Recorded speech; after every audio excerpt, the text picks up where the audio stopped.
think this is one of the first program which are hosting such a large number of teachers.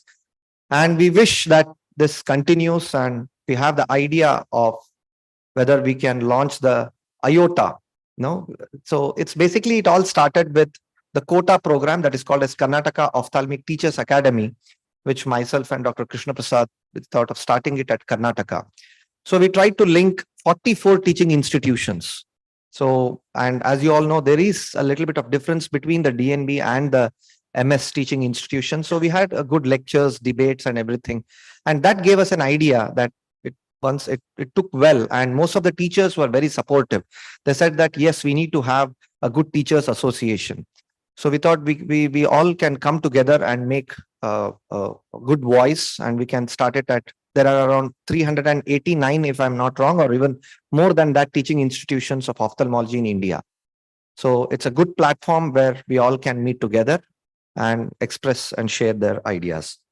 So without wasting much time, I think we should start the program, and Dr. Karl Golnick his speech will be there. And we are very thankful to Ophthalmology Foundation USA, and Dr. Honavar has been very kind to get us collaborated with them.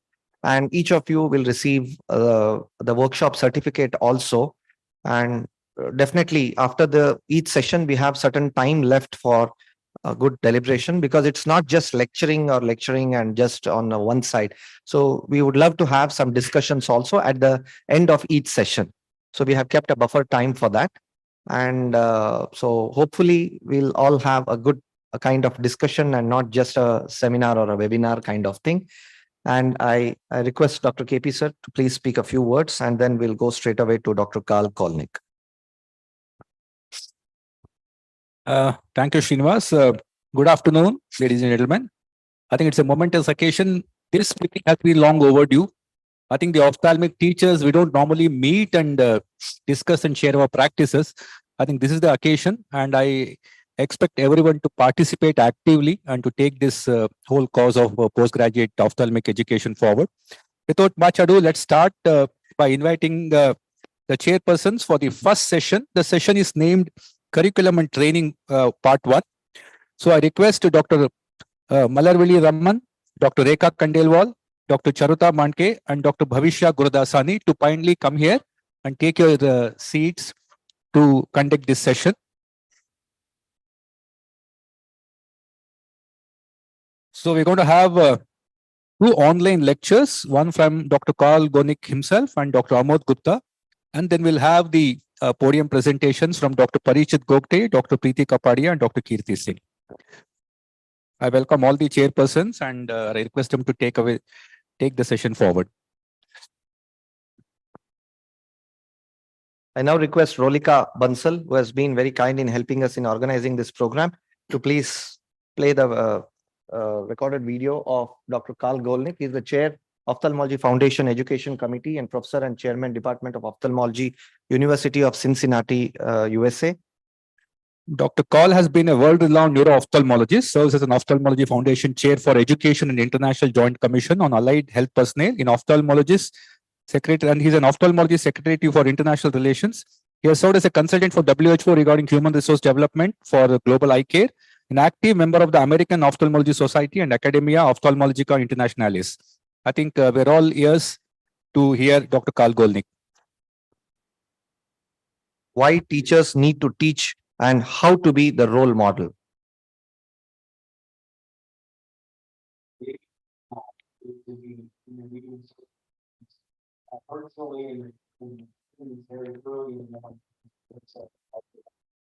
I was asked to talk about what teachers need to teach and how to be a role model. And I guess, of course, the role model, we get good role. Our role model. Describe this teaching the characteristics of a good role model. Describe pitfalls in role model. So once you grow up, my question was to be the leader, and I think all of you will remember teachers that were very influential in your lives It's still, and I would be feel more senior for. Maybe that's why most of these teach. You want to read this, and how we think of the there's some of the house, maybe you're left to where I'm even. Mentoring is a very important part of teaching. You can mentoring, I think that's another topic, another lecture, but I think mentoring is not a process that occurs just by the student videos. You can mentor them, perhaps for a student's entire life. And then I think teachers really make a big difference in the lives of their students. So yeah, that's sort of what I said. I would definitely in the lives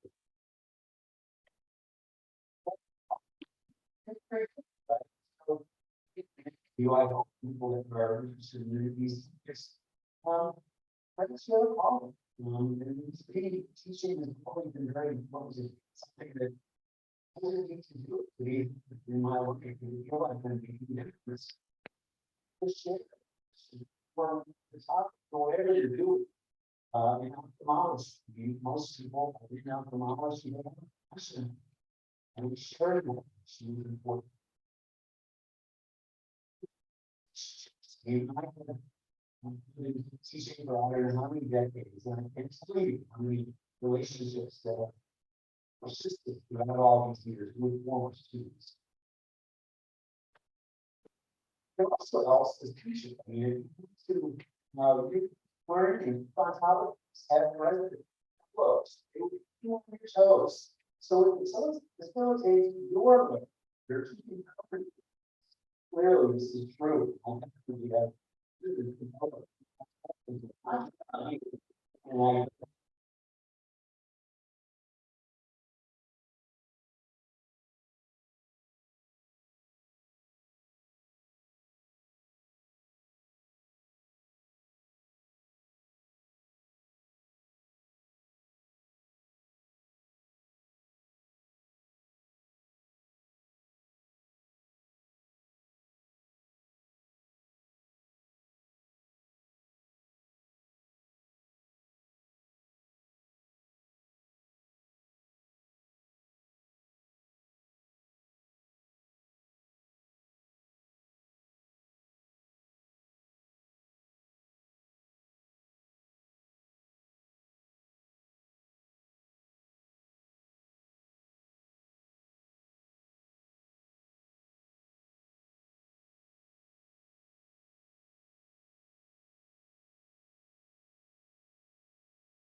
first doing the right thing, in the right time, for the right person, before the right reason.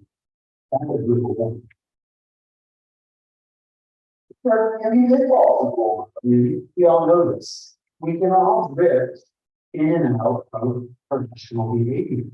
So there's situations that tend to be professional and maybe less, so it's good role model. And HALT is an acronym that sometimes you use. If you're hungry, angry, late, or tired, are you a good role model on your first patient today, as you are on your 50th? What if the patient with a bad story, uncooperative, unhappy with you? Well, maybe you're late for something. You have a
and I hear what you're saying. So it's sort of do as I say, not as I do. That doesn't work very well. And so you're always a role model, like it or not, good day, bad day. So keep in that in your mind.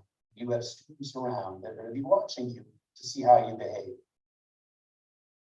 What about teaching professionalism? You know, when we were asked years ago, how do you teach professionalism? We said role modeling. Not everybody's a great role model. So we published this paper some years ago, around 10, I guess, written scenarios with discussion, the QR code will take you there. And what this was simply a number of short descriptions of situations. Here's one: a patient experiences a complication during cataract surgery that requires vitrectomy. The patient was not consented for this possibility, and the ophthalmologist adds this to the original cataract surgery consent after the event. And then we ask the residents to read these in advance and then decide, is this unacceptable? Is this probably unacceptable? Is this possibly acceptable, or is this acceptable? And we discussed these in conference, but we also asked residency program directors in ophthalmology in the United States, and we surveyed all of the program directors, and we had responses from about half. So 54 is about half, a little less than that now. And here's what they said. So the vast majority said this is unacceptable. A few people said it's probably unacceptable. And we asked them for comments to help stimulate discussion. One program director said, I would go to law school just so I could sue this ophthalmologist for stupidity. So kind of funny, but not very helpful. Whereas other program directors said the ophthalmologist instead should create a good medical record chart regarding the complication and treatment as appropriate in the medical record. Consent cannot be rectified after the procedure. Never do consent addendums after the fact. So we discuss it. There are 9 other scenarios in that publication that you can use to stimulate discussion about professionalism. So in summary, there are many reasons to teach for them and for you. Role modeling is very powerful, maybe too powerful. And you must be a good role model, even if fault is occurring. Hungry, angry, late, and tired. Make sure you're on your best behavior. So hopefully this was helpful. Enjoy the rest of the view. And thank you for your attention.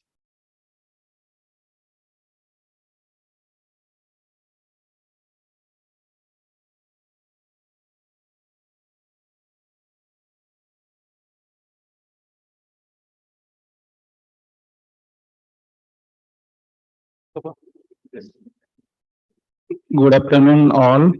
I would like to present you Dr. Amod Gupta. He is Emeritus Professor PGI Chandigarh. He was first to give the classification of intraocular tuberculosis and extensive researcher on fungal endophthalmitis. He is one of the most cited Indian ophthalmologists with whopping 9,525 citations in the Scopus database. So with this, I will like to present you Dr. Amod Gupta, who will enlighten us about the need for the PG teaching and how to be a role model for the students. Welcome, sir. Hello, thank you very much, and good afternoon to all of you. And I'll have a little different take on why the teachers should teach and how to be the role model. Because as a postgraduate teacher, what you teach your students is going to impact their entire life. And if you train a few hundred, I'm sure during your lifetime, you train a few hundred ophthalmologists, and each ophthalmologist is going to touch the lives of 1 million patients. You know, you can see the impact of a good teacher versus a bad teacher. Now, we all know the students are always seen striving for approval and recognition by their teachers. This is our experience. Do we, as teachers, know what our teachers think about us, what our students think about us? Have you ever tried to figure that out?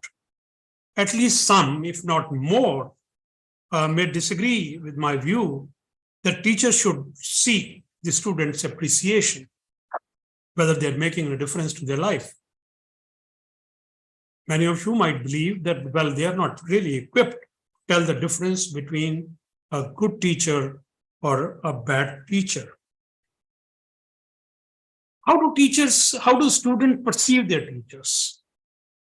Either they'll perceive them to be competent, he's very good, he's competent, he's a highly skilled surgeon, he's a highly skilled clinician, versus this guy tries to dominate, tries to dictate, tries to control, try to intimidate, instill fear. And we have seen, I've had teachers of this kind, who expected deference, who expected submission, who demanded respect. Now, I must tell you all that these are the signs of very weak teachers. And these are the teachers who will use any unjust method to show that they're strong, they're powerful, they're in control. Now, when you talk to, and this is a subject which goes a long time back, when students are asked, how do you perceive your students? How do you perceive your teachers? And they say a lot of things, whether they have clear thinking, they're passive, they're impassive, enthusiastic, not enthusiastic, confident, helpful, a number of attributes they would, and it's all qualitative, mind you. The students will carry an impression, my teacher was good, he was good or bad. He's not going to allot you numbers. He's not giving you fail marks or pass marks or excellence or whatever. He's going to judge you or on some imperceptible or perceptions, how he perceives you as a teacher. They'll immediately point out whether this guy is copying, imitating, or is plagiarizing, he's fair, he's honest, he's not honest, he behaves responsibly in the classroom, in the operation theater, in wherever you encounter him. So, before we go further into this, and I tell you how you could be an aspirational role model, what drove you into being a teacher? And in my experience, I may be wrong, absolutely, I don't have any quantitative data to show that nearly 30 to 40% of the teachers just become teachers because that's the option available to them. And it's not the passion to teach, passion to research, or passion to be among the young, smart, students who will keep questioning and keep stimulating for further ideas and new researches. Or you might want to be a teacher because you want to see only the most complex, complicated referral cases, or the ones who wish to extend the boundaries of knowledge by making your own observations. You want to see your papers published. You want to see your papers cited. You want to feel good that you're being recognized by your peer group by way of invited lectures and awards.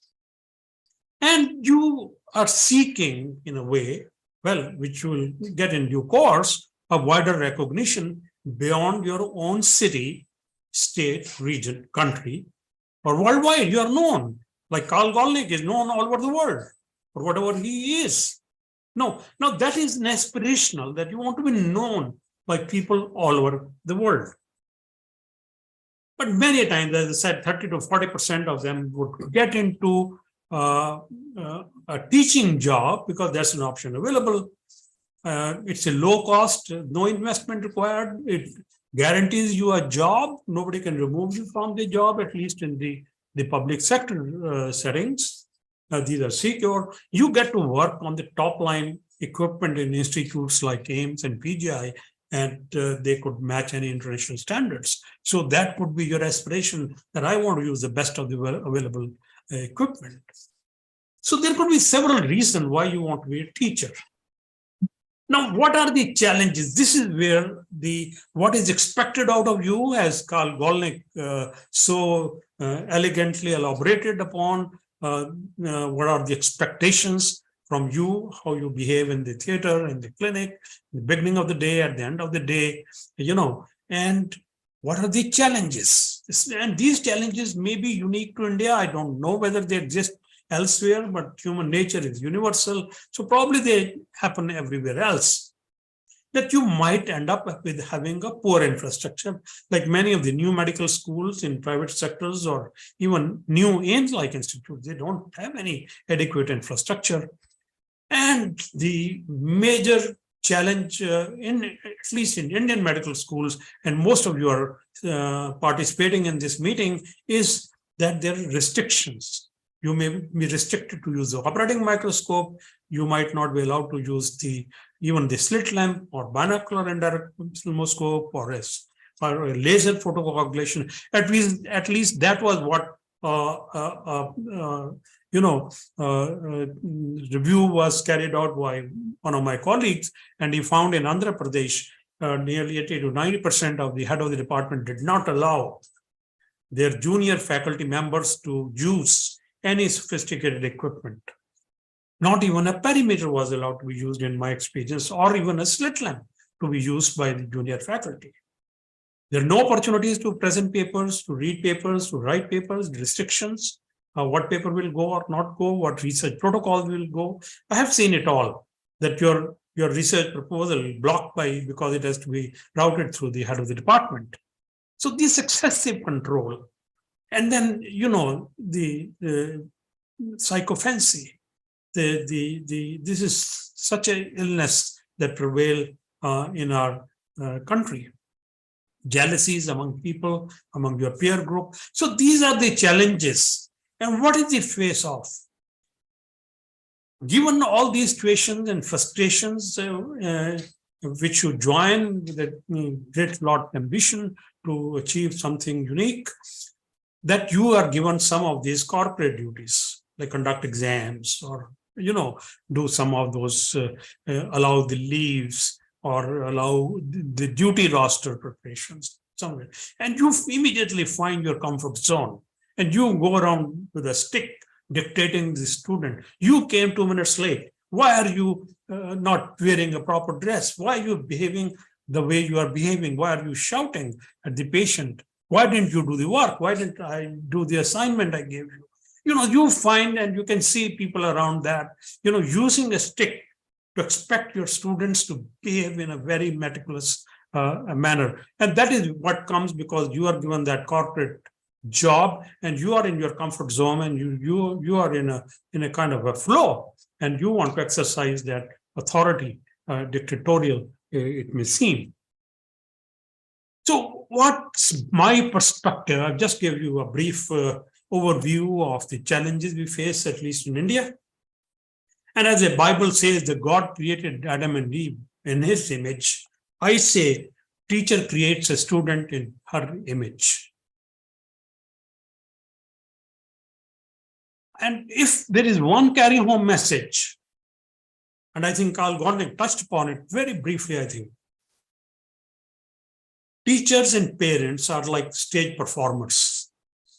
Many of you who go and watch stage dramas and plays know that there are no retakes. There are no unguarded moments for teachers and stage performers. This is not like movie stars who can give 20 retakes. No. So you can't have unguarded loose moments when you are in the presence of the students. The students spend 3 to 6 years with you during your residency and fellowship, and they imbibe imperceptibly your gestures, your language, the way you, talk to people, communicate with people, okay? And, so you have to kind of be careful about how you are conducting yourself. Now, what are the keys? And I'll just list a few keys. And the first is that the students pick up from you or your fellows pick up from you is the art of communication with the patients in particular. You want to be a good teacher, impressive teacher, then be a good listener first. Pay full attention to what your patient is saying because your students are watching, your student is watching you. He will not pay attention to what the patient is saying if you are not seeing that kind of full attention. Learn to speak slowly. Let your words sink in, be it in the classroom or be it while you are dealing or communicating with the patient. Have very clear expression. Encourage questions. Unfortunately, in my classrooms, in our country, wherever I've gone, I have not found a single person raise his hands and, ask questions. They don't ask questions right from childhood, from the nursery school.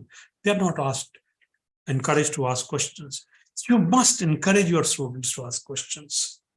You must encourage your patients to ask questions, and you will be so much happier. You don't need to give any monologues as far as lecture is concerned. You must break your whatever you're saying with a little anecdote, a short story, with something to, have an association with what you're teaching, and a story that students would associate or your patients would associate. The other, I think, challenge I have found is comprehension. The teachers have to be able to quickly comprehend the situation, okay, and not look left, right, center, what's going on. They have to be equally comfortable comprehending and then paraphrasing the situation. If the patient is not able to explain very clearly, they should be able to comprehend what he's trying to say. Put his words to him in his language and see if that is what he meant to express. So paraphrasing what the patient is saying should be an art which needs to be developed. I think I've had a lot of teachers who attended a meeting in US. In those days, you could hardly ever go to the US. You didn't have the resources. They would learn a few things.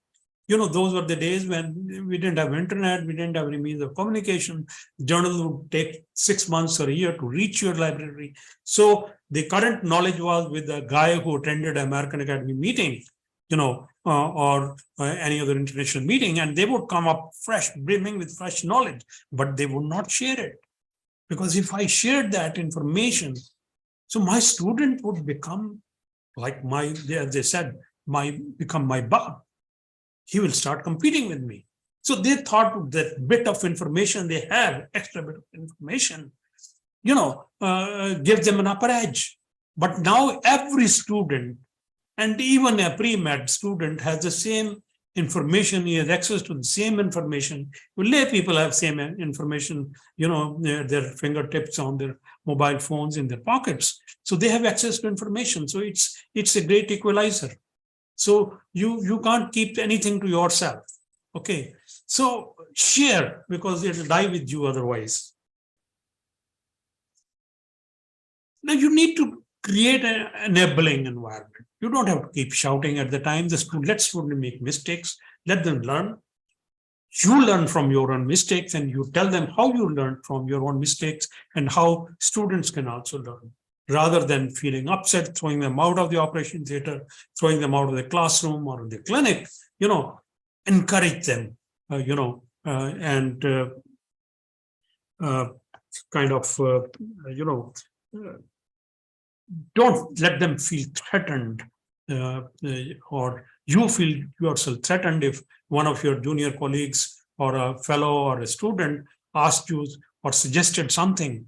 You don't have to. And the common refrain I heard, are you the doctor or am I the doctor? The patient asks a question and you start questioning him.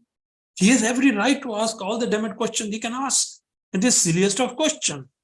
You shouted at him, you posed you are a doctor because you are trying to show off, because you don't have the answers to those silly questions that the patient or the student is asking. I am putting them in the same bracket, the patient as well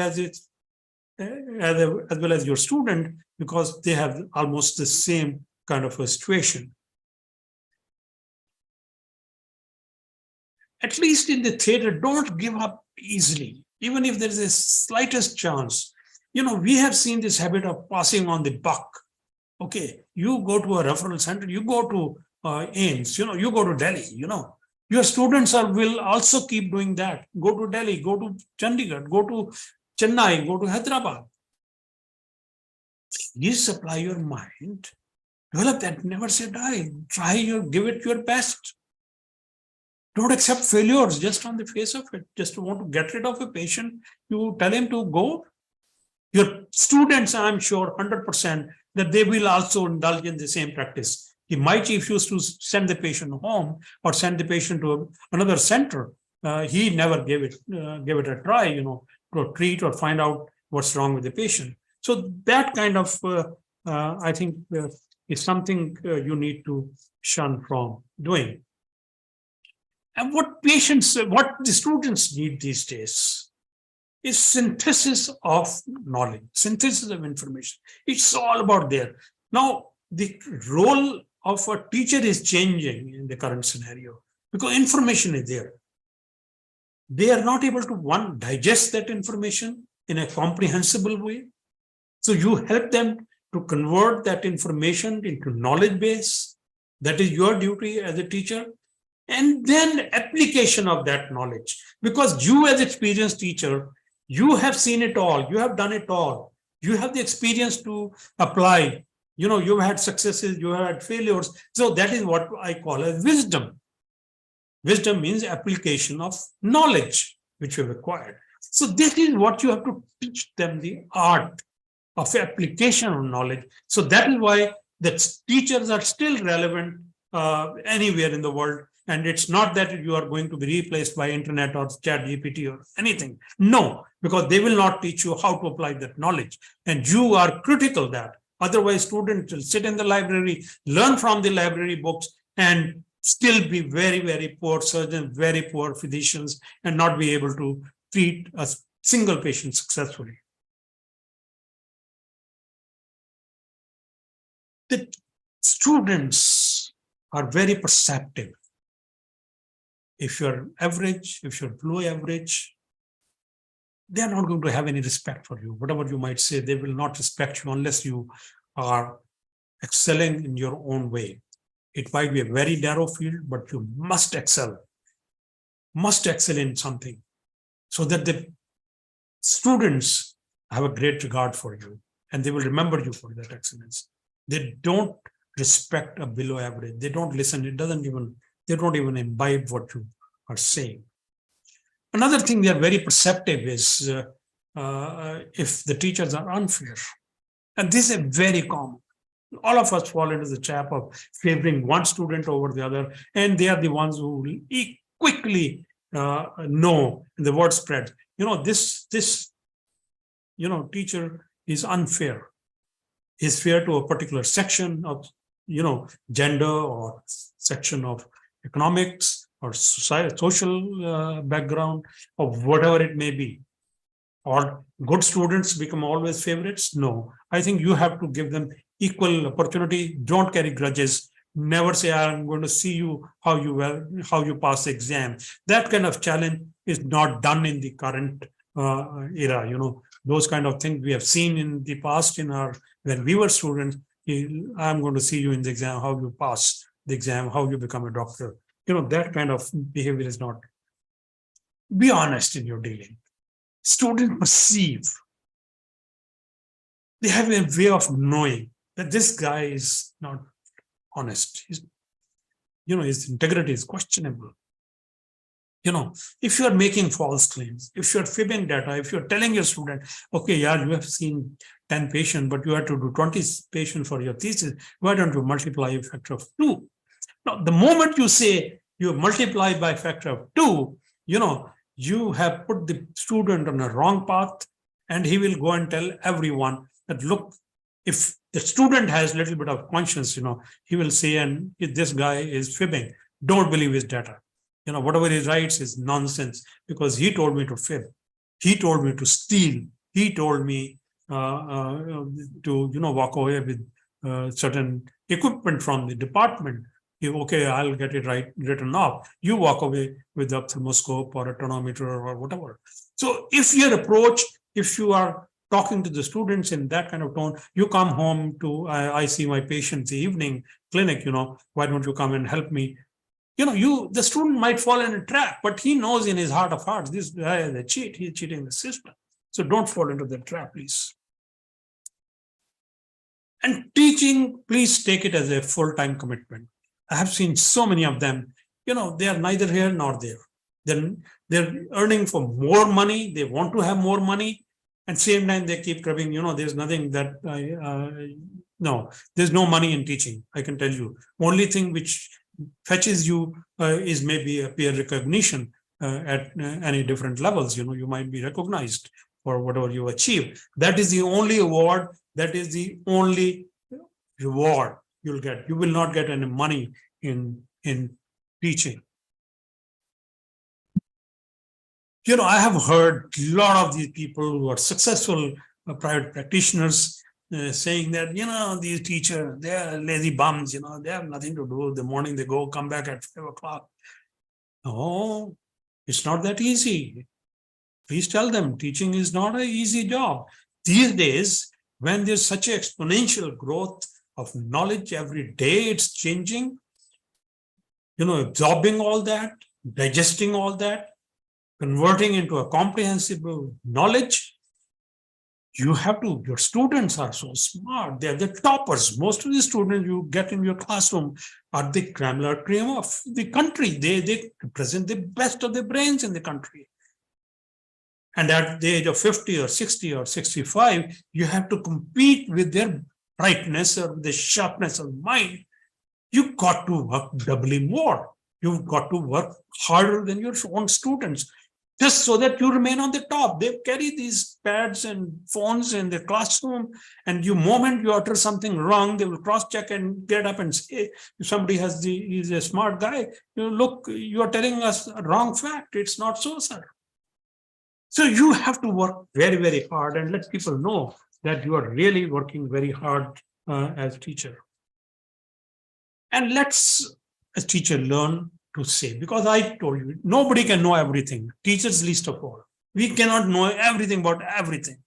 It's a highly, highly specialized, very little area that you can really become extra smart. So try to learn to say, I don't know, let's find out. Be it looking out for a thesis proposal or some such, but don't be afraid of saying, I don't know, in the classroom full of 150 students. If you don't know, say, I don't know. Let's find out. Why don't you find it out and let's share with the classroom? And don't ever be in your comfort zone. These are all very, very aspirational keys, very aspirational, but then the whole idea is to be able to reach, and we'll be able to achieve maybe 50%, 60%, 70% of these keys which I'm sharing, and maybe one of you would have all 15 of them. So shun status quo. We all fall into a comfort zone, 9 to 5, no, be restless. Keep raising the bar higher. Aim for bigger, brighter, keep the bar moving up all the time. Okay, you got a national award, you want to go for an international. You got a local city award, you go for a state, you go for a nation. You publish paper in the local journal, you want to go to the national journal, you want to go to an international journal, you want to go into a high impact and still higher impact. So keep that bar moving up, but don't fall into a trap of, I have achieved everything what I had to achieve, please. And finally, whatever I said, and this is the second message, that you are a performer all the time in your life, be as a parent or as a teacher. You can't be seen doing anything wrong. And you have to live the values that you preach in the classroom to the patient. Thank you very much for the opportunity, and I wish you all the best. Thank you. Thank you, Professor Amod Gupta. You have been a real inspirational figure, a true legend in ophthalmology for all of us, and we really look up to you, sir. And preaching the confidentiality. He's actually suffering from COVID. He was very sick yesterday, but still he managed to actually come online and share all his thoughts with us. Thank you so much. I think he deserves an applause. from all of us here. Thank you. So just a one quick question before we move to the next thing. You said about teaching. Yeah. Is there an objective evaluation of a teacher? If I want to know how good a teacher I am, what about a student feedback? Or is there an agency which will actually evaluate you that you're a good teacher or not? We did try to take the feedback. There can't be actually like you evaluate a student. I don't think I have come across a teacher's evaluation form or an objective way of assessing their performance. But sure enough, the qualitative, the perceptive, because these are all about perceptions, whether you're telling a lie, whether you are being dishonest, whether, you're shouting how do you grade a shouting, what I said, that somebody who's trying to dictate or trying to, be nasty in the class. How do you say that this fellow shouts? Whether he shouts less, 1 plus, 2 plus, 5 plus. I don't think these can be assessed objectively in an honest way. So finally, it will remain whether even if you grade them, depend on the perception of the students. And you have to be, if you are accepted to be a teacher, if you have become a teacher, you are going to change the course of the life of your patient, of the student, and thereby millions of patients are going to be treated by them. I mean, it's not as simple. It's not a 9 to 5 clerical job. It's a huge responsibility. Like raising a child, you're raising not one child here, you are raising 300 children in your entire lifetime, and you have to be as serious about raising them as about your own children. So this is my take on that. Thank you, sir. Thank you very much. Just to add what Dr. Amod sir was telling and Dr. KP, when I did my fellowship in University of Toronto 12 years back, one professor, so you know that getting a OR time there is very expensive in US and Canada. It'll be around 2 OR duties in a week. So the chief of the resident group, so they evaluate the teachers. And it so happened that one of the teacher was not giving them majority of the chances surgically. So they complained it to the chair of the education, and that teacher's OR time was cut down to half a day in full week. So 2 OR getting at a senior level is making some good money. But if it comes to half OR in a full week, that's the worst thing. So the students actually in the Western culture, they have a lot of power of grading the teacher and evaluating the teacher, and they can, if anything else happens, they can complain it to the chair of education, and they have taken that action because I have myself witnessed it. So these are the strict rules, I think, which are being followed in the Western countries. Dr. Meenakshi Swaminathan, I think from Shankar Nethalaya, they did the evaluation. Quick comments, please. Good afternoon, Professor Amod. I am Dr. Amod Gupta's student. I want to say that there is an excellent evaluation form called the Maastricht Questionnaire for the Clinical Teacher. So this is something that your students can fill and evaluate you. We have done it several times in Shankar Nethralaya as an anonymous feedback. The challenge is if you have very few students. If you're a program that has only 6 PGs or 10 PGs, then it becomes a challenge. I can share the questionnaire at some point with you, and it's open for debate. It's a very, very healthy thing with Dr. Amod that Srinivas mentioned, is to get reverse feedback. Thank you so much, madam. And I think the anonymous were all typed or handwritten. Yeah, quickly, madam. Yeah.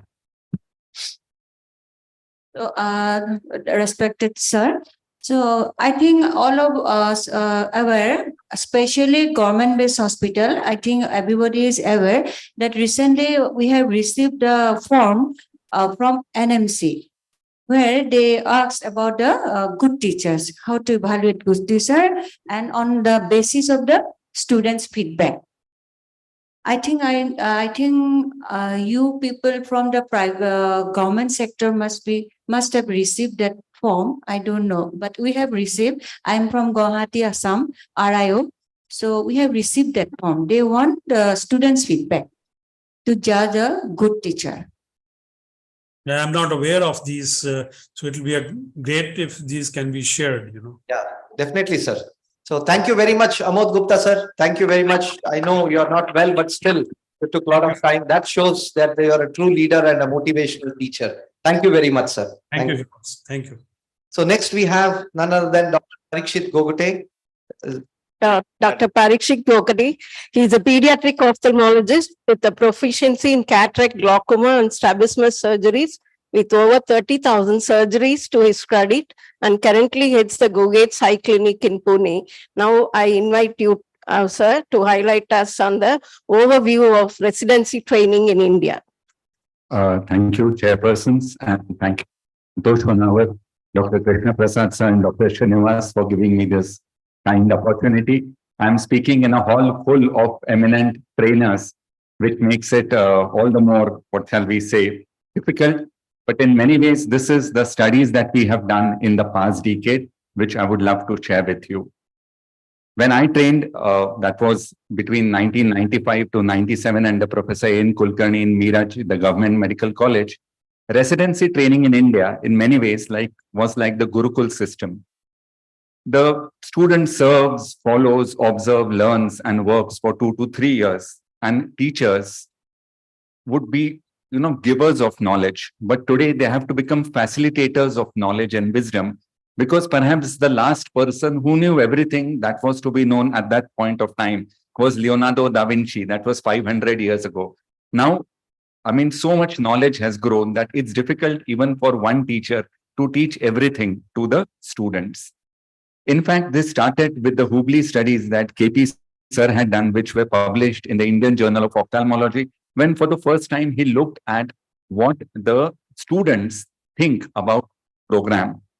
Something like this we had done in Pune, over 11 residency training programs way back in 2006, when there was a discrepancy between the actual number of surgeries performed by the resident doctors and their perception of the numbers that were needed to master those surgeries. At that point of time, phaco and non-cataract surgeries were not taught that well.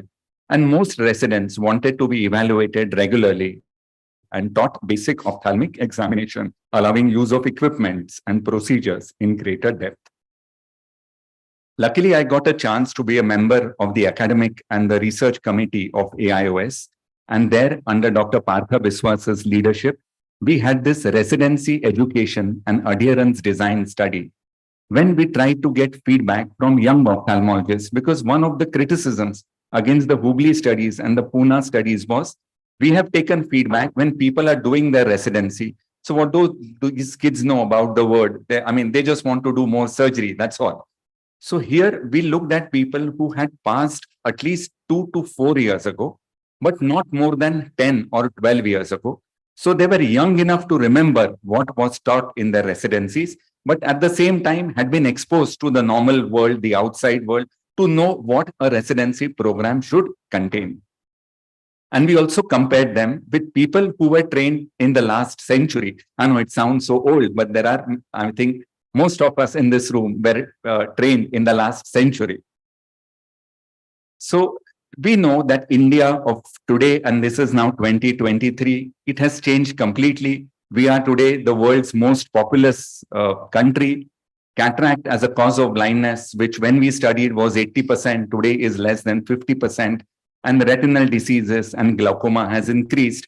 And with better antibiotics, better healthcare, corneal infections have reduced. This project was approved by the AIOS. I'll not go into the details of that.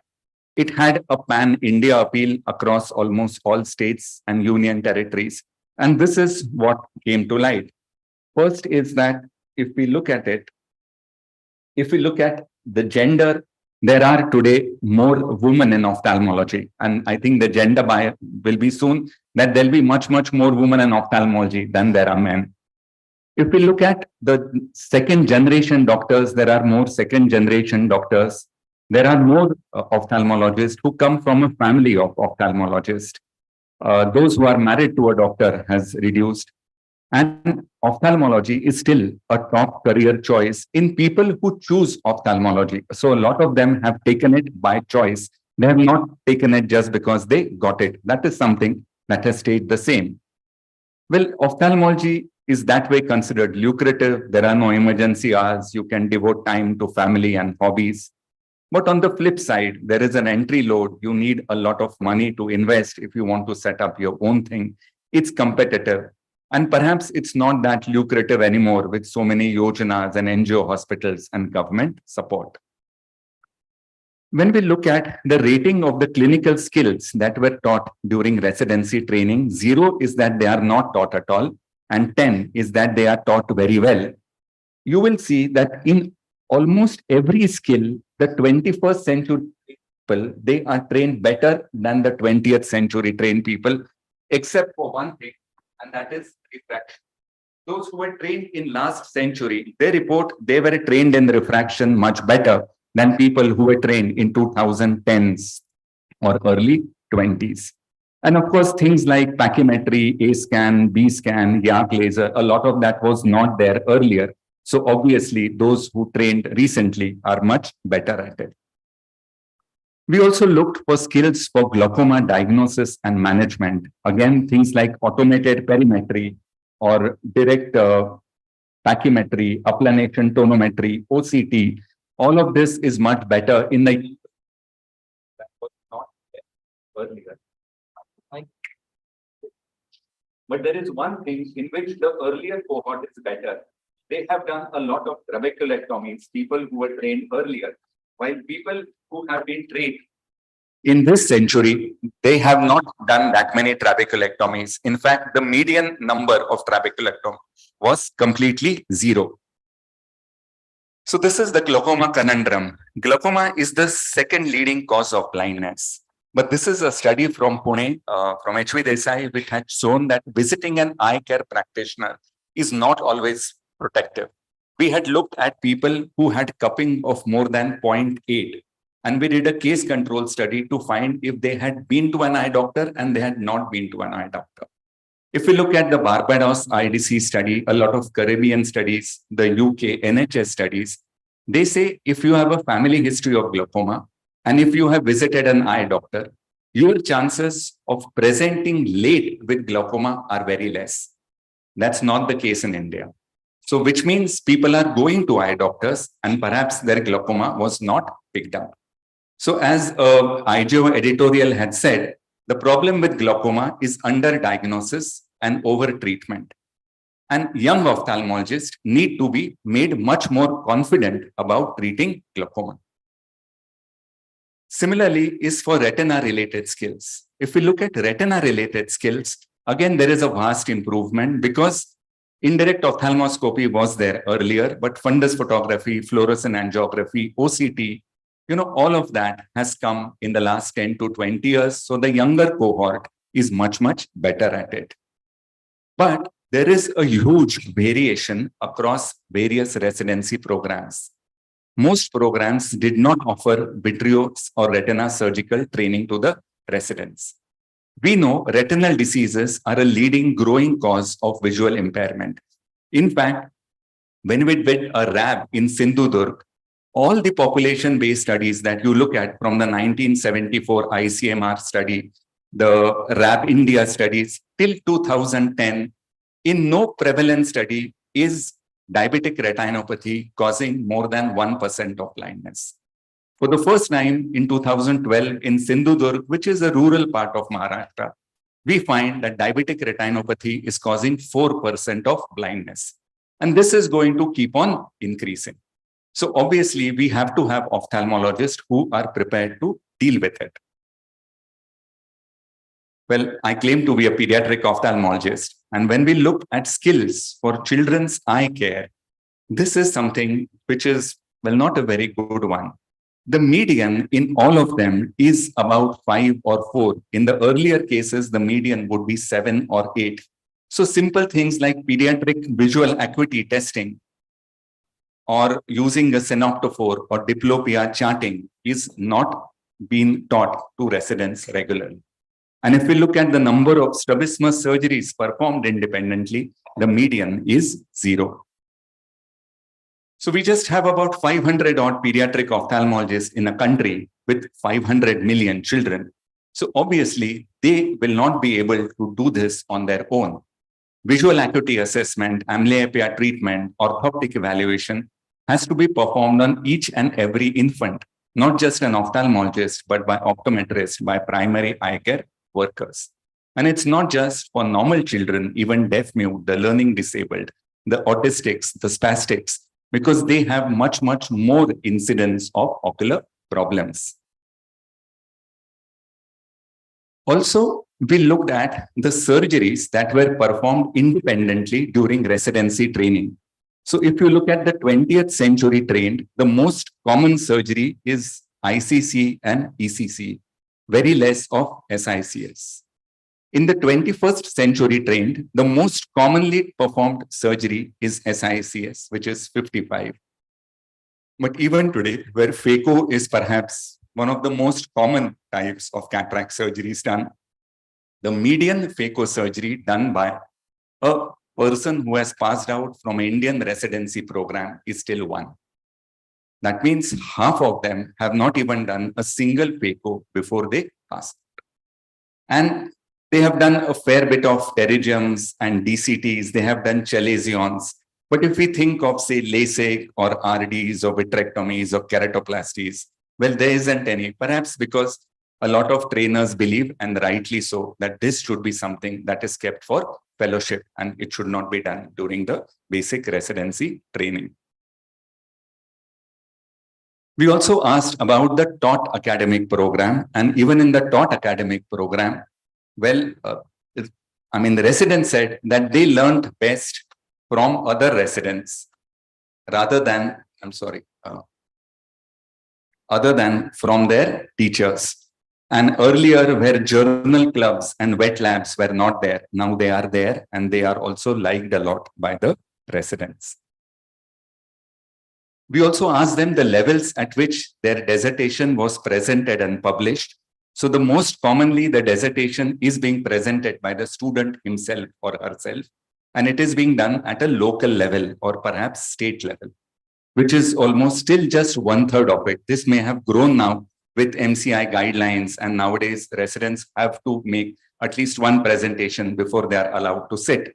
But this is data collected in 2014, so it's almost now 9 years old. But even then, if we look at the data that has been published, then just 7% of the dissertation work or the research work that is being done is published internationally. So that's much, much less compared to work which is done in the Europe, the US, or other developed countries. So what we found as the strengths of Indian ophthalmology is still a sought after choice. Most second generation doctors are choosing ophthalmology. Clinical skill, teaching and exposure has improved. The exposure to cataract surgery was adequate, but was not uniform. And manual SICS is the commonest cataract surgery taught. There are more women in ophthalmology. That's good news. The not so good news is that 5 states of the country have half of all of India's ophthalmologists. Journal clubs, wet labs are still not utilized. 9 years ago, there weren't any simulators. A lot of ophthalmology training is still a cataract-centric training.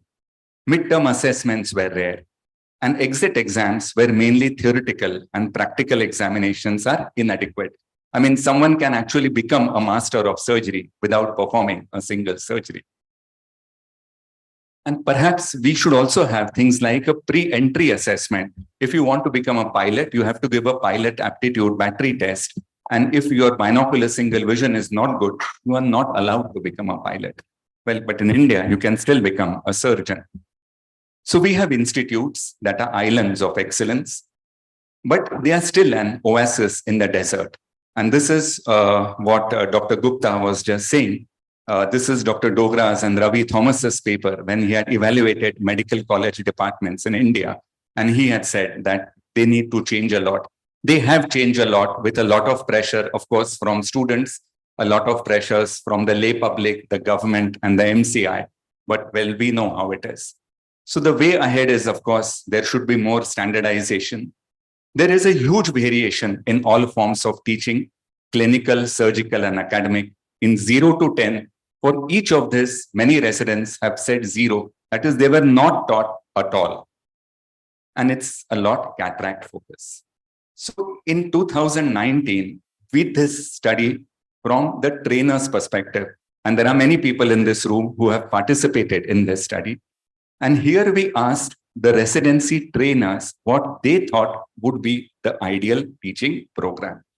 So here also we got almost half of them are females. Their age is 26 to 68 years. The respondents were from 23 states of India. So this is the teacher's wish list. So in clinical skills, practically for every skill that we have said, the teachers would want their students to have at least 7 or 8 as a this. Most would want them to have 10 out of 10. The teachers really want their students to learn well for clinical skills. When we asked about the surgeries to be absorbed during the residency, I have kept the mean and the median separately. The mean because the mean is from an outlier. I mean, there are trainers who have said a student should watch 3,000 phaco's. It's not possible. So we have kept the median over here. The median is not by the outlier. But most of them feel that at least 50 SICS, 50 phaco's they should see. And they should see some of TRAP, some of squint, a bit of LASIK, a bit of vitrectomy, a bit of RD surgery. When we had asked how much should a resident perform the surgeries independently, well, the trainers had said about 50 phaco's and 50 SICS and pterygium and DCT and DCR and eyelid surgery. Again, what should be the frequency of the academic activity? So 4 activities a month. So say 1 activity per week. And if we say that there are 5 activities, that boils down to having 1 activity per day. Also, teachers believed, and it's more than 90% for each of the questions, that students should also be taught about medical ethics, medico-legal matters, financial skills, law and statutory regulations, communication skills, and stress management, because those are also very, very important for a doctor's functioning. Well, we've all been through COVID-19, where ophthalmologists were put on COVID duty, and we have so many people from government medical colleges and big institutes who must have done that. Planned eye surgeries, including cataracts, were postponed. And the residency training, especially surgeries and academic programs, were put on a back burner as everybody geared up to fight the pandemic. So how do we bridge this gap? Simply, for the clinical skills, the students, the teachers, they want the same thing. For surgical training, students and teachers believe that each resident should do at least 50 cataract surgeries, but they are doing anywhere between 2 or 4 or maximum 10. So one is how do we get this together? Well, this is perhaps the challenge that needs to be done. And there are ways now, and I'm sure we'll have speakers who will be speaking on each one of them, how that can be done so that we have better quality of young ophthalmologists. One is, of course, there can be more wet lab training, and there is a lecture on that. There can be more video assisted training. So earlier you would do a surgery and a teacher would observe, but today you can record that surgery. And if people can plan a football goal or an IPL century, looking at the videos of how the team had played in the last 10 matches, I'm sure even our young ophthalmologists can be taught how to do the surgery better by seeing their own videos of how they did the tunnel, how they did the CCC, how they got the nucleus out. There is a big thing that is happening in simulation, and we at DY Patil were lucky to have a simulator there. And there are manual SICS simulators, there are cataract surgery simulators, and they can do a world of good, and they can help bridge this gap. Because one of the reasons why students are getting lesser and lesser surgeries is, one, there are more and more students. When I joined in my government medical college, for 1 year, I was the only student who had joined. So I was the only houseman. But in the 3rd year, I was the only registrar. So whatever work was there, all of that would automatically come to me. Today, most programs have an entry of anywhere between 5 to 15 to even 30 in one place. So obviously, work is going to get divided. And well, since when most of us learned, people were not that worried about outcomes. We have been to camps where 200, 300 surgeries were done in a day. and we have given retrovalvular blocks over here to 300 patients. But today, any patient you do, even if it's a free patient, and there is a little bit of corneal edema, the patient, his relative will start cribbing. And obviously, trainers are more wary of giving it to students because at the end of the day, they are the ones who have to face the music. So simulation training perhaps can help bridge that gap. There is reverse training, and there are so many ways that it can be done. And I'm sure with so many brilliant minds in this room, we'll find a way to do that. And finally, as doctors, we always think we have to learn and learn and learn and get more knowledge. But it's not just the head, it's also the hands. And at the end of the day, also the heart, as Dr. Gupta said, because we have to be compassionate carers. So we all know residency training is a bedrock or a foundation of an ophthalmic career. If we do that well, only then will we have a generation of much better ophthalmologists. Thank you.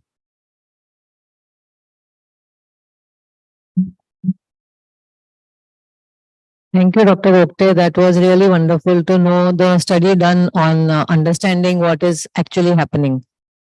Now I would like to introduce the next speaker, Dr. Preeti Kapadia.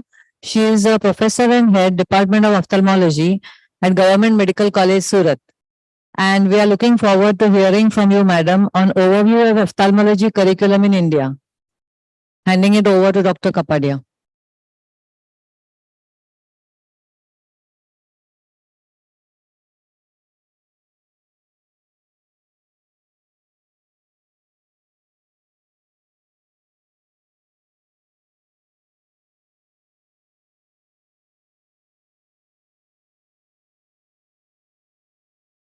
At the outset, I must thank Dr. Joshi, Dr. Honavar, and Dr. Prasad for the forum of professors of ophthalmology, which I remember I attended in Hyderabad, where we had residency program directors course, again under Dr. and Gabriela, etc. So, no. I would love to say that when I joined my residency in about, I think it was 1987, 88, it was something like my teacher, professor used to tell me that there was one single slit lamp in her room, actually. And come on, today I will show you keratic precipitates. So like she would move like that. And from the same binocular microscope, we used to see, and even if we don't appreciate or see, hey, come on, aankh hai ki nahi, dikhta nahi hai, like, it's very much there. But we were so uncomfortable, seeing like that. From that to 1992, where I joined as an assistant professor, where there was a talk in the department that this new assistant professor has come, and she allows all of us to do microsurgery. Like we are not supposed to do a single surgery without microscope, and she even wants chalazion and everything to be operated under microscope. From that, after in my 30 years of career in the same college, I definitely see a difference, and probably unlike others, I feel that we are actually moving forward in our teaching learning programs. So, today it so happens that the residence starts with indirect ophthalmoscopy. It was COVID time and we never allowed anybody direct ophthalmoscopy. And they started with that. And today the time is that third year, ma'am, direct mein disc nahi dikhta hai. So, this is how it even occurs. So there are pros and cons for such events where you are too much enthusiastic of teaching the newer things to residents, and you can't forget the things which are actually important many times. So with that background, the objective of my session will be the actually reviewing, I will call it, not the overview, but reviewing. May I know from all of us, how many of us are actually professors in medical college or a faculty in medical college? Oh, wow. And how many of us are into corporate hospitals where we teach specialty? so very few. Yeah. So I'm very happy to start the thing where my objective will be, I want to actually see how many of us have seen NMC CBME document. Sorry, it's working. So we would be seeing that once we've learned, all the stuff that what is the CBME curriculum and things like that. Many times people have told us this, we've heard that consultants of tomorrow taught by teachers of today using curricula of yesterday. And this was quite, matching when, we were seeing the UG question papers that corneal ulcer and cataract and red eye. And we are not looking into the thing that what kind of prevention of blindness we want to teach them, or what is the new thing in ophthalmology. We just want them to still know the basics. So how are we going to kind of come forward in such things? So curricle, we all know, is a two-wheel chariot drawn by horses, as shown in the picture. It refers to the track where races are held. And the word was adopted to mean the study track. So on the race where our residents are running during the course of residency. So like it is subject-centered approach where you complete a subject by taking lectures. Learner-centered when you want to emphasize on fulfilling needs of learner. Or it can be a problem-solving approach where ability of a learner to solve a given problem, good one itself. But now we are speaking about competency-based curriculum, where the competency-oriented or skill-based curriculum we are teaching, which is a balanced thing. So we all know this SPICES model that we want to now be a student-centered, problem-solving professors who integrate their topics to make the understanding better, which has to be a community-based. Electives are given to students, which are whatever they like, they choose, they learn. And it has to be a systematic approach rather than the apprenticeship model, which we've been seeing in the olden era. So, we all know it is basically a broad goal. Then we decide about the competency and we make the specific learning objective. This is what we mean by working on a competency-based curriculum rather than just giving a syllabus. To me, like when I was studying, I knew the term syllabus only. There was nothing which, I understood what is a curriculum. So these objectives, what are these specific learning objective? That is to say what we want the learners to know. So when I begin my lecture, I want you to know that we are reviewing the things. We want to kind of see even other 2-3 curricula. And I really want in this platform to, for all of us to see that what the document which we have by NMC, how deficient it is.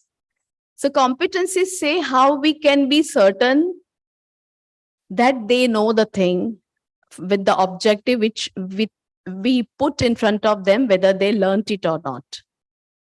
So it was an example that, you have a case presentation, I mean, a diagnosis of a red eye, and then you create certain learning objectives, though they are for a very junior level, but you have to be very specific that you want which kind of objectives for this particular thing you want your student to know.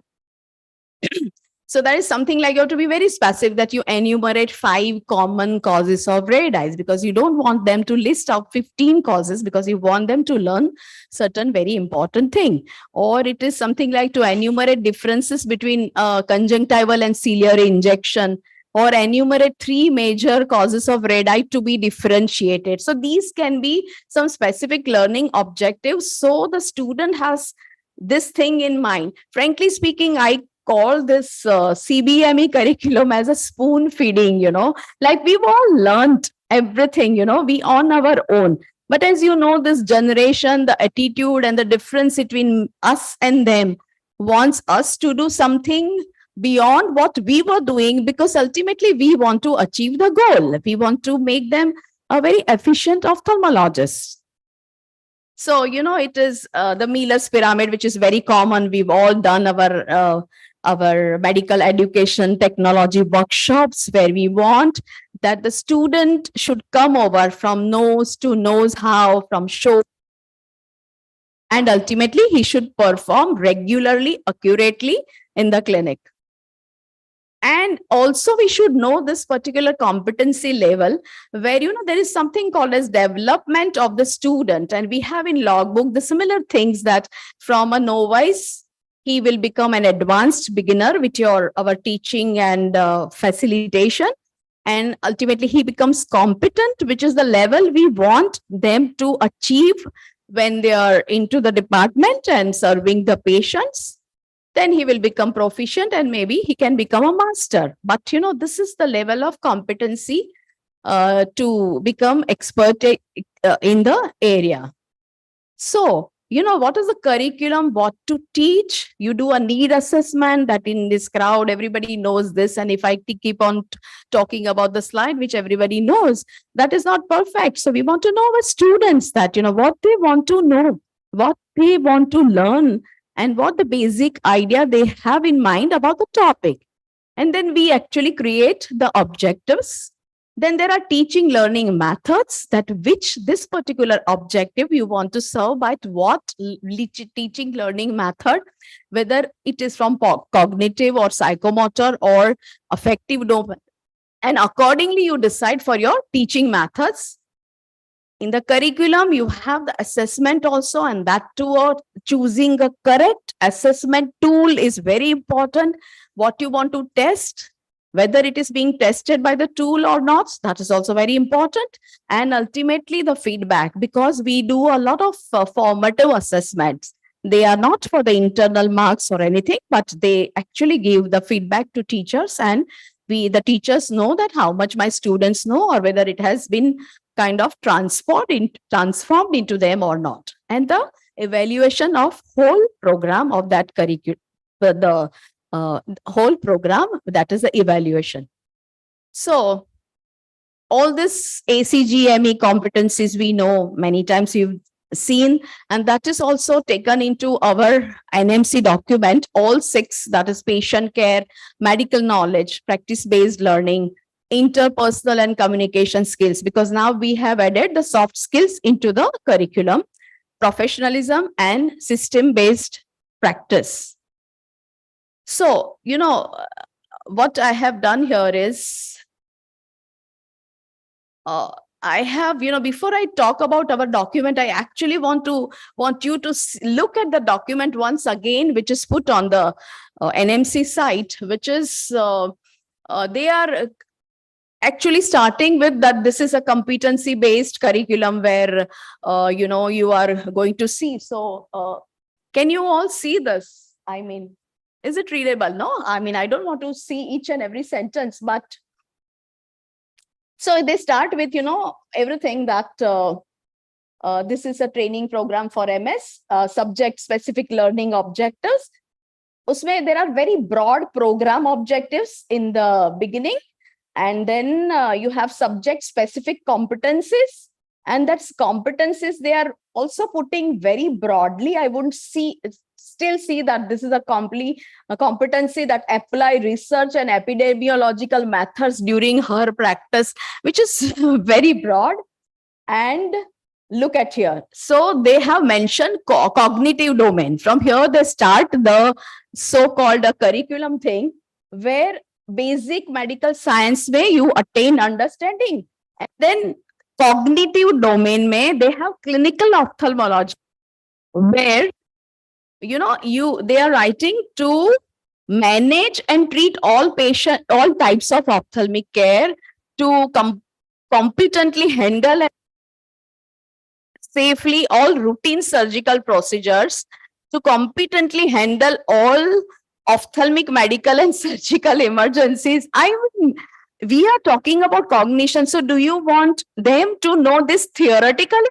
that when a patient comes of this, so, I mean, just see there are so many lacunae, and I wish that since we have many professors here, at least our own document, we have already revised once, we saw the ICO curriculum, and I think most of us, we do that. Then whatever we like, we put into curriculum.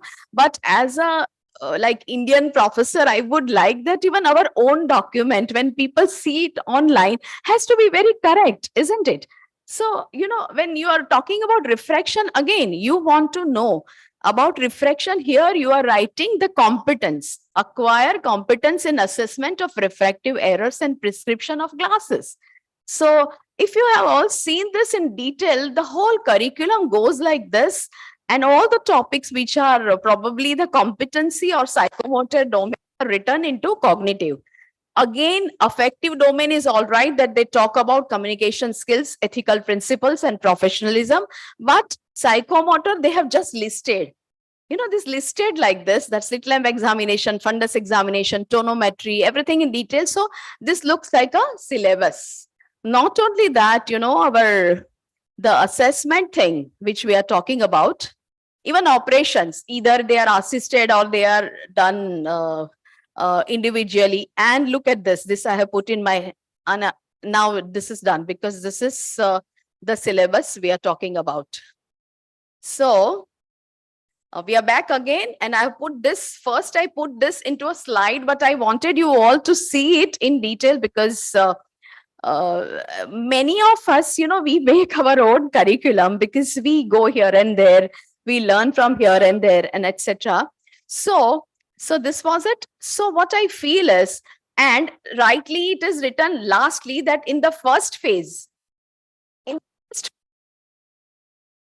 even training in preparing cases for operation, pre-medication and regional anesthesia.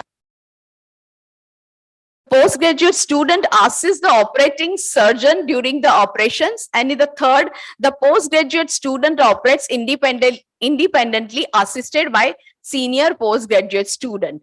So look at here.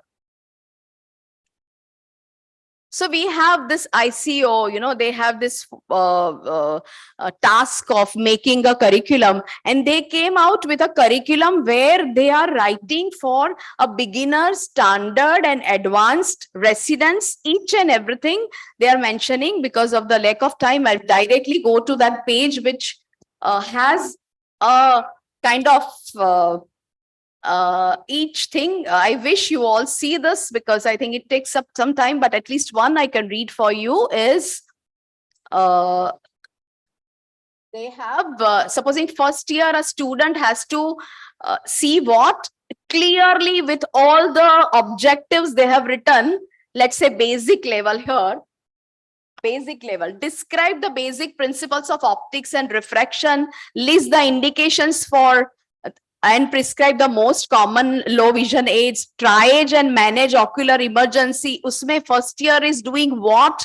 They have mentioned everything. So can't we do something like, can see this and make our own structured living curriculum? That's what I was wanting to say. And there is other curriculum also. Even Arvind Eye Care Institution, they have made a curriculum, but it is on super speciality. So there it becomes a little easy. Our own students, when they go for super specialization, we say, "Arey, ye to itna seekh gaye," but then they have to just see for cornea. And for the cornea clinic, they have fully prepared, nicely, put curriculum where students follow that and they feel very happy that I learned. IJO says it was something like from Ravi Thomas to Grover to Santosh Honawar, everyone has written into each, like Ravi Thomas, as the previous speaker spoke, that he evaluated medical college, provided some grant from the World Health, and again after 5 years visited the thing and saw what, half machines were not maintained properly, half were not working, like professors were not allowing students to learn and all that stuff.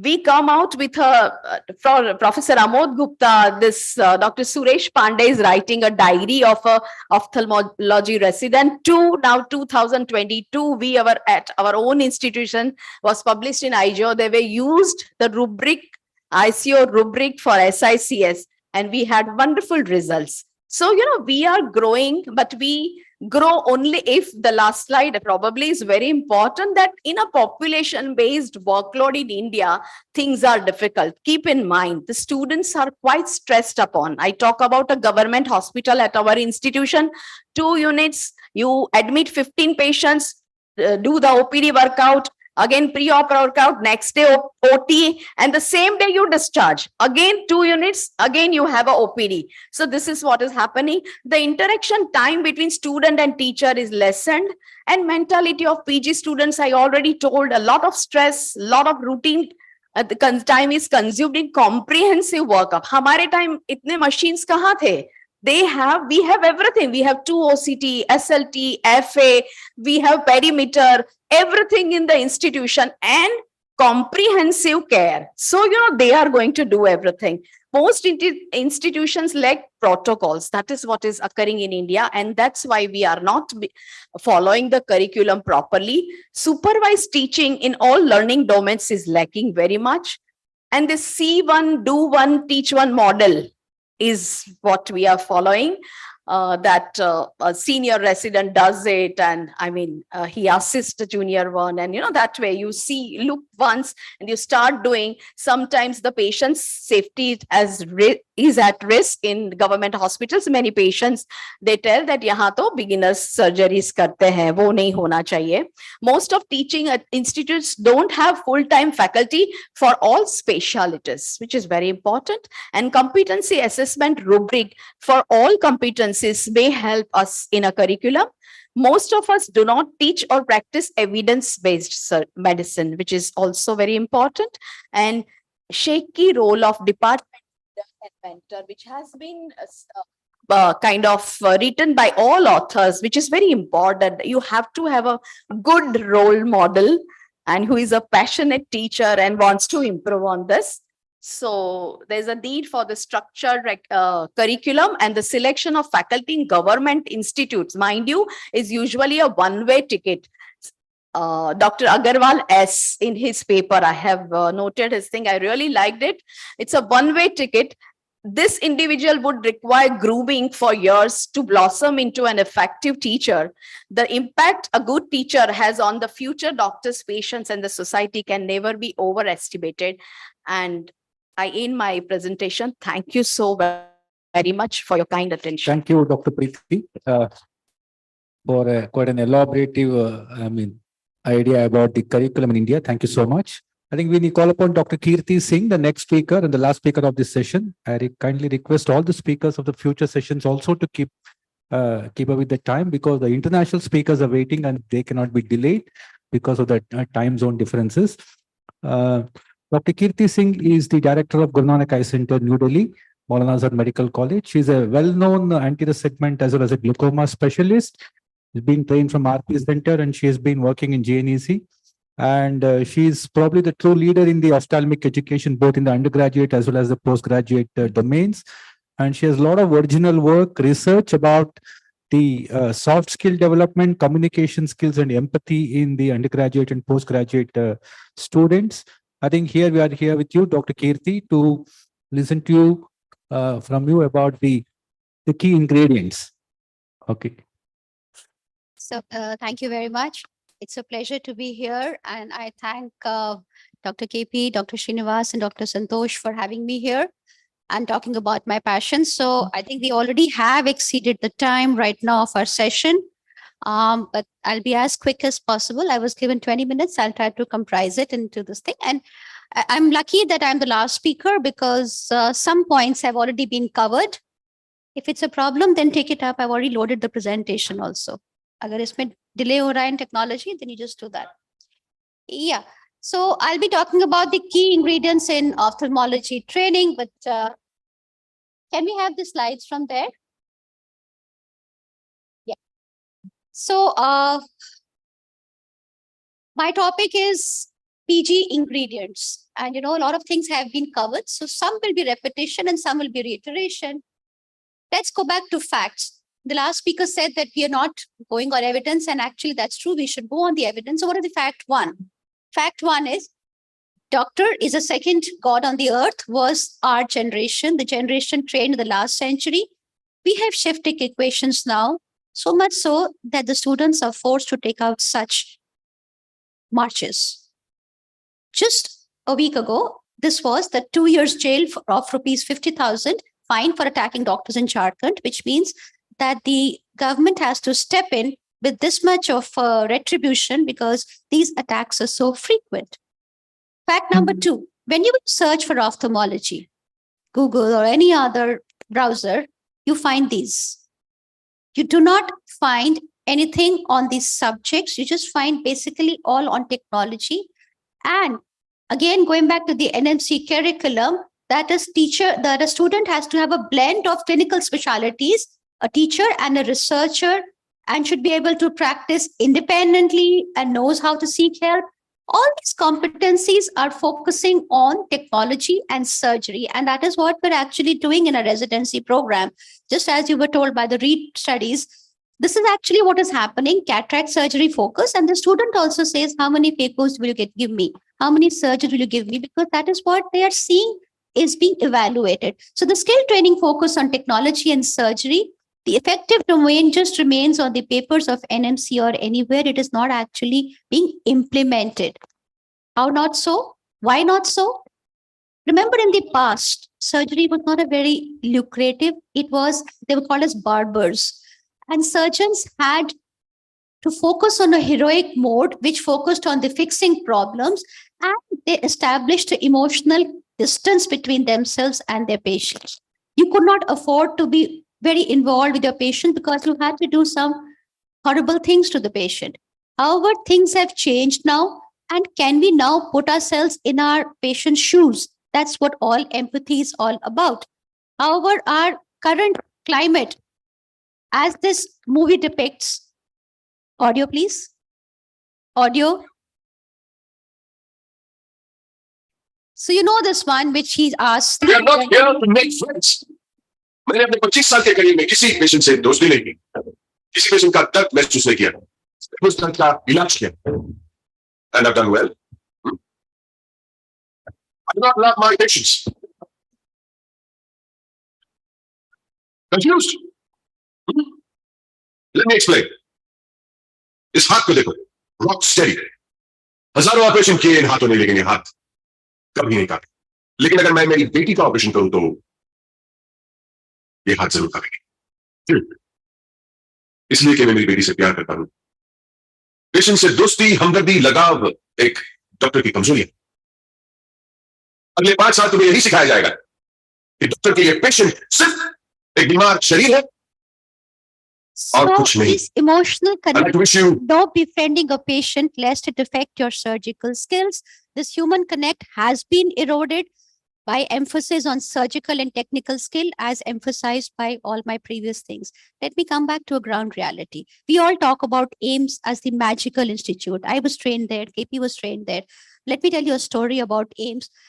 How the AIMS affects their own peers. Every year in AIMS, there's a suicide in the residence. Every year, for the last 10 years. My daughter's an AIMSonian, so I know firsthand. I used to be in the hostel with her, and I witnessed it firsthand. Why? You know the Kota Institute story where there are so many suicides. Why? This is a documentary film, Placebo, made in 2014, reflecting a true story. An MBBS student in AIMS punches his right hand through the window pane, damages nerves. Of course, he was drunk at that time. His brother stays in the hostel for 3 months to understand the genesis and to take care of the child. Nobody comes to know. 3 months turns into a couple of years. No one detects कि उसका भाई साथ में है, उसको परेशानी है, that he needs treatment. The film explores this numbness, this unseen behavior of a premier college where all the creamiest of intelligentsia come, because this human connect is being denoted, and the talisman to prevent the first slide, which I said, the fact is that the doctor is no longer a second god on earth. The talisman is listening and communication skills. And the key is not just listening and communicating. Dr. Karl said in the morning also, and so did Dr. Amod Gupta, it's just not listening, it's effective listening.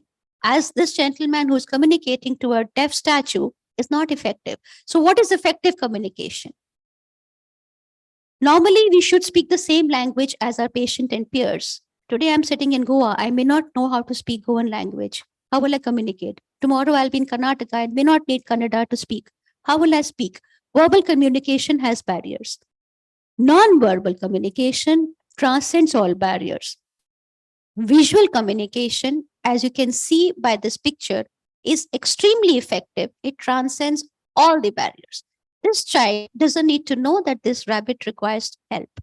So any visual, and we are surgeons, we are doctors dealing with vision. Do we need, for effective communication, we need to use the visual clues. This aspect of body language is extremely important. And this was popularized by Milton Highland Erickson, who himself was afflicted by polio as a teenager. And he tried to read the language of his sister, his doctor, his parents as they walked in. Because mind you, at that time, polio used to call paralysis and death. And for those of my era, Charlie Chaplin had no language or color clues, but he emoted so beautifully just by the visual clues. This was a sculptor given the award in 2019 award for light sculpture in Amsterdam, the communication deal breaker. And this was titled Addiction. Lots of us are on WhatsApp, on phones, including when we are on with our patients, with our students. It just shows that this non-verbal language or the visual clues you are giving to the patient by being on the WhatsApp and then looking up in between is that I'm not interested in you. And that's the message which is going across to the patient, and the patient is angry. Any patient who comes to us is there because he has some vision problems. He's not coming to you to say hello to you. He's coming to you because he has a problem.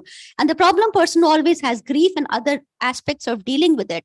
If he sees indifference or if he sees this type of a behavior, not obvious, it is but very much pertinent to say that your non-verbal clues or language is the most important way.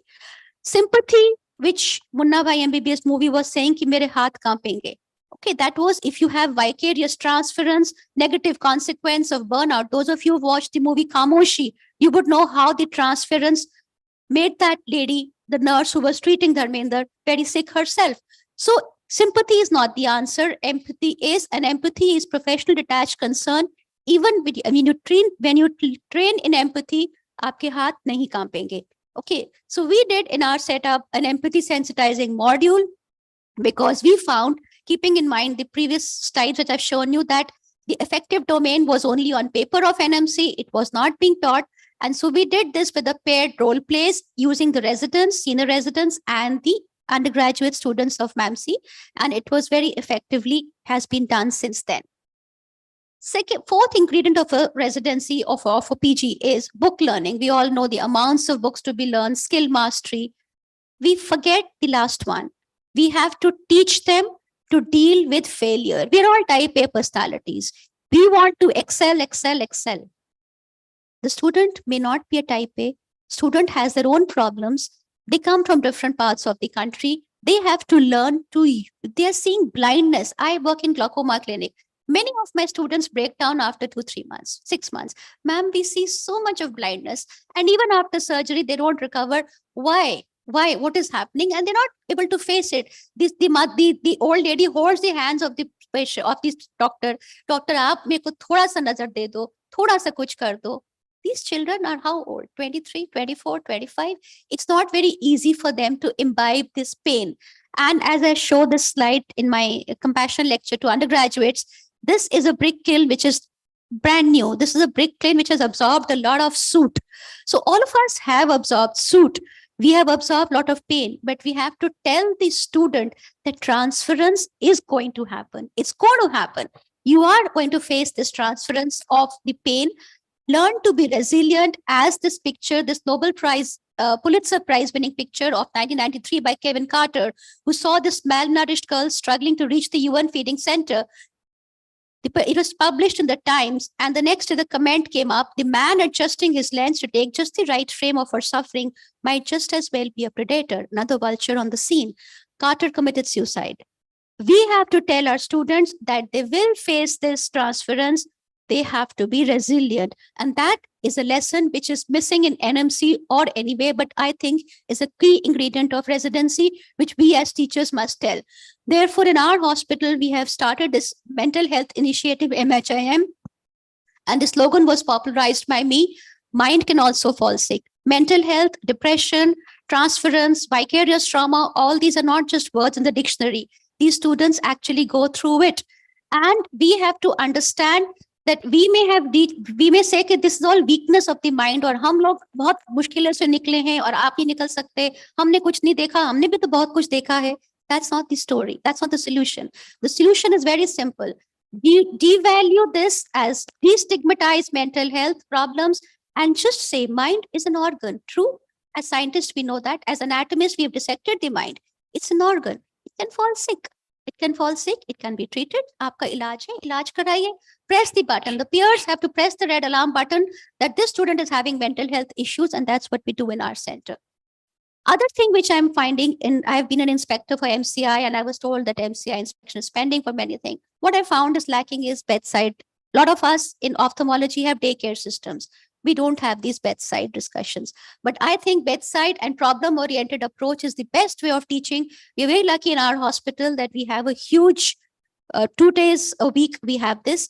Wherever possible, I understand all of you will not have admissions possible, but wherever possible, it may be 1 patient, 2 patient, problem-based approach on a bedside teaching, whichever way you call it. That's the best way of learning. A patient narrative is the best way of teaching both the affective domain, psychomotor domain, as well as the cognitive domain. We are at fault. So many of us have devalued MBBS over the last 15 or 20 years. When we became doctors, our parents were very happy. हमारा बच्चा MBBS pass हो गया. Now nobody is happy. NEET crack करना है आपको, PG लेना है. PG crack करना है, DM करना है, super specialty करना है. We devalued PG. Now we are devaluing also fellowship. What do we want? How old do we want our students to become? 35, 36, start their family after that? They are burnt out shells what they come. We have to rethink. The people sitting here, the doyens sitting here, you are on many boards. Rethink what we are doing to these children.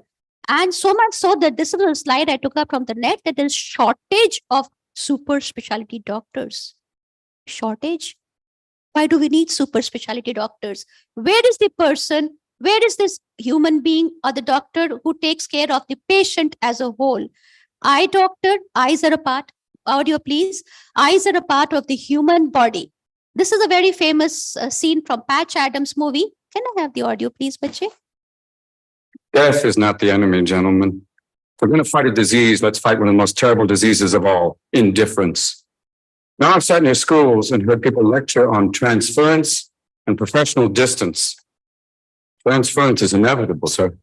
Every human being has an impact on another. Why don't we want that in a patient-doctor relationship?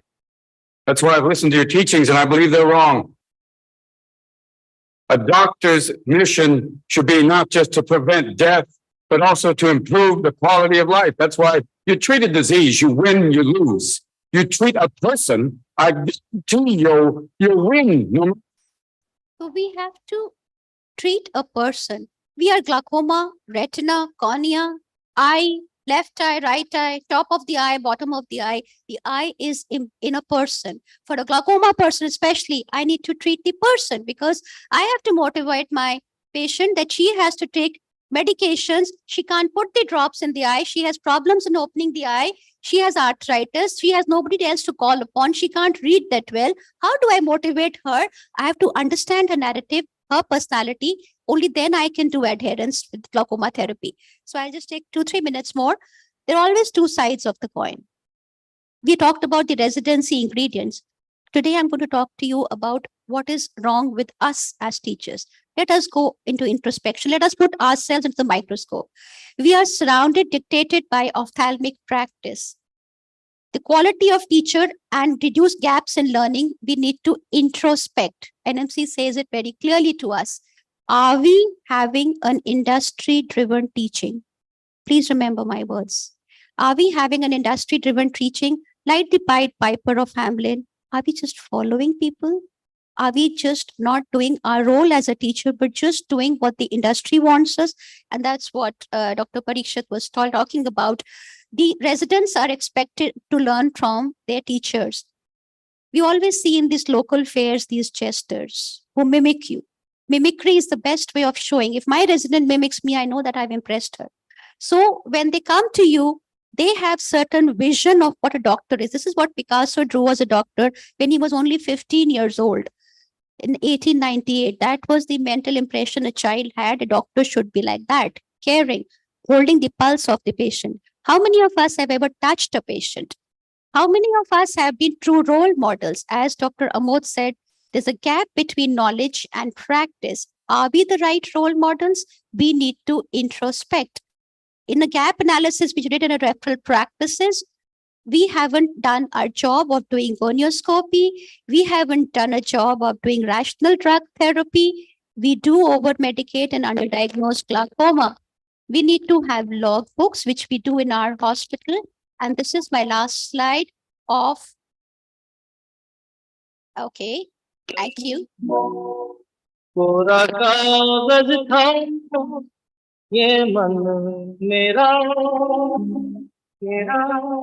लिख उस पे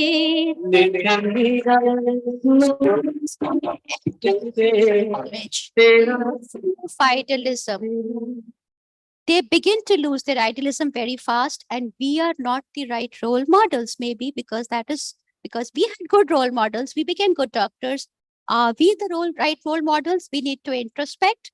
We need to give our students firm roots embedded in ground reality. We need to introspect, and we need to write more books and do more work. And the last slide of mine is on color vision. We just talked about, somebody mentioned stereopsis. We need to know whether color vision is required for ophthalmology. It is still being very much banned. The students are banned from practice if they have color vision deficiency. Do we really need to do that? Thank you. Thank you, Dr. Kirti. That was an excellent insight into a very neglected part of the affective domain of the postgraduate training. And she has done a lot of research on undergraduate students on evaluating and developing empathy with role playing and also the enacting clinical scenarios. Thank you so much. With this, we end the session. I thank all the moderators, the panelists that who have helped us to conduct this session very smoothly, and all the speakers who have shared a lot of information. With that, we move to the next session.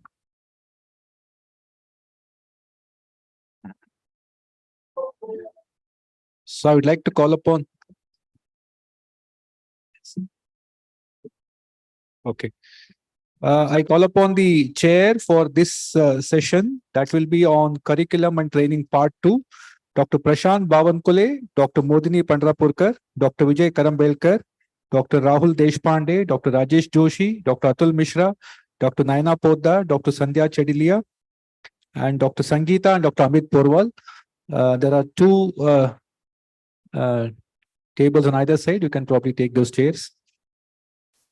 And we have the Doyen himself, Dr. Ashok Grover, waiting to join us and give a talk on his probably something very close to his heart, the essentials of AOS ophthalmology curriculum and how to incorporate into individual programs. I think Dr. Grover needs no introduction. He's the most well-known face for all the AOS members as well as for all the postgraduate teachers in India. And he's the face of Indian ophthalmology for the global teaching academia. And they have done a very original work on the AOS ophthalmology curriculum, in which Dr. Santosh Sonawala is a big part. And he's going to share his thoughts on the essentials of this particular initiative they took, as well as how to incorporate that into individual programs. Dr. Grover, sir, can you hear us? Yes, Krishna.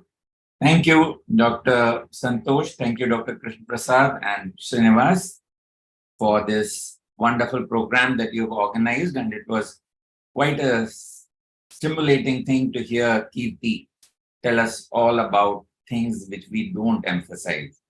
And you've had some stirring talks by Carl, by Amod, by Parikshit and Dr. Preeti. And a lot of what I'm going to say has been spoken about. But I'm going to stress on what essentially this curriculum that All India Ophthalmological Society created is all about, and how we can really make use of it in our individual programs by adapting it to our own needs. Is my video, the slides quite clearly visible and I'm audible well? Yes, sir. Okay. The blindness is a major problem in India. As we all say that the largest number of blind in the world exist in India, and a well-trained ophthalmic human resource is vital to make sure that we take care of those who require that care. Current estimates of human resources in terms of ophthalmologists are about 21,000, which is certainly short of what we need to have in order to take care of the problem. But this is compounded largely by the inequitable distribution in the rural and the urban areas, and those who are have-nots do not have the same level of care as they need to have. Our ratio is somewhere around 1:75,000, whereas the desirable one is much closer to 25 to 30,000. So are we ready to take on the challenge of taking care of our blind and our visually impaired? As of now, I believe we have 661 medical colleges, a larger number in semi-government or government sector, and nearly the same number in private or trust sector. But I'm sad that I can share the findings of 2001 even today and say that what we found in our ARC survey in 2001 largely holds true today. We have shortage of equipment in our medical colleges today. We still have shortage of faculty. We still have poor development of subspecialty clinics, and faculty is not able to devote enough time to teaching because of their other clinical and public health work. And there are a number of reasons why this exists. So not only do we have poor infrastructure, we have poor training facilities in our medical colleges, particularly in many of the government-funded institutions. So besides improving our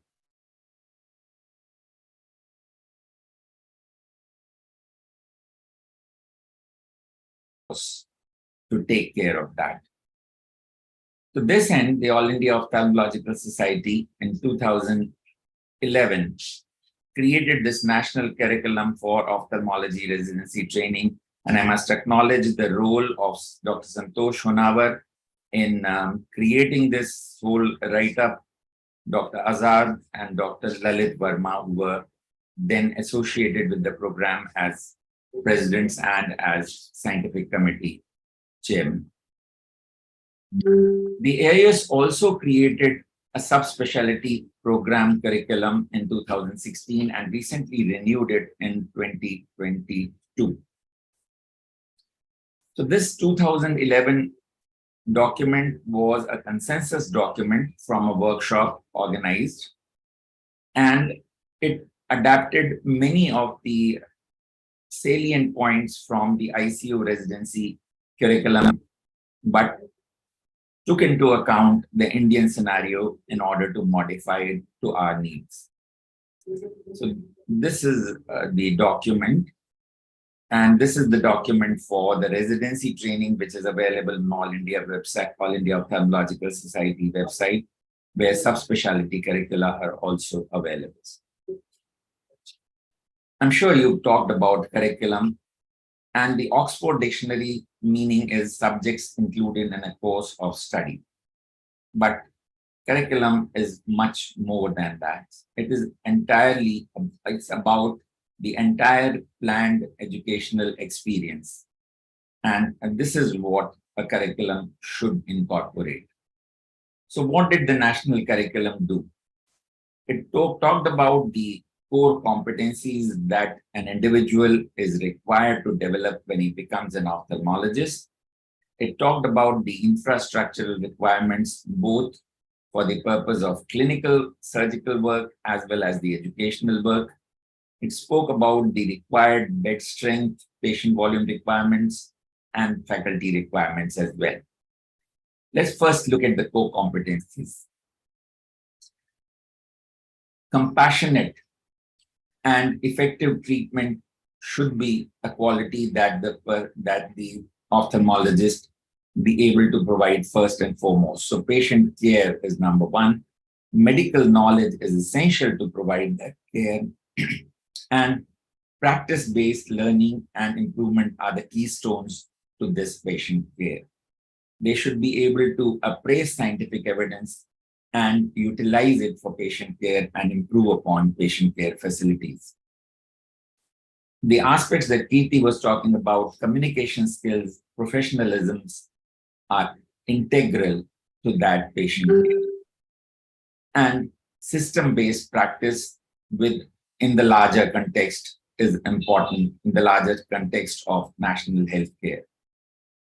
Also, ability to manage things, not just in the practice, in the hospital, and financial management are also integral skills to being able to provide effective patient care. The committee that considered this curriculum on behalf of Medical Council of India also added a suggestion that diploma seats, though they had their own importance and relevance at a time when there was an acute shortage of ophthalmic manpower, probably do not have the same relevance today, and all these seats should be converted to MS and MD seats, as 2 years is inadequate to acquire the necessary knowledge and skills for being an ophthalmologist, practicing good surgical and clinical work. And many of those who do the diploma today are going to seek DNB in order to develop further skills. So the purpose of diploma is at times wasted in a specialty like ophthalmology. So the other aspects that the national curriculum has laid down are the curriculum content about the exact subjects, subspecialties that need to be taught, and the details. Teaching and learning methods have been dealt with. Minimum requirements of diagnostic and therapeutic procedures which a candidate needs to do before he graduates as an ophthalmologist were also laid down, and so was the minimum amount of surgery performed. We thought that these, even if not achievable immediately, must serve as the guidelines which will guide the teaching programs. The educational resources that are needed for these programs were also laid down, and details of formative and summative assessment, including the tools for formative assessment, were laid down. Let's look at the infrastructure requirements. The exact equipment needed in a medical college ophthalmology department were all detailed, including the minor and the major things, including the operative facilities.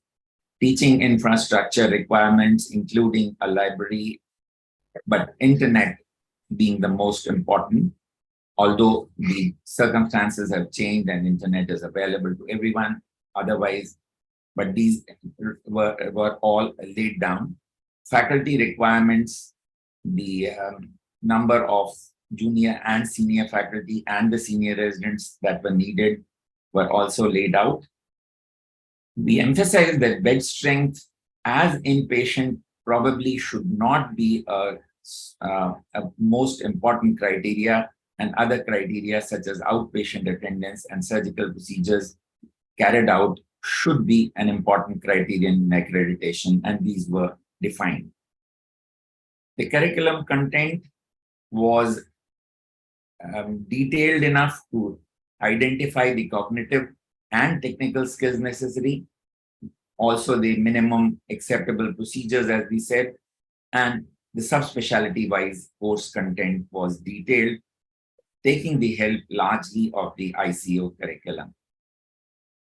And the content was also classified as basic, standard, and advanced, and some were prioritized into must know. There was also a division into year 1, year 2, and year 3, although we do understand that this cannot be a watertight compartmentalization in a clinical and surgical subject. So it had the sections of all subspecialties, but also included a section on community ophthalmology, research, ethics, and professionalism, which we consider are as important as anything else.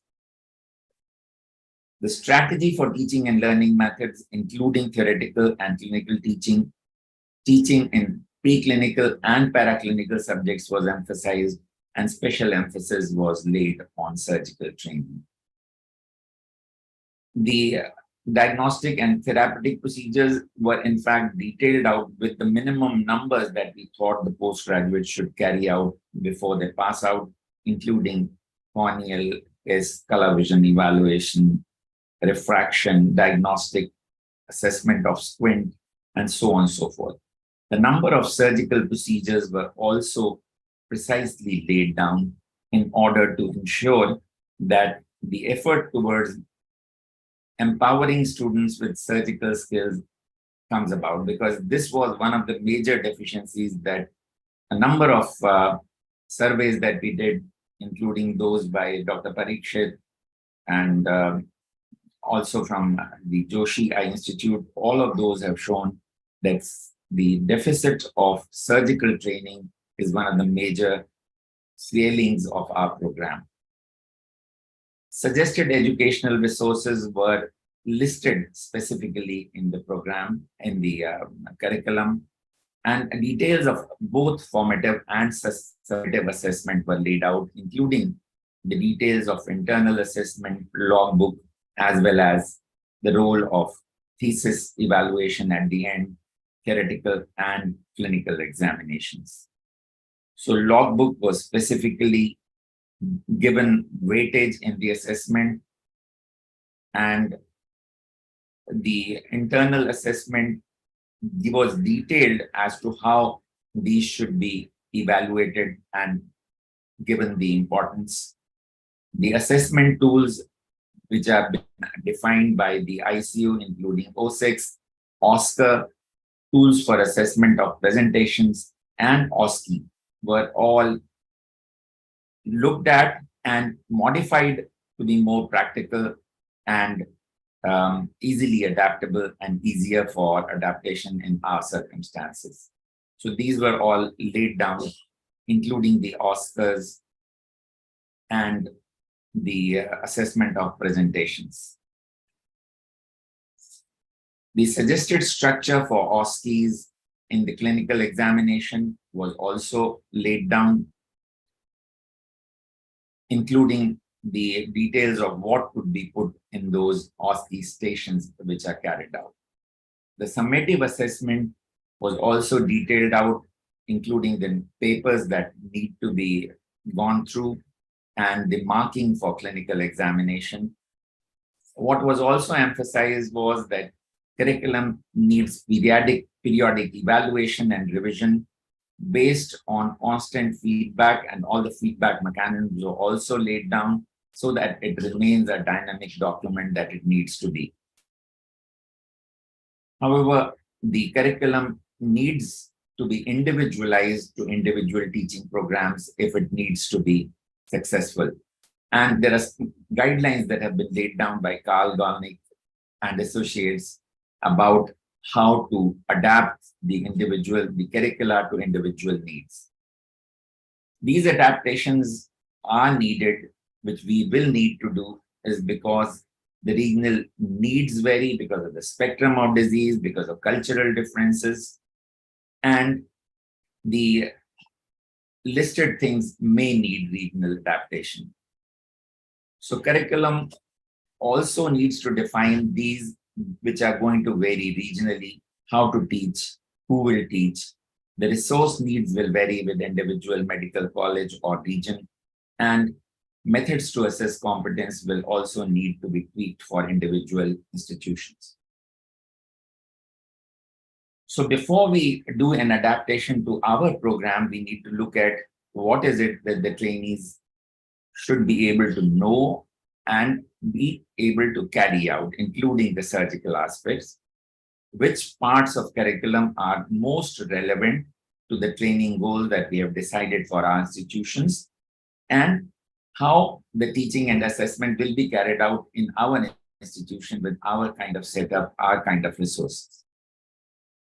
So content selection is important when we decide our adaptation to make sure that most must-know component or most important content are not deleted, and anything that is specific to the area within the resource and time constraint is also included.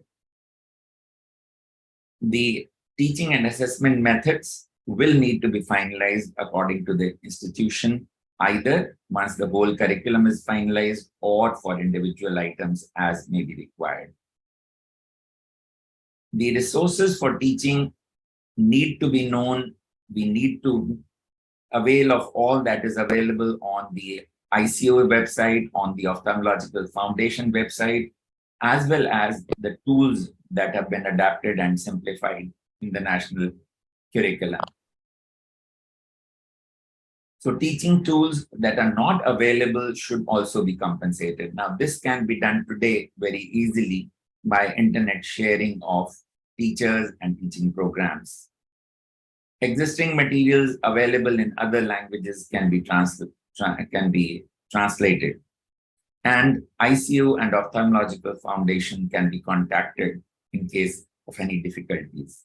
The resources can be augmented, or the manpower can be augmented by working with non-governmental organizations. But the most important aspect of any curriculum is to make sure that it is implemented in a way that is useful to the end user, which is our postgraduate or our resident, who must get the maximum benefit of it. For the national curriculum, we have to be thankful to International Council of Ophthalmology and all those who are associated with it at various stages in AIUS and at the level of MCI committee that looked at this. Thank you very much. Thank you, Dr. Grover sir. That was extremely useful talk, and it will really enthuse us to really implement this curriculum that has really been a Herculean task. I think the curriculum development is probably the most difficult one, because it has to suit the need of the time, the industry needs, the patient needs, as well as it has to be tailor-made to the ethos and the culture of the particular region or the country. I would like to take the advantage of Dr. Venkatesh Prajna in the audience. He's a part of this gathering. We will like to definitely ask his insights. Sir, what is he is the key person in designing and implementation of curriculum in the entire Arvind Care system. So, I mean, how do you, what are your inputs about this particular talk of the design as well as the implementation, which is the most difficult thing, and it is so variable across the country. And in Arvind Eye Care, how do you actually ensure that have you made the system so robust that whoever enters in gets the curriculum by default, or you really have to customize or really monitor it? I think the single most important point which came out of Dr. Grover's talk was the customization. We have problems customizing between Madurai and Coimbatore, leave alone a different state altogether.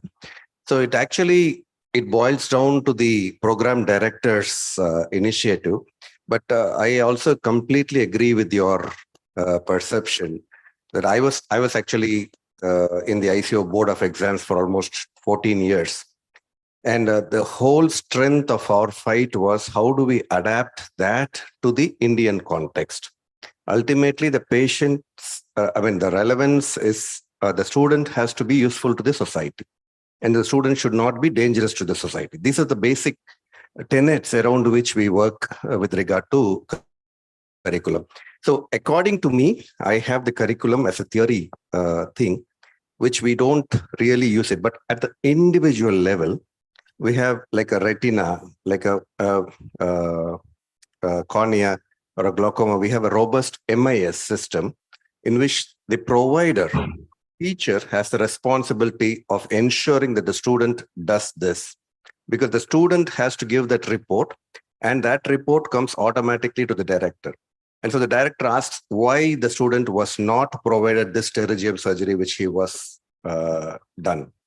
And I want to repeat this. I'm not able to implement it in the other parts of Arvind where I'm not sitting there as the director. So it is a sensitive issue, but we have to adapt it to our local needs. Okay. Thank you, Dr. Grover, sir. That was an excellent talk. We really enjoyed your talk, sir. So please stay connected. We'll continue with the rest of the program now. Thank you. So we come to the next part.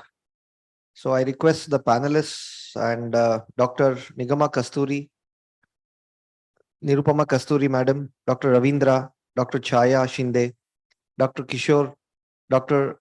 Sanjeevani Ambekar, Dr. Satish Desai, Dr. Kalpana Sharma, Dr. Kunal, Dr. N. Lakshmi, and Dr. Mahati to please occupy the chairs. So we are going to have a panel discussion now. I request Dr. KP also to please join us.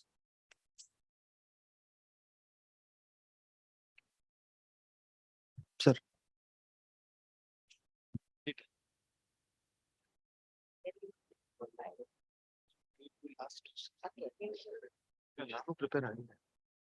Ideal ophthalmology. So now it is open to the audience. Ideal ophthalmology curriculum is the panel discussion. We have it for 20-25 minutes and then we go ahead with the next this thing. So we first start from Dr. Ravindra. Your thoughts on that, and let's have a panel discussion and open to the audience as well. Yes. The top thing that comes to my mind is the dependence of the students on online books and online videos, and rather than on the faculty related experience. Sometimes we have a lot of difficulty in enforcing the clinic related protocols, because the online videos will be giving an online equipment related parameters will be somewhat different from what we are trying to enforce. So this is also then coming down to customization, and maybe detailed SOP should be required, should be made, and it should be enforced for each individual hospital and setup.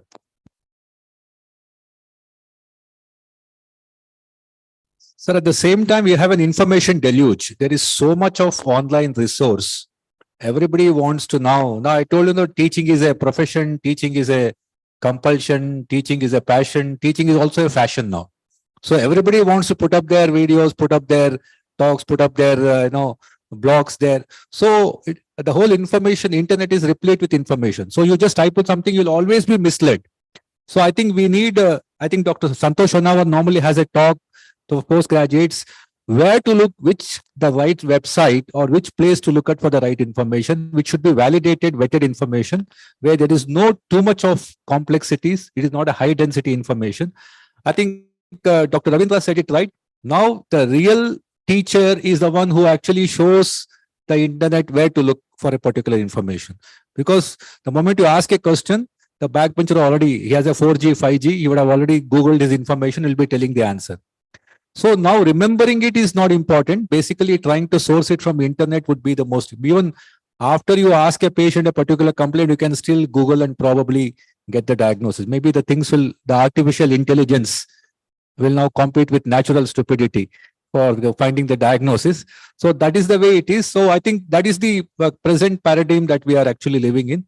Madam, what do you think the ideal curriculum, what Dr. Grover alluded to, is it really possible across the entire, all the regional aspects of India? Because entire India is probably, it's got so much of variation and so much of difference in the infrastructure, human resource and things like that. Even the quality of students, each institution, even the quality of students also decide what curriculum can be really implemented in a particular place.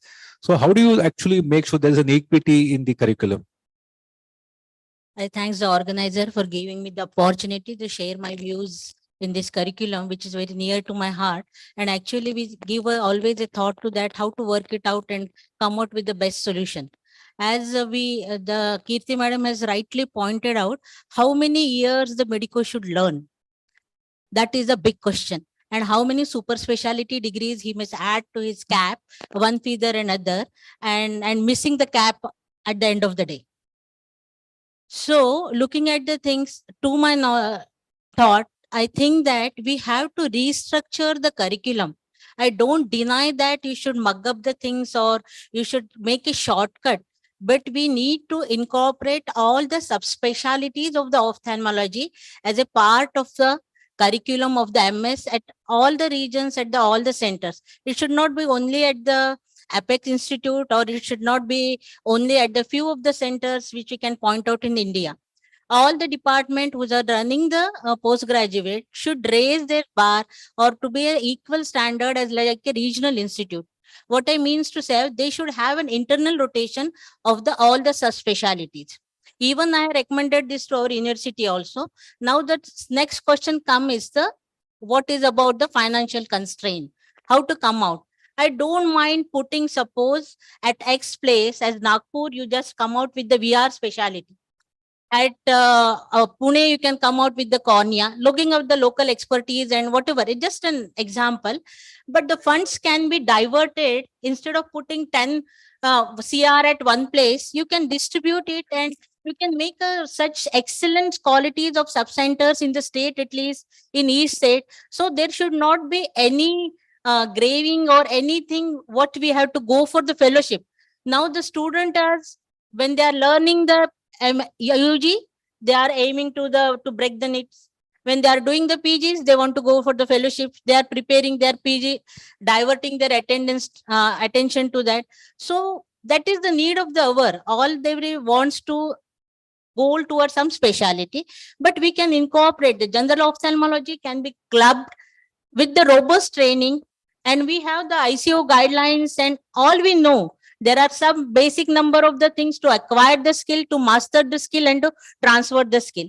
To acquire the skill, we know minimum 25 that items to be done at that. So we should restructure this curriculum and move with the best standard to be available. We should not wait the student to go for ICO, to go for the fellowship. If he want, he definitely go.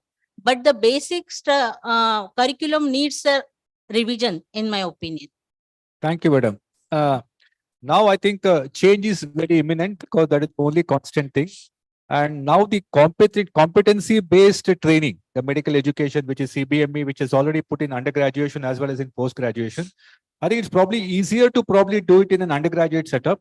But what about post-graduation? Do you really want to say that CBME will be a game changer? And what are your immediate challenges in implementing it in the 100% totality? Hello.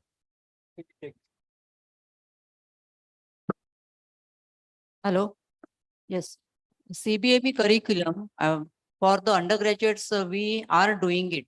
And now it is coming for postgraduates as expected, because the same batch 2019 batch undergraduate, now when they will go to postgraduate, so mostly from that batch it will be started in the practice. So before that we have to prepare ourselves. Now as Dr. Preeti has shown it, and I think also that it should be reshaped again.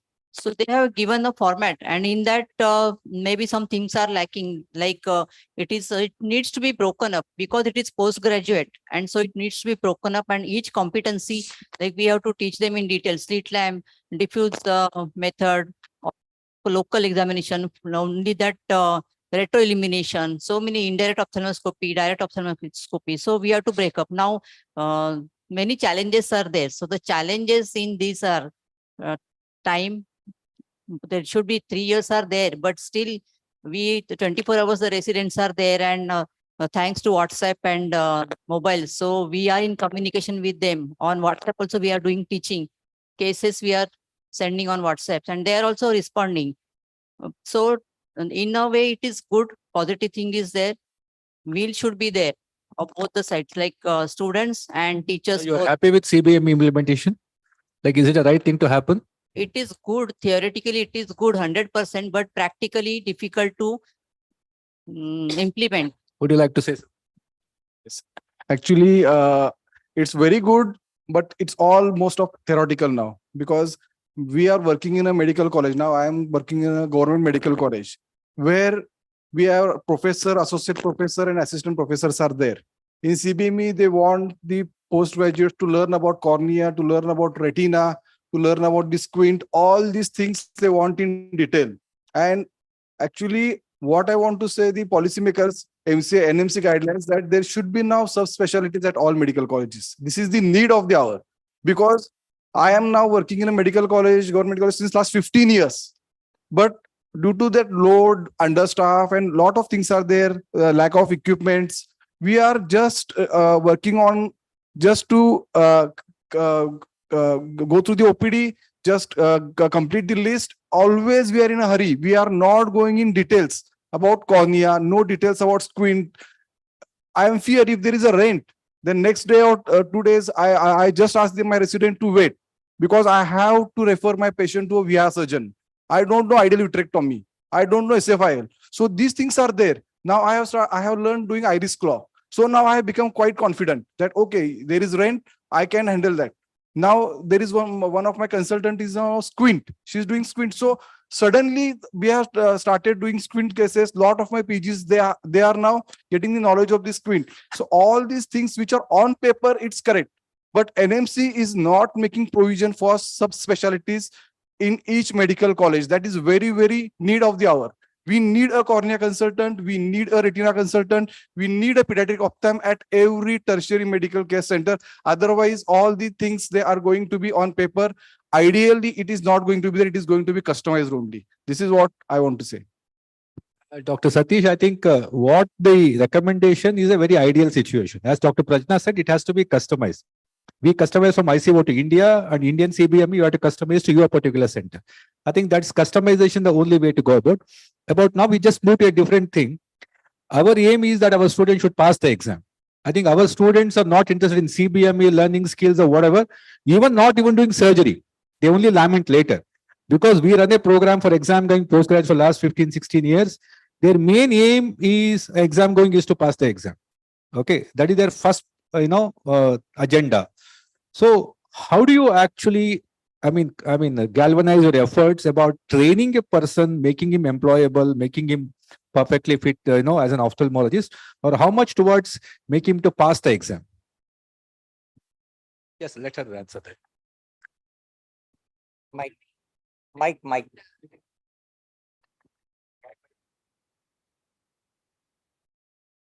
The main aim should be to make them competent as an ophthalmologist to start practicing once they complete the degree. And the main aim should not be that they should just pass the exam.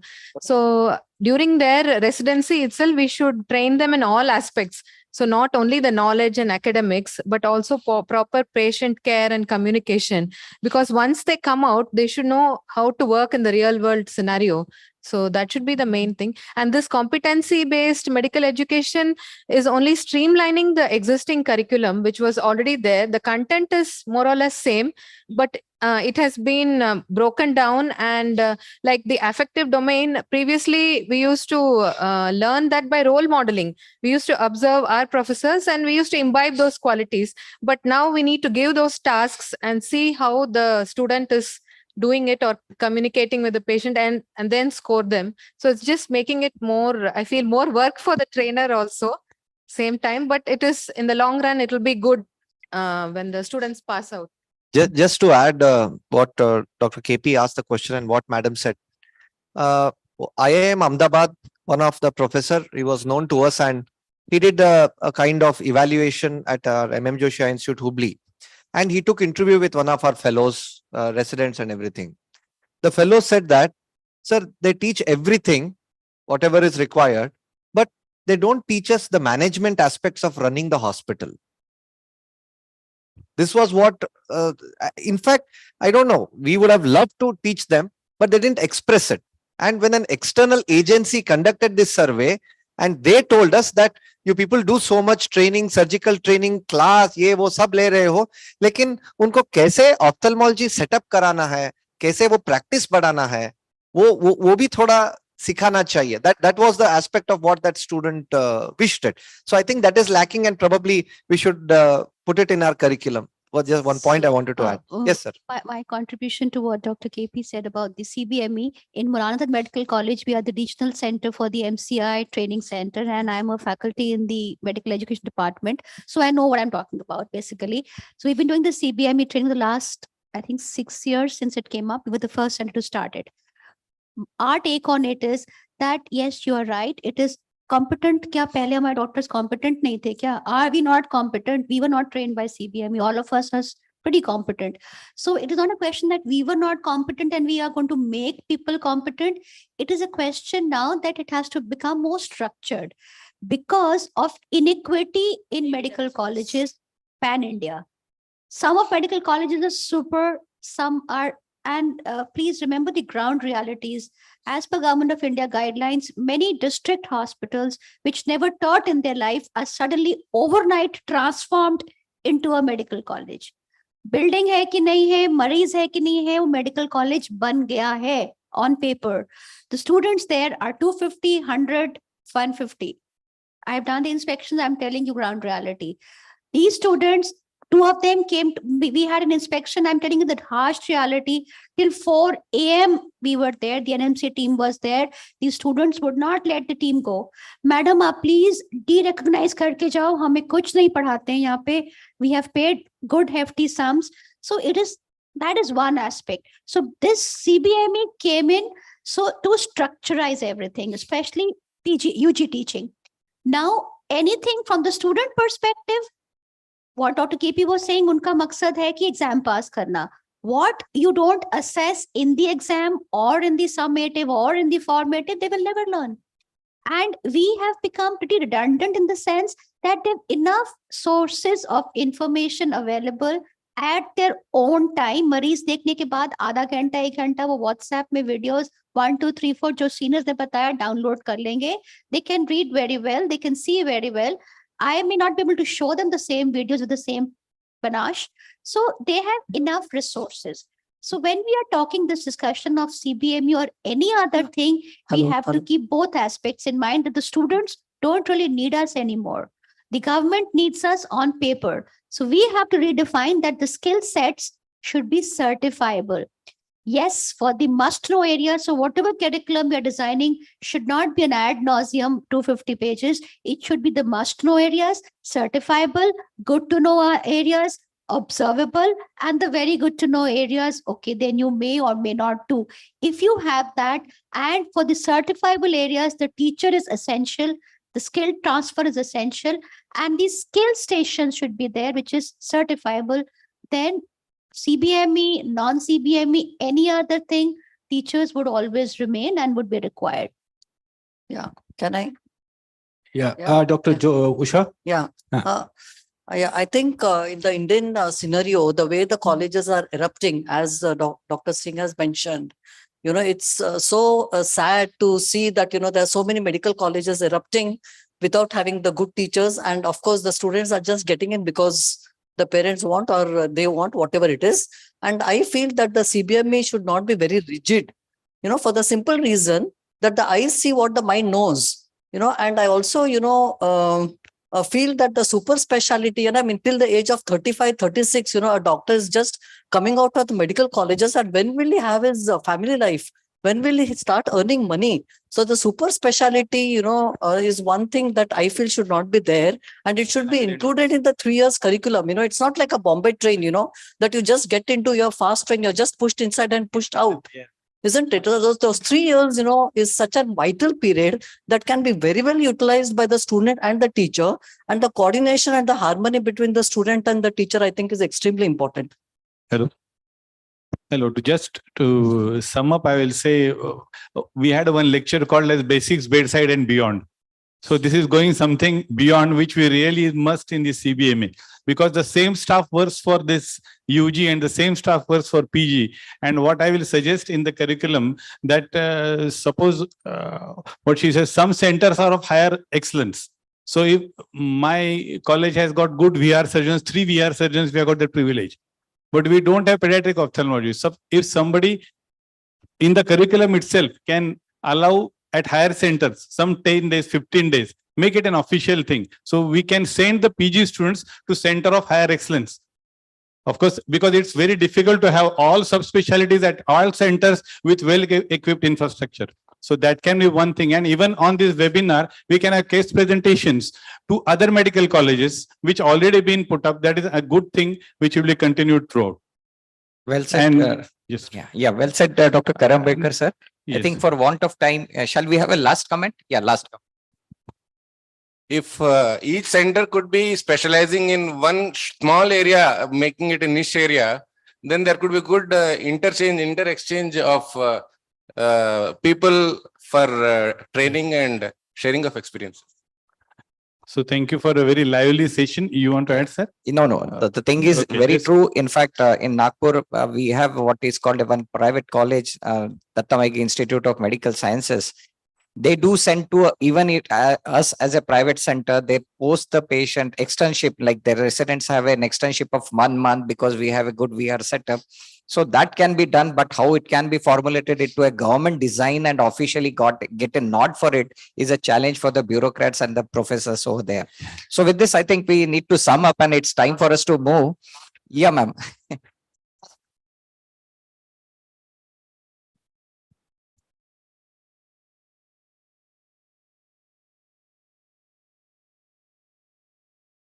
Private colleges, number one. And sir, role of a mentor is very important. I'm talking about the fact that in a very small department, we have everything. Like मैं laborer और मजूर की तरह government के पीछे पड़ी रहती हूँ. And we have a retina coming from RKS. We have oculoplasty coming from Rogi Kalyan Samiti, what we call. And I have my students who are in Surat city who come for a pediatric case and ROP case and whatnot. So ultimately CBME में कुछ मेहनत है, but to make a document, but unless and until we make that perfect document, we can't bring in the uniformity, which is very important. And you have to have that passion, and whatever resources or instruments and everything is available with you, you can exactly do it. It is a teamwork. The HOD takes all into the room and make a document of an objective, resources and everything. And sir, it can be done. I think somehow we have this concept CBME theory hai, nahi hai.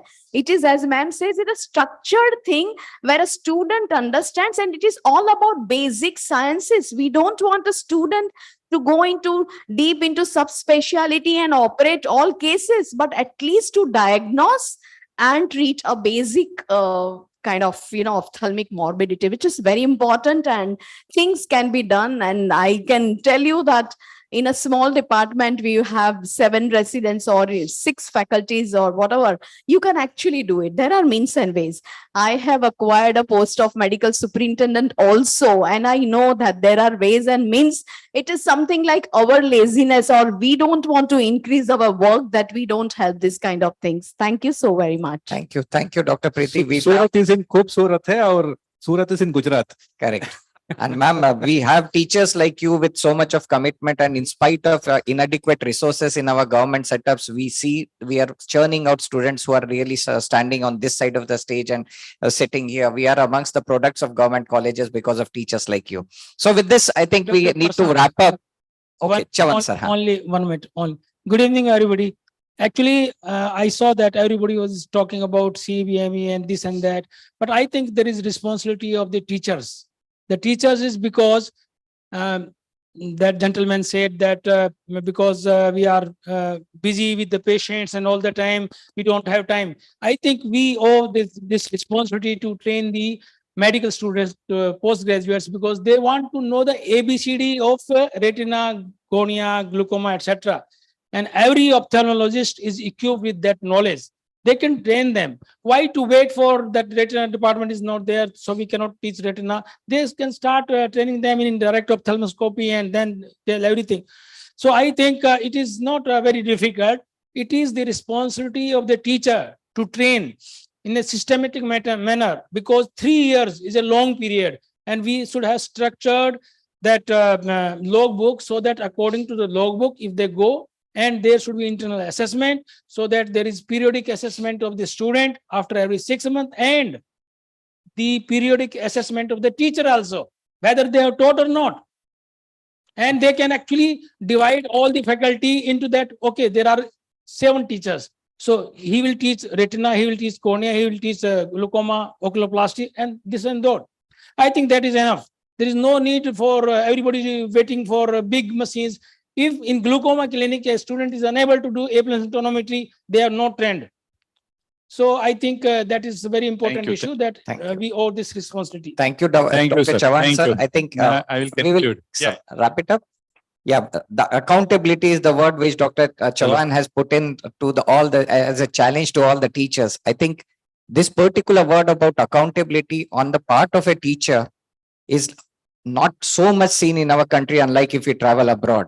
There, the accountability is there more on the teacher side. The onus is more on the side of its teacher than on its side of a student. With this, I think we will wrap up this particular comment here. And it's time for me to invite Professor Ashim Kumar Ghosh, one of the most dedicated teachers. He's a director of RIO Calcutta. I have seen him working from morning 7 o'clock to evening 11 o'clock in his department, burning out for his student up to 11 p.m. And to share with you a few of his personal traits, because he has to be there in the department, he is the last person to leave the department at 11 p.m. And in Kolkata, he has to travel a lot. He stays 6 days inside the campus in a small room in the department just for his student. And that is the type of a teacher which we are proud of. So over to you, sir, please. Sir. KP. Hello. I will just do formal introduction of the sir. He is Director and Chief of Vitro-Retinal Services, Regional Center, Ophthalmology, Calcutta. Awarded the Best Teacher Award in ACOI 2020, Calcutta. So, please, sir.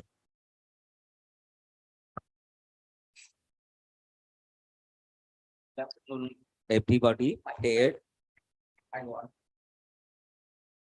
The hot question now is, few of the audience were asking, diploma is closing.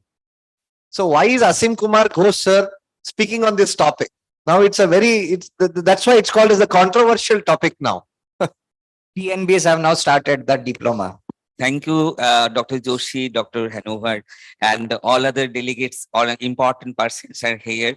I'm very indebted to be present here to deliver some experience of myself as a teacher, post-graduation teacher in RIO Kolkata for last 33 years. I finished my MS in 1990. From then I was there, and in the middle I was transferred to North Bengal Medical College, but still there. My experience, because I am a singer. So I usually coming from regional to ophthalmology, Kolkata. I have no financial interest. I am a singer, so my experience usually goes to some musically modified journey. It has got prelude, mukhra, interlude, antora.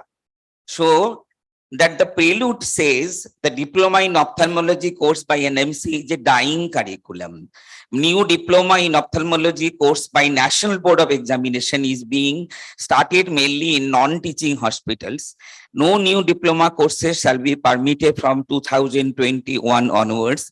All the rules and regulation of erstwhile MCI regarding existing diploma courses shall be applicable till all the diploma courses are phased out and the last diploma candidate has cleared the examination. But unfortunately, we have got 20 diploma still now, and we have with 20 seats every year that full of candidates coming from the different corners of the country.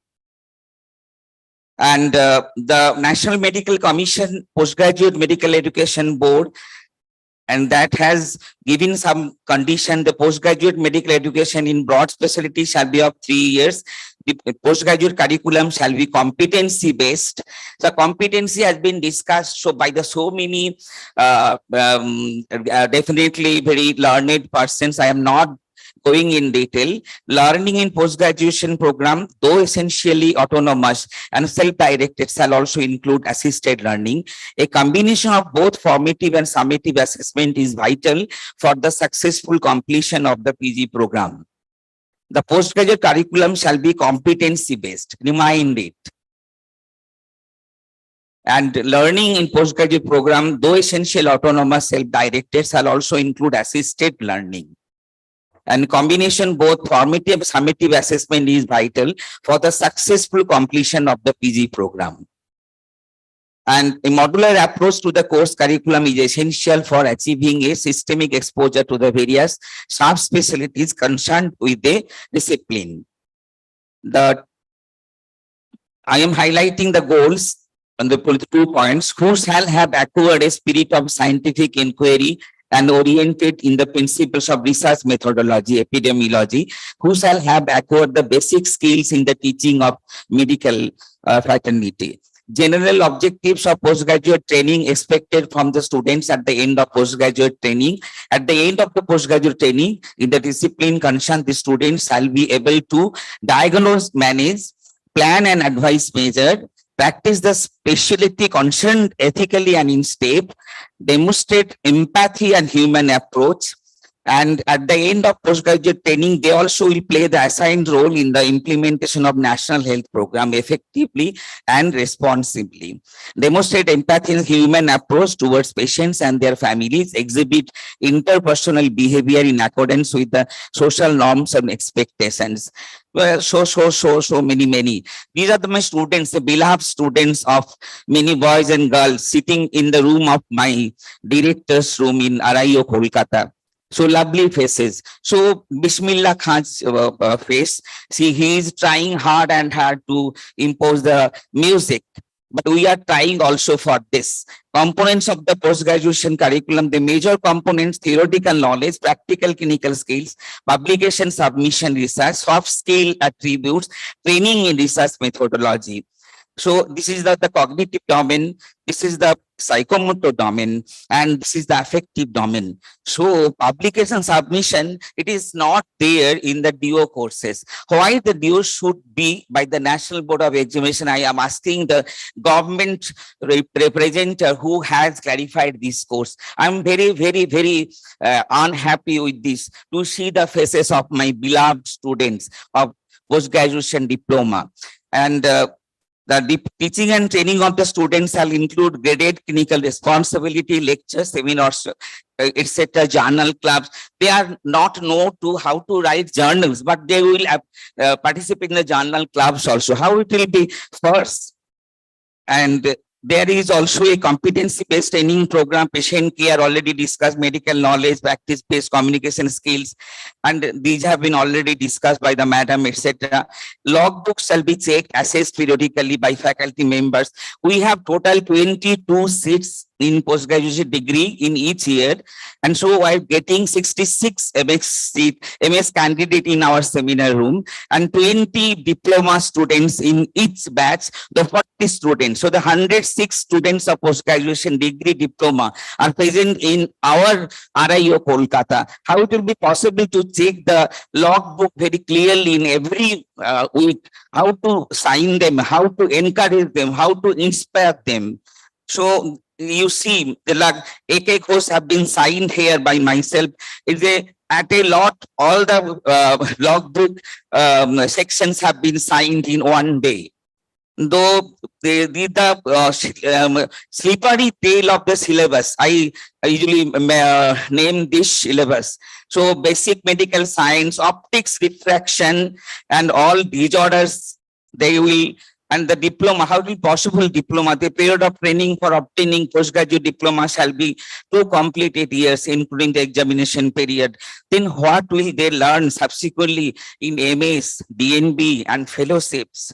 And these are the curriculum that has been put by the MCI, but in COVID category, that was basically lost in our way in college also.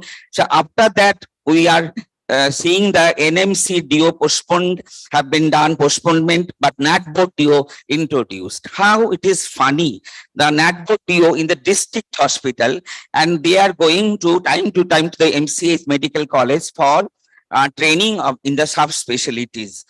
And district residency NMC DOs suggested, but this has been already postponed. So NATBO diploma, diplomacy. I have named it NAT or Diploma Diplomacy.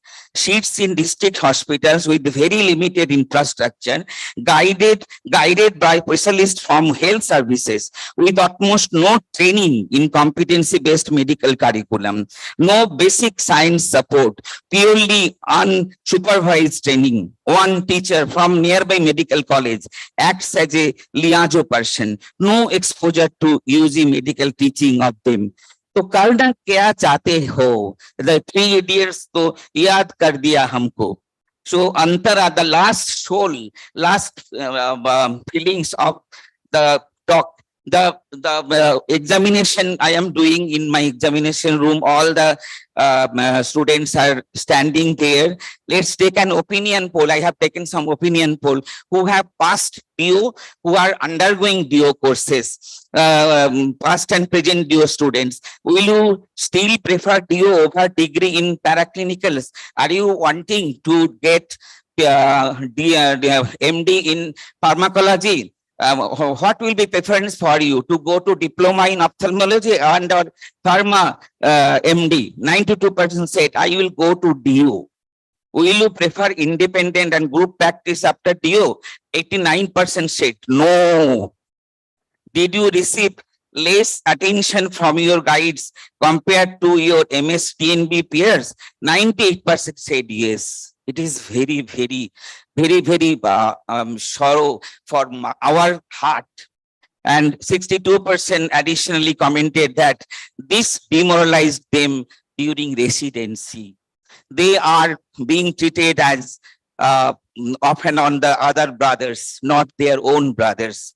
Among current students, what will you do after DO? 100% said post-diploma DNB and or MS, including in-service candidates. Those who are very higher age group, they are also willing to go to post-DNB and or MS. Among past students, I inquired, what did they do after DO examination? 95% did post-diploma DNB, rest did MS. 98% did fellowship after TNBMS. Among current students, do you know your syllabus and competencies? 100% said, "Kaun sa book mein likha hai, sir?" They are not knowing about this. Among past students, I inquired, did you feel that 2 years is enough for DO residency? 96% said not enough. Among current students, do you think DO curriculum should be replaced by MS? 100% said yes. So DO path for ultimate establishment, 2 years, bond service, post-diploma DNB, bond service, fellowship for 2 years, again bond service in certain situation. So golmal hai bhai, shab golmal hai. It reminds me the song again. So what I feel, my experience in the last DO curriculum is not entirely serving the purpose for which it was intended to serve. Diploma by NAT board is yet to prove its mettle. Syllabus and competency wise, there is no difference between diploma and degree. Arbitrary 2 years duration. Why? Expected to know details of optics, to ocular pathology, to latest investigative tools, but not entitled to dissertation and research. To keep or not to keep, I keep it open for discussion in the forum. To my learned all representatives here, what will be the utility of keeping DO or NAT board DNB course in future? So that I suggest that there should be MCH in retina vitreous surgery, MCH in oculoplasty surgery, MS DM in neuro-ophthalmology. So I suggest it. And also the government nominee are here not. So it is not possible to make them listen my news. But you are the renowned personalities. You should say to the government why they are not setting MCH oculoplasty, MCH pediatric, and also DM in neuro-ophthalmology. So I am a Bengali, so I have to sing one line song, then to go. Amar sonar bangla, আমি তোমায় ভালোবাসি চিরদিন তোমার আকাশ তোমার বাতাস আমার প্রাণে ওমা আমার প্রাণে বাজায় বাঁশি সোনার বাংলা আমি তোমায় ভালোবাসি নমস্কার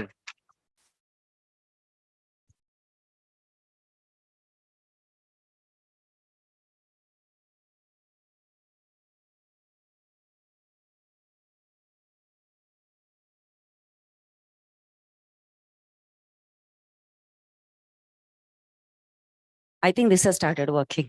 Thank you. Thank you, Professor Ghosh, for the tragedy of the. Yeah.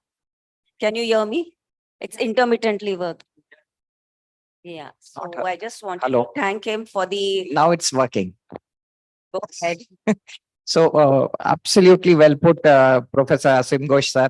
That was expected from you, and a very from the heart you meant what was the pathetic condition which a DO student is left into for an not only from his broken down from the within but also from outside and into this world of corporates and everything. They will be forced to be an optometrist if they really don't crack it into the DNBs and for the education. Very well put. Here, madam has something to say, please. Before you say, I just want to comment about Dr. Ghosh. I want to comment about your students. So in Shakti Netralia, 1 year, 2 post-DOs came from RIO Kolkata. Next year, 2 more came. Third year, all 5 came. And they were some of the best post-DO candidates we have ever had. So whatever you're doing something right in RIO.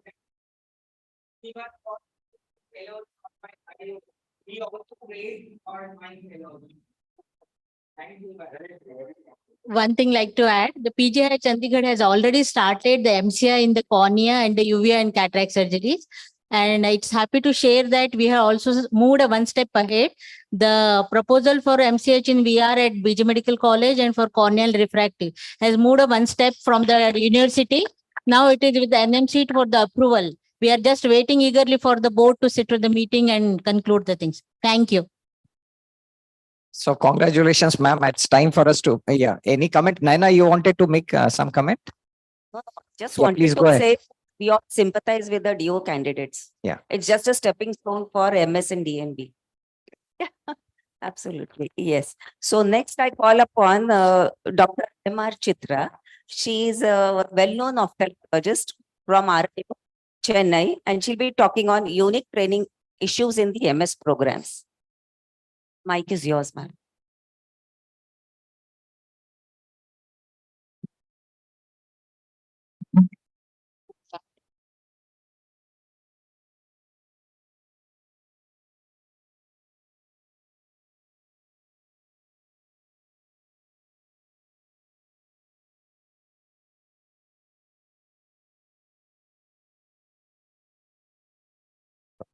Good evening, everyone. At the outset, I'd like to thank the organizers for this wonderful opportunity.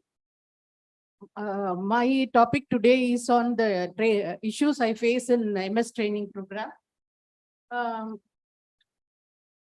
First, a brief history about our hospital.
I had one question to all the Maharashtrian teachers here and the Gujarat teachers. Now they are discussing more about DO, MS and DNB, but nobody is speaking about the CPS degrees. That is also an important aspect to be discussed. And I was told that CPS in ophthalmology is recognized only in Maharashtra and Gujarat, whereas CPS in gynecology and other specialties is approved all over India. So I think I request the moderator, the panelists and the audience here to please throw a little light on that as well, because now the lot of discussion is going upon cancelling the DOs. The DNB has started DO. The MS, of course, has cancelled DOs, but the DNB has started DOs. Yeah.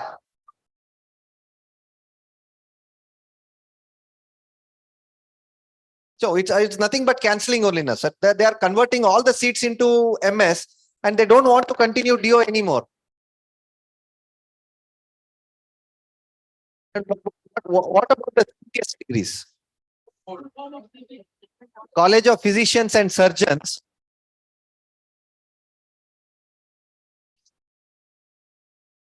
You don't have it in Gujarat, only in Maharashtra.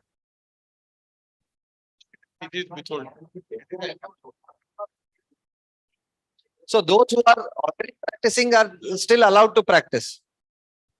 I think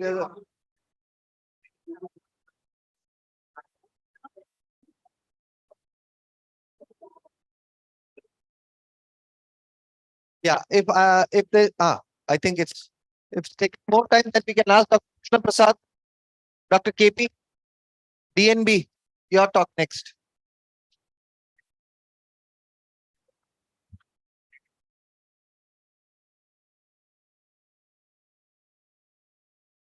Yeah, I think there is a problem with the LED wall. Now it's working, please. Like, so here it is coming. See,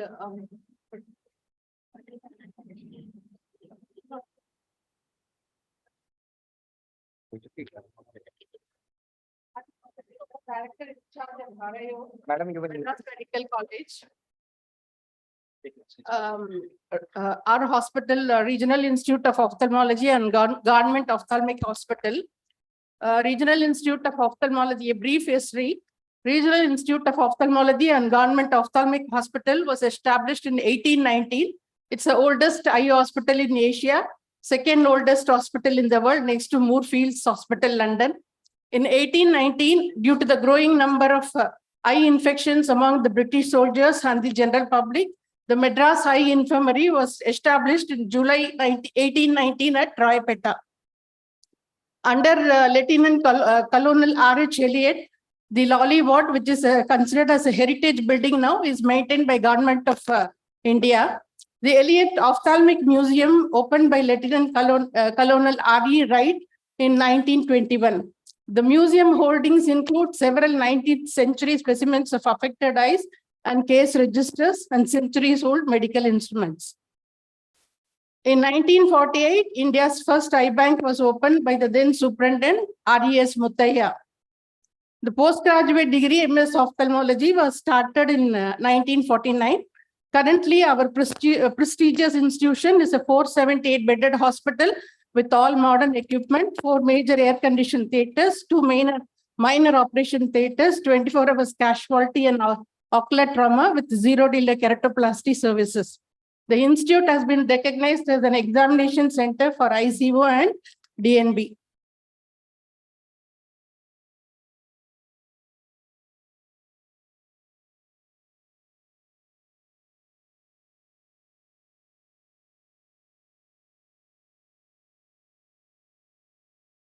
Graduates. The specialty clinics and services rendered include Orbit and Oculoplasty Clinic, Glaucoma Clinic, UVA and Medical Retinal Services, Retina Clinic, Cornea and Eye Bank Services, Quint and Neuro-Ophthalmology Clinic, Base Eye Camp Services. The students, during their second year of post-graduation, they will be posted in rotation to all the specialty clinics. The services rendered include in-orbit, lacrimal and orbital services, probing, external and endoscopic DCR, canalicular tear repair, benign and malignant tumor excision, canthotomy, orbitotomies, orbital floor repair, socket reconstruction, ptosis surgeries. Squint and neuro-ophthalmology clinics, all squint surgeries, neuro-ophthalmology evaluation, treatment of refractive errors, and pediatric amblyopia. In uvea and medical retina, complete anterior and posterior segment examination, which includes slit lamp biomicroscopy examination with an ITD, 78D and IDO, and PRP done for the required posterior segment cases, and early diagnosis and management of various types of endophthalmitis, and ROP screening and treatment of ROP. In glaucoma clinic, screening and management of primary and secondary glaucomas, evaluation and treatment of congenital glaucoma, and an array of investigations done include Goldman applanation tonometry, gonioscopy, AP, advanced diagnostic tools like OCT and UBM. Retina clinic, retinal clinic conditions like diabetic retinopathy, vein occlusion, vasculitis, treated with anti-VEGF and a laser photocoagulation. Again, screening for ROP is also done in the retina clinic, and ocular trauma with intraocular foreign body treated.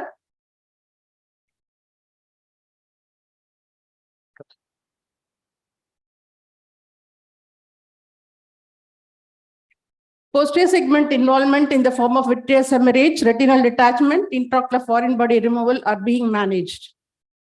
In cornea and eye bank services include doing optical keratoplasty, then a deep anterior lamellar keratoplasty, treatment of corneal ulcers, and in advanced cases, therapeutic keratoplasty, treatment of chemical injury patients with tuck-in tenon patch graft or amniotic membrane grafting.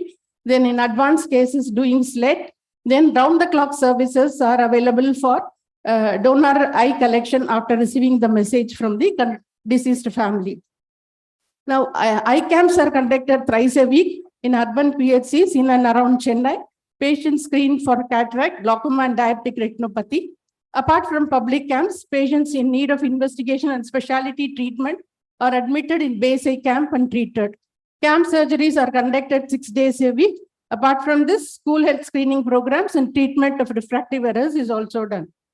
Now, coming to the unique training issues in MS program, increasing utilization of the residents for clerical works.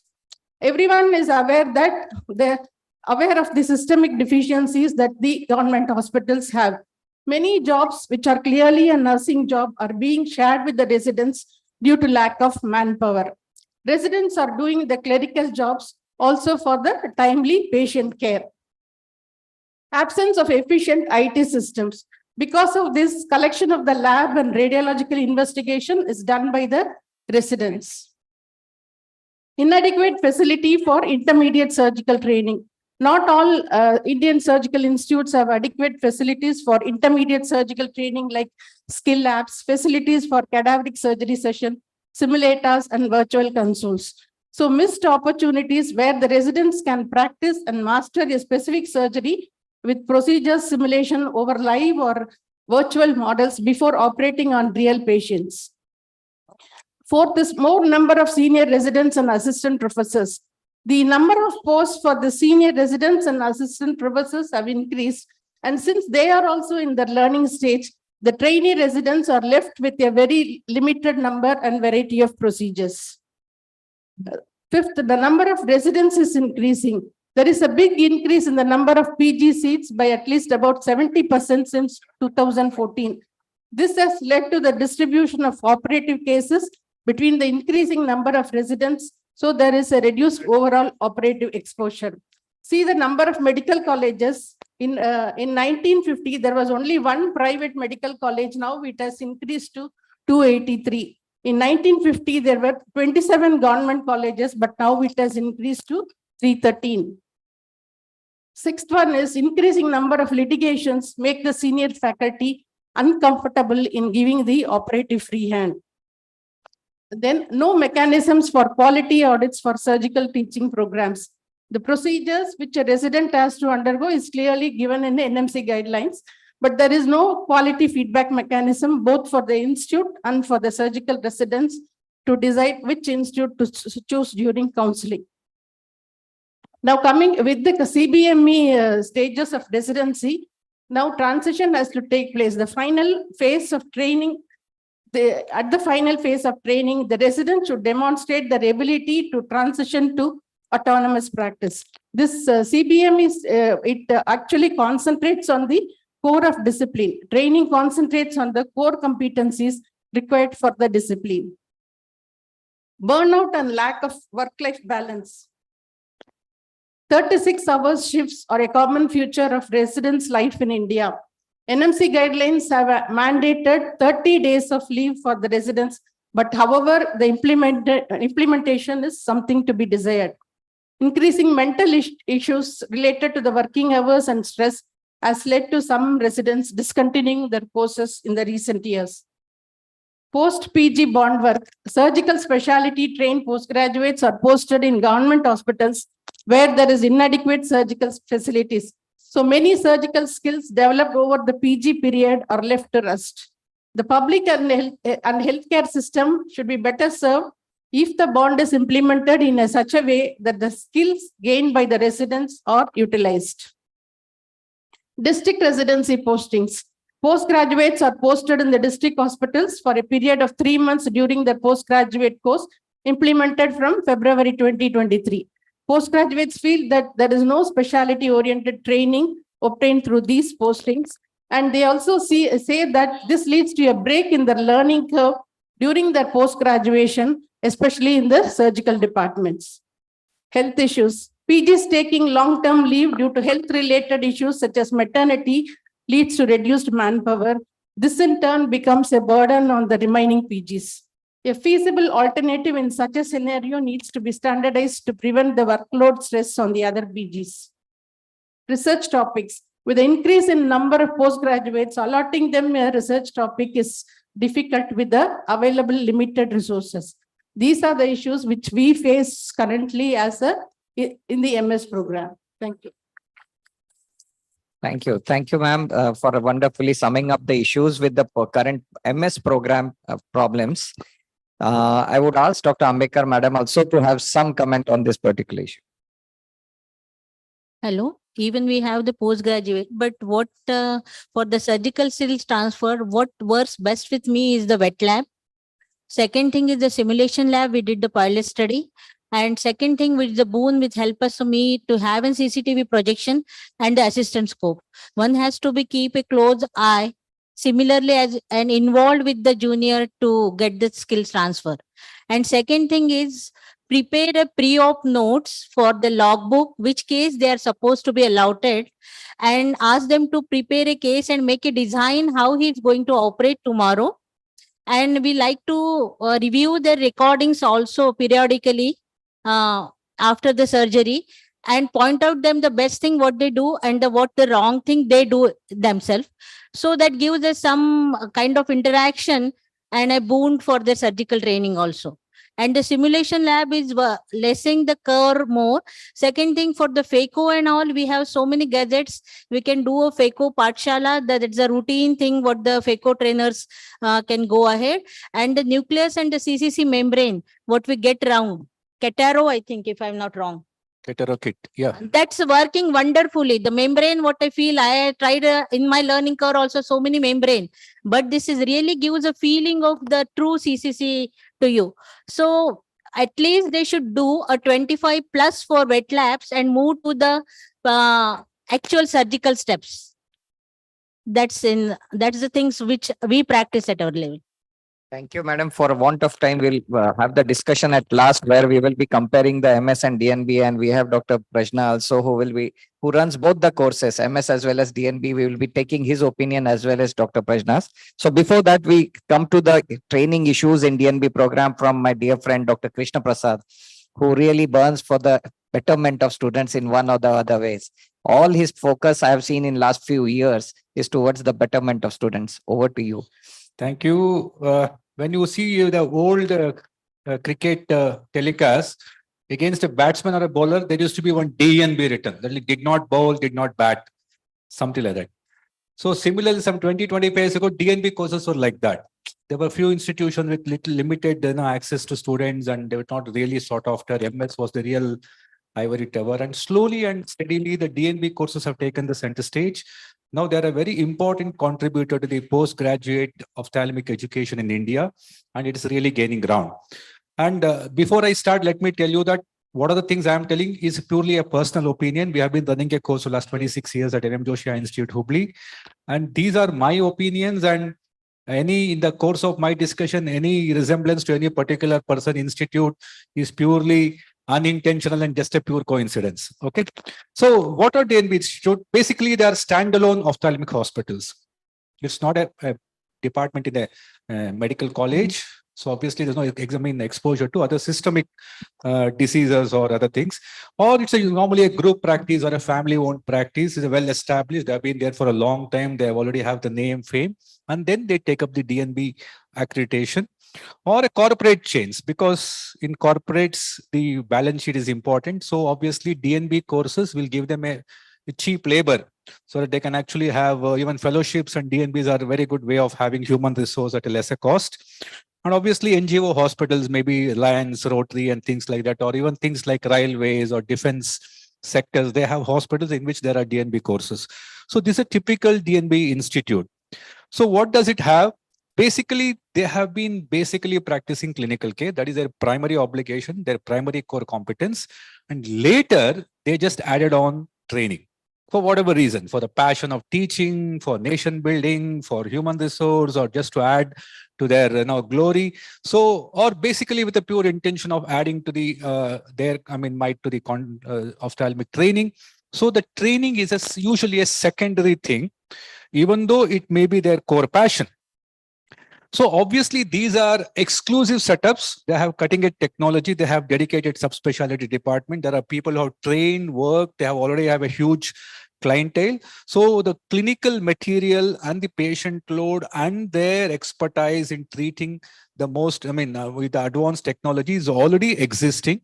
And obviously they represent most of them represent the ophthalmic industry of present times. And obviously, the teachers are basically clinicians or surgeons of repute. They already have established by meritocracy. They have gone up the ladder with their pure, sheer competence. So they are well-known people in the kind of industry, and they're normally competitive. They're progressive, and there is no formal training as such. Okay, there are a lot of, you have FAMER, you have other, NMC, workshops. The teachers in medical college have a lot of things to complete. They have their own in-house or outside training. But usually the teachers they normally do not, even though they may be very good teachers, but they don't have a formal obligation to do any particular course. And there's a more reliance on eminence-based medicine, and they're very good at it. But obviously the NMC is not a thing. We don't, the DNB institutes do not under the clutches of NMC, and we don't really know what all this. But there are some downsides. The consultants are too busy in their clinical work. Obviously, they have a lot of patients, and there's no time to teach. So this can be one downside. And normally the residents run errands and they don't see cases. See, many of them hospitals they have their private patients, they're busy setups where the patients are not disposed, or they're not basically worked up by students all the time. So the residents normally do the errand jobs, and there is an optometrist, there's a person to take care of pre-LASIK evaluation, there's a person to do topography, there's a person to do FFA, there's a person to do fundus photography. So there are designated personnel in these hospitals, trained personnel, paramedical personnel. So the residents may not get a chance to actually handle equipments for whatever reason. Okay, for safety issues or for whatever, for basically the logistic issues, they may not get really a hands-on experience on all the gadgets. Most important, refraction. They may not get a chance to do refraction. They may not even get a chance to give blocks, because there's already a trained nurse who's available to give blocks, who do a better job than our residents. Okay, and obviously there's no free hand in managing these patients, because private patients, obviously, we cannot subject them to be treated by or handled by a trainee, because that is very important. It has some pros and cons. Probably the pros are like, when I see a private patient, I'm all conscious about patient rights. Patient is paying me money for consultation and surgery. So I am at my best in terms of, greeting the patient, talking to them, counseling, communication, and intra, post-op, everything is spot on. So my resident sitting behind me is just watching me at my best, and I'm doing. So he's copying it. He's taking it inside. So wherever the patient rights are not violated, that's a best teaching scenario, which will not be the case in some of the busy medical colleges, especially government medical colleges. Okay. And obviously in these institutes, sometimes we underplay the word teaching institute. If a patient comes and says ours is a teaching institute, they think, so people who are actually learning are treating us. So we don't want to have that tag because it may have a negative implication on our patient, where is a private practice. So which a government setup or a medical college may not have that problem. In fact, they don't have any problem saying that we have postgraduates and you need to actually abide by it. And obviously, not many DNB institutes have an attachment to their community outreach program. So you may not get free cases enough for all the postgraduates to get trained. Okay, obviously they can't give a chance on their private patients, maybe only steps, non-critical steps. So training can be an issue in institutes where they don't have any community attachments.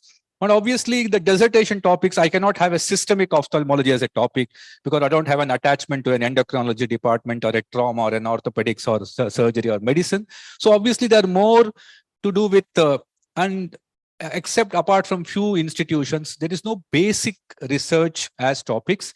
There are no basic research or there is no systemic ophthalmology. Mostly there are clinical ophthalmology topics. And in any DNB, the top management involvement is crucial. There are a lot of institutions where the top management does not consider training as a very useful exercise. Just they're having it for the sake of having it. So at those institutions, there may be a real problem to the postgraduates because they do not know when they join the institute. Okay. So the brighter side is the end product. Okay. Let me say with all the honesty, I mean, this is my experience in 26 years. Please don't mistake my intentions. This is my opinion, pure personal opinion. Since they have already seen a successful unit running, they have seen it their eyes, and they have actually copied, imbibed the culture and ethos, they're usually industry ready. They know all the gadgets. They know all the top gadgetry. They know all the latest techniques. They know well-established consultants actually managing critical cases. So they already know the protocol. They know the drill. So they're usually more employable. They take less fellowship years to get trained and to get employable. This has been our experience. Our primary D1Bs have been, we have hired them for our peripheral branches with full salary from day one. So that is actually the success. That is the criteria for success of your training. And they have all the exposure, as I said. And obviously in this, there's no red tape.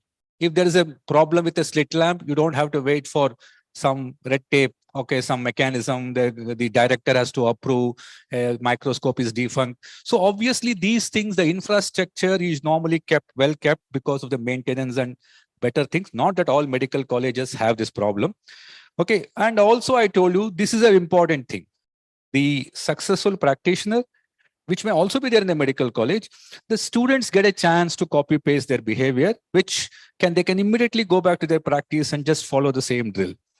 But there are problems. I mean, what I foresee in a medical college, because I do interact, my fellows and short-term trainees also come from different institutions across India. What I gather is there's a very disproportionate number of residents, what Madam was also alluding to, the infrastructure. In DNB, we do not have too many DNB candidates. We normally have 3, 4 or 5 per year, but there you have 15, 20 like that, which is sometimes disproportionate. And the HOD and the teaching staff have so many things. They go for examination duty, NMC inspection. They go for, all kinds of NABH work. They have all the committees. So many a times, these people have been burdened with so many other responsibilities that they may not really, even though willing, they may not take out time for the students if they really want to. And obviously they're monitored by their trust or board or principal or director or government or media, whatever. Especially government college are always under the scrutiny of media. Okay, our local medical college always, comes into print for bad reason. There are, even though they do great work, nothing is acknowledged in media. They do great work. Only minor things, minor problems are always highlighted in the media. There are media trials. A bad, dissatisfied patients. They go and put their woes in front of a television camera. So things like that. So these are the problems of medical college, where there is a diversion of attention to unproductive things. And in a medical college, there's always a possibility of a burnout phenomena. Because what are the rewards of being a good teacher? If you're a good teacher, okay, so what? After some time, who acknowledges it? What is your economic financial benefit? What is the, does your institution really recognize that? Do you have any freebies because of that? So these are the things which probably people may lose pace in trying to be a good teacher, and maybe slow down, try to be like rest of the people. So this can happen in some of the institutions. So I think the last slide is, I told you the exam is the final redemption. Exam in an MS, there's an internal examiner who is your savior, who is your benefactor, and he knows you, and he can probably come in the way before a disaster can strike. And usually there are cases and they're not OSCEs. Whereas in a DNB, you have FAT exams, you have formative assessment tests, which are done very religiously every 6 months, which is like an exam summative assessment. So you have an idea about what is the exam like. And you go to an exam where there's no internal. It's completely a hostile, unfamiliar environment where you do it. But the rescue is the OSCE. If you're good at your work, if you've worked in your clinics, OSCEs, you can really, because if you know ophthalmology, they cover it spans the entire ophthalmology and things that you should know. In a case of 50 or 60 marks, if you just don't get it right because of your tongue tie or stage fright or whatever, all our students are conditioned to fear the exam. We have done it very successfully. So far from birth, we have been always fearing our exams. So the best student is completely tongue-tied in the exam. So that 3 hours or 1 day will completely decide his fate. Whereas OSCE is a situation where there's no examiner breathing down your neck. So you can actually do better. So that is probably the best thing. I think the last slide is DNB institutions can be a great resource for PG and fellowship because of their strengths. Medical colleges have their strengths, DNBs have. If we can really utilize this domain and make the DNB, the institutes of repute who are doing good clinical work with sizable clientele, convert them into teaching institute, it can do a lot of good to the present problems. And I do a program called What After MBBS for our medical college. I ask my interns, we teach them about the scope of different specialties they take up as PGs. Ophthalmology is not a very, there are very few people who want to take it. But one question consistently I get the same answer is, how many of you want to take DNB? Nobody raises a hand. Today, DNB, the reputation has been marred by misinformation. The students who are NEET aspirants for PG have no idea about the plus side of DNB. They only know that you can't join a medical college, the passing percentage is very low, or whatever. So, but in ophthalmology, compared to other specialties, DNB ophthalmology has been fairly a good success story. I think this I want to really communicate with you. And as he was telling, we need a better coordination. The medical colleges have strengths. They can actually get a cadaver for somebody ophthalmology PG to actually dissect and get the anatomy right, whereas an DNB institute cannot. Whereas I have a Pascal laser, I have a femtosecond laser where their medical college students can come and actually watch the surgery and get acquainted. So we need to actually, have a synergy, share our resources so that we do basically a good ophthalmic training. And finally, this DNB training misinformation has to be fought so that our students, people who actually take NEET, will actually get the fair chance to get a good training. I think, thank you very much.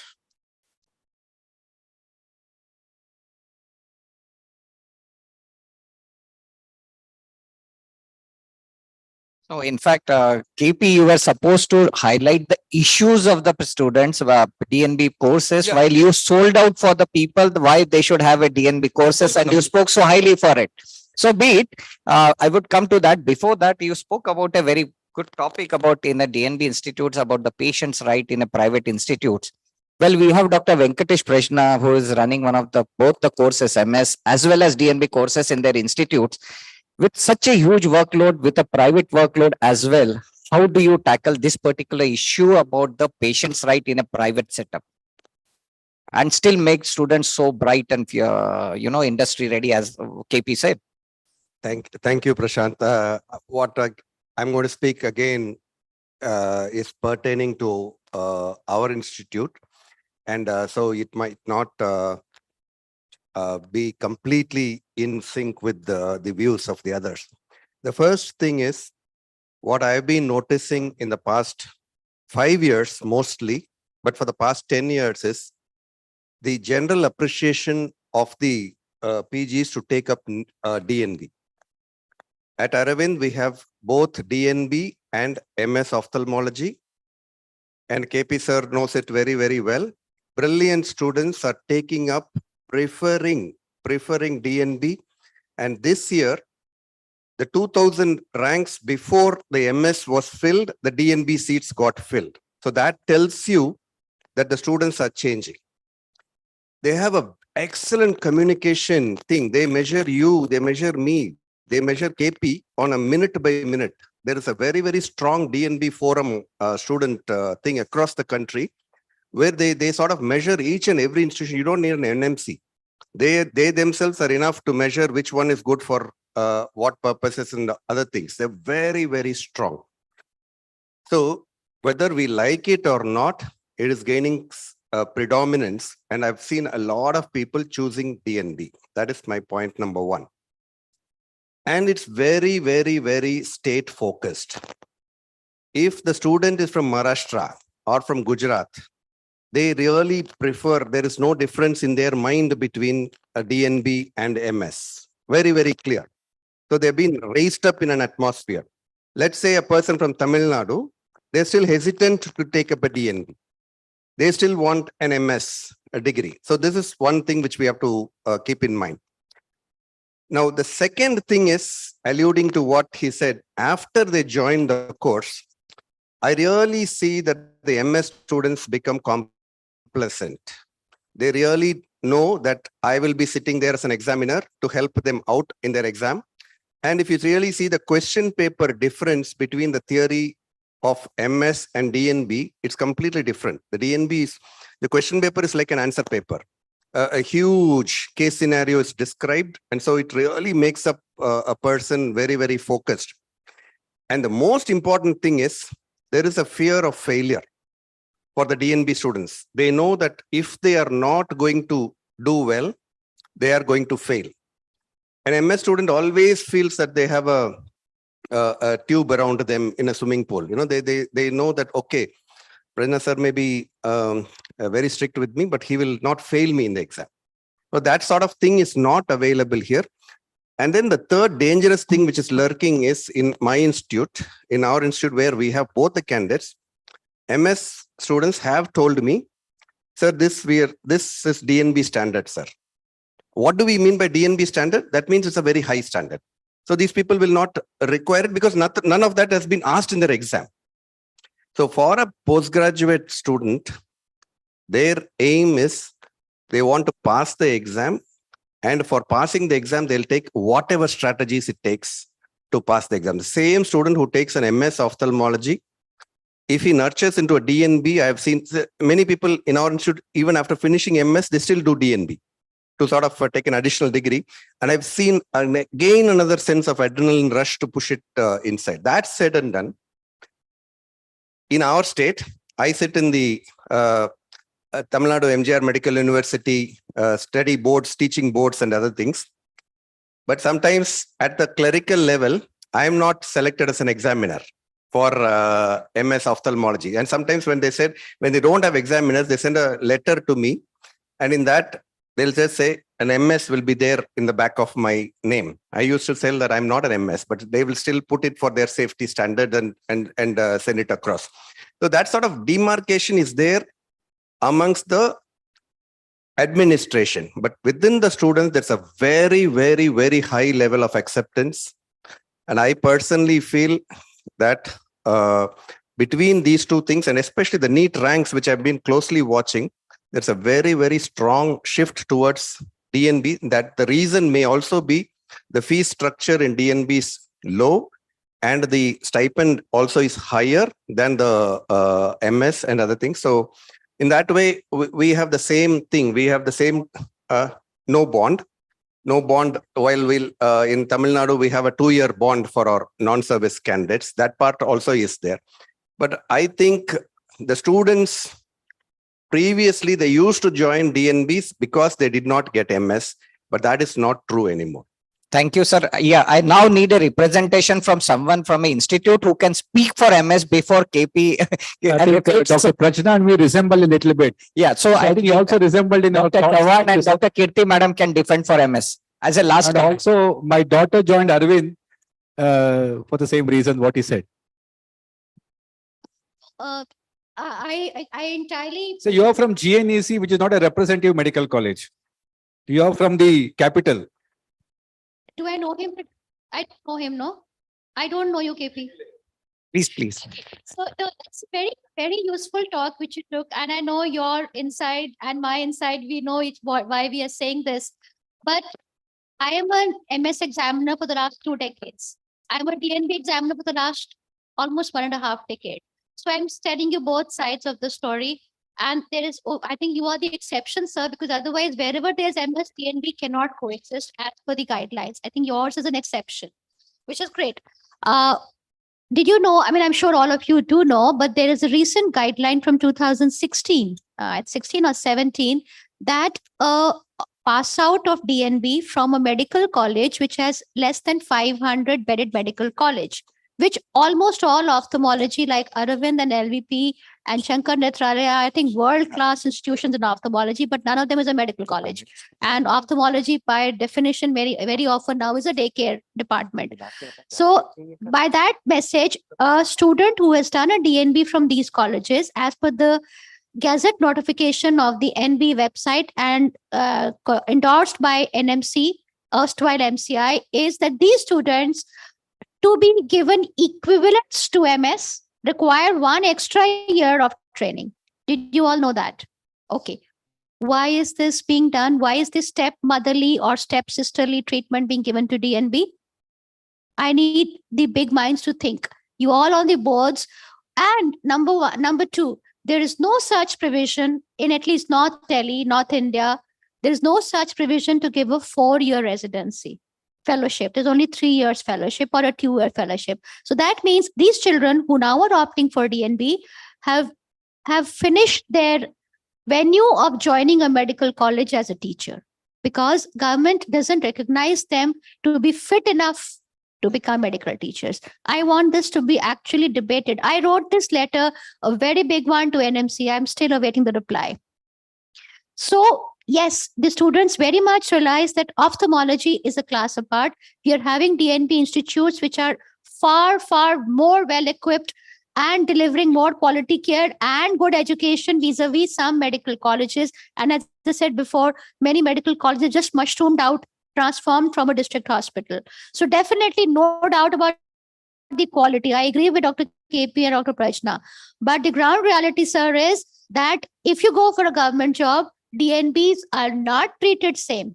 Tell me why, and tell me, as these people sitting behind the benches now, at some time we were on the other side, we wanted a job, now we are the ones who are giving the job. Why are the experts not raising their voice?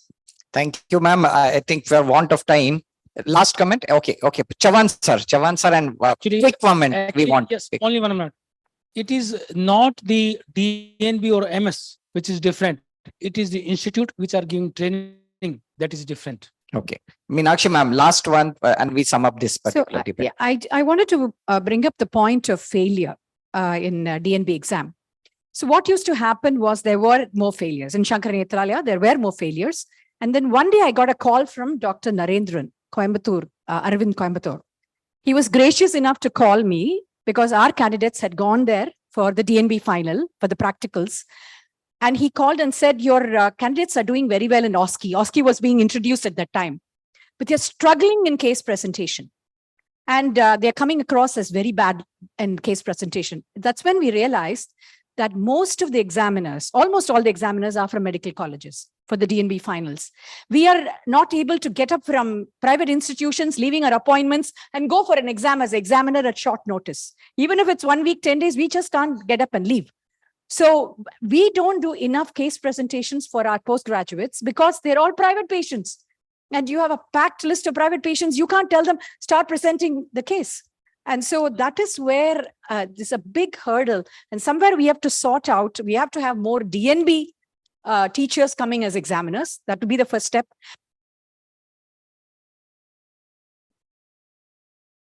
Thank you, ma'am. Thank you. For want of time, seriously, we had a great debate and we would like to continue the debate but for want of time. So now we move on directly to the debate first. A hot debate, it is going to be the resources are adequate. There is a lack of will. Dr. Swati Ravani versus it would be Dr. Abhijit Kaur who will be debating for teachers are keen, but the support is suboptimal. So, and meanwhile, we will ask the house to change of panel. Yeah, so I request the next panel, please to join us or take over the stage. Dr. Rajiv Kumar Gupta, Dr. Khurshid Bharucha, Dr. Jaipal Reddy, Dr. D.K. Shakya, Shivanand Bovanale, Dr. D. Uday Kumar, Dr. Sartha V.K. Satish Chitole, Dr. Harsha Pawar, and Dr. Prakash Vyas. I'm really sorry for running you through these names, but seriously, we are running quite late and this is an online program as well. It is being transmitted. So we don't want to lose out on the attendance. Please, next panel and take over. Good afternoon, everyone. At the outset, I would like to thank Dr. Honawar, Dr. Joshi, and Dr. Prasad for inviting me here. My topic today is resources are adequate, but there is lack of will. So, what are resources? An available means, source of supply or support, and required resources depend on your goal. We must have one goal. What do you want to achieve? You want to start?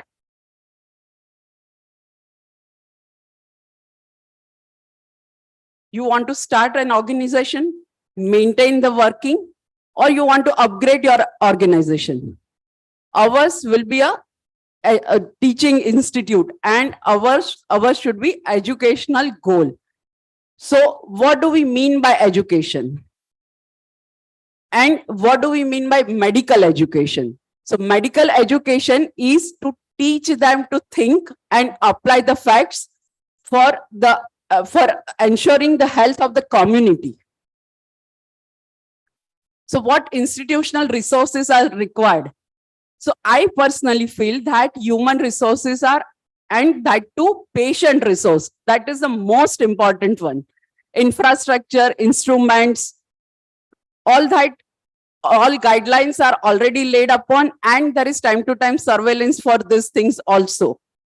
One very important thing I would like to mention is that very good leadership in the institute, that will make a lot of difference, which has to be dynamic, ethical, unbiased, and progressive.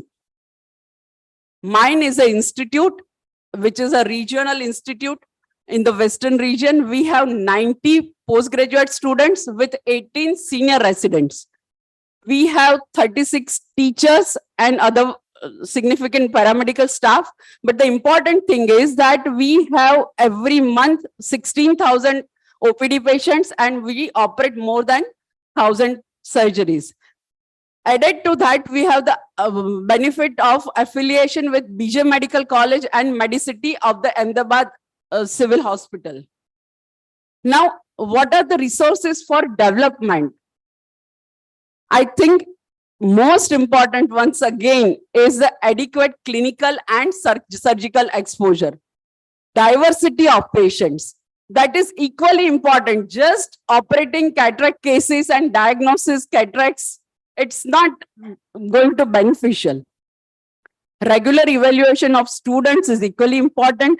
We have district residency program for cataract surgeries. So that is also again where you don't get enough number of surgeries.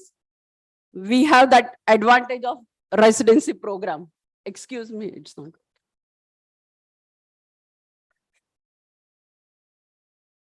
Online courses, we all know that it's going on. thesis work is the first stepping stone for learning the research work. Now we have compulsory basic course in biomedical research in all medical colleges. ICMR grant and ICMR projects, we get time to time intimation for these things. And we do organize courses and seminars on how to conduct research regularly. Financial resources. We have lot of heads from which we can tap on all these resources. I'm sure that all those who are working in government institutes, they know that these are the resources. We must know how to tap that. We all get bureaucracy patients and ministers. Recently, we had a problem. One machine was not working.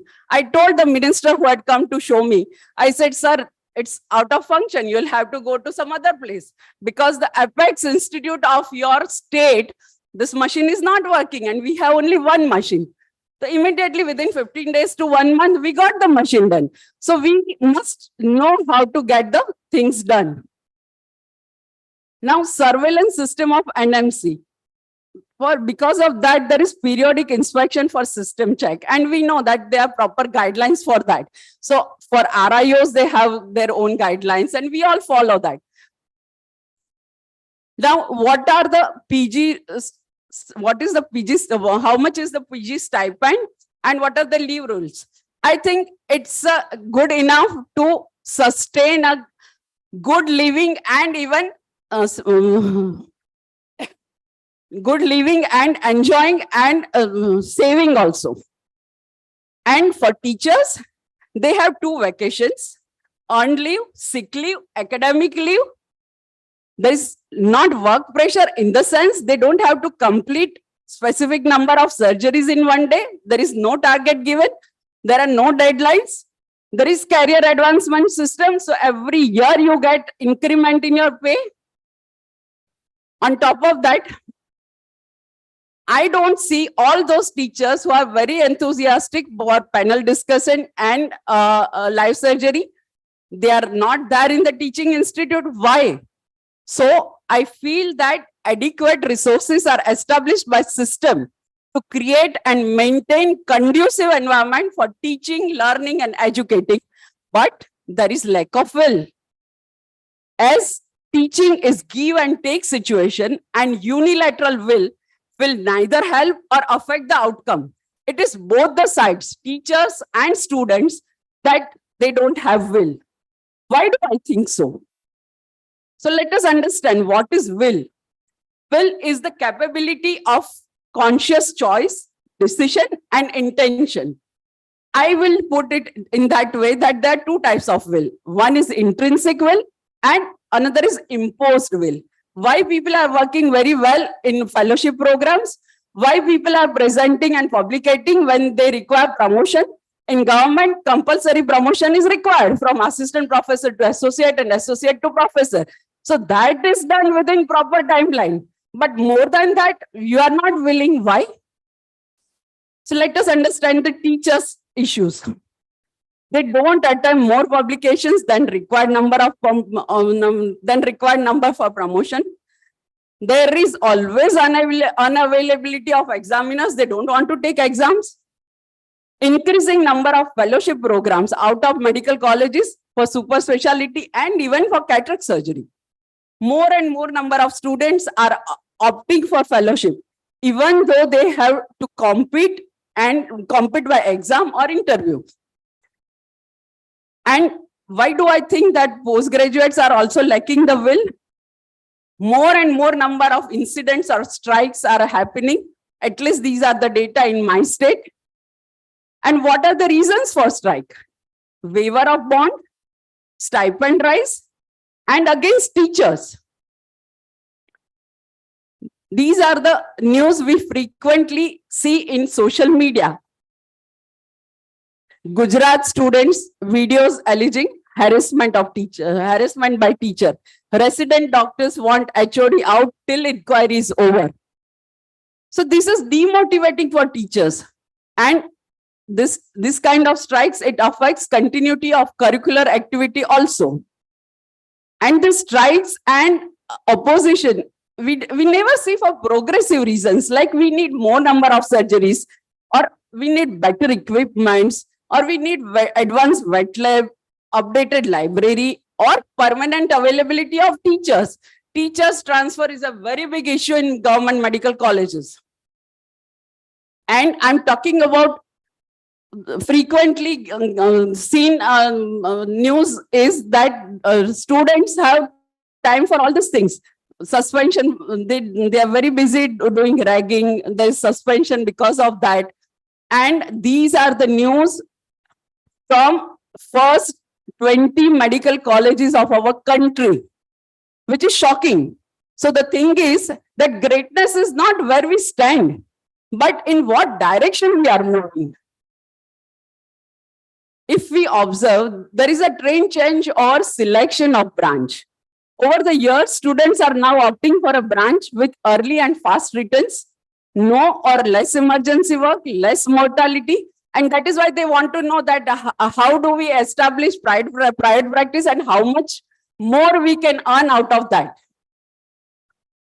If I tell you my observation, not only in ophthalmology and other specialties also, there is maximum leave obtained during first year of residency. Parents' resistance and interference on work pressure and harassment is increasing. Pressure over teachers by external influences like politicians and bureaucracy is also there. 80% presence allows term grant and they can appear in the exam. So why to attend more than 80%? We never see the full unit on duty either for emergency or Sunday rounds or fundus call. On top of that, I have observed that so many senior residents, they take Sunday round on phone call. So this is very disturbing scenario. There is no interest in data collection and maintenance. They are not bothered about their own document, their own patient's documentation.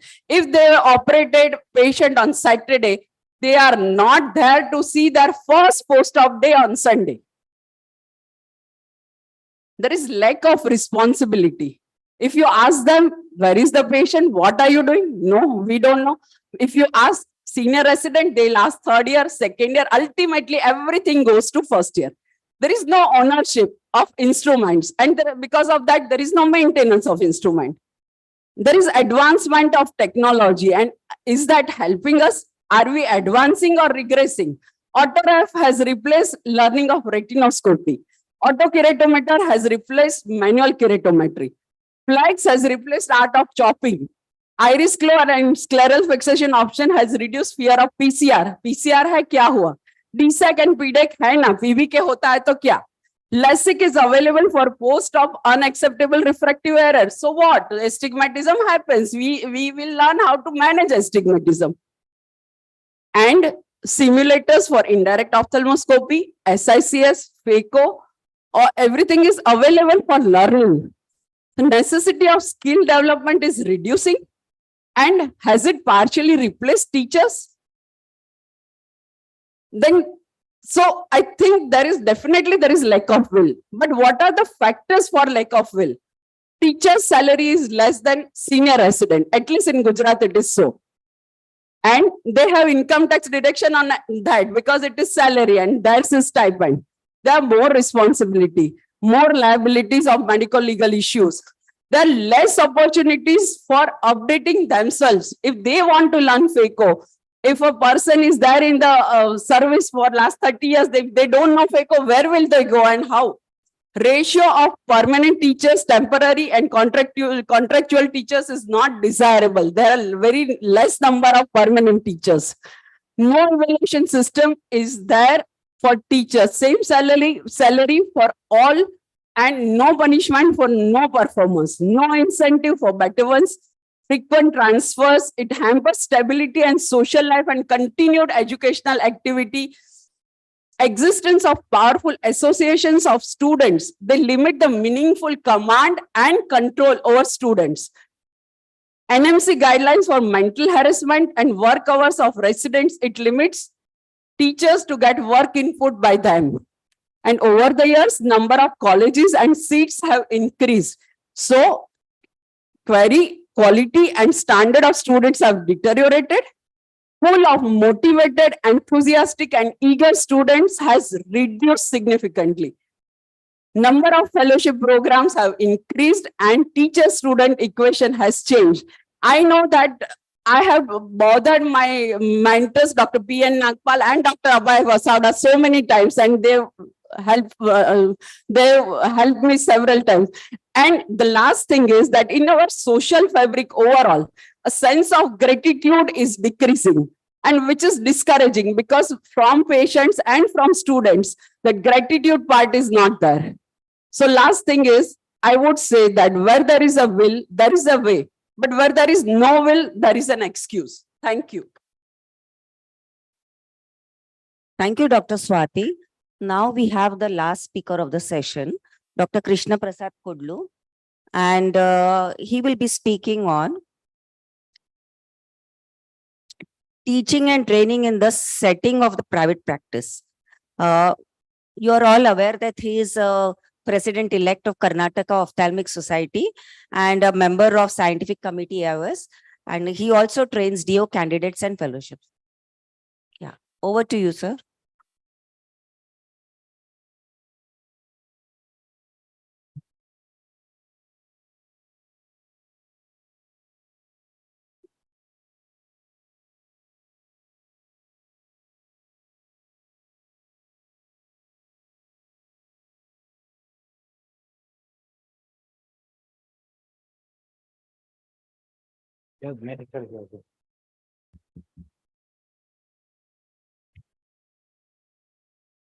I thank the whole team of MMJ Hospital and also Dr. KP, Dr. Srinivas and Dr. Santosh for this opportunity. I think while I just came a bit late, I could able to hear a lot of debate between DNB and MS course. But what sir said that it is DNB, MS all same only. It's probably in the mind of the teacher or how the students will grow.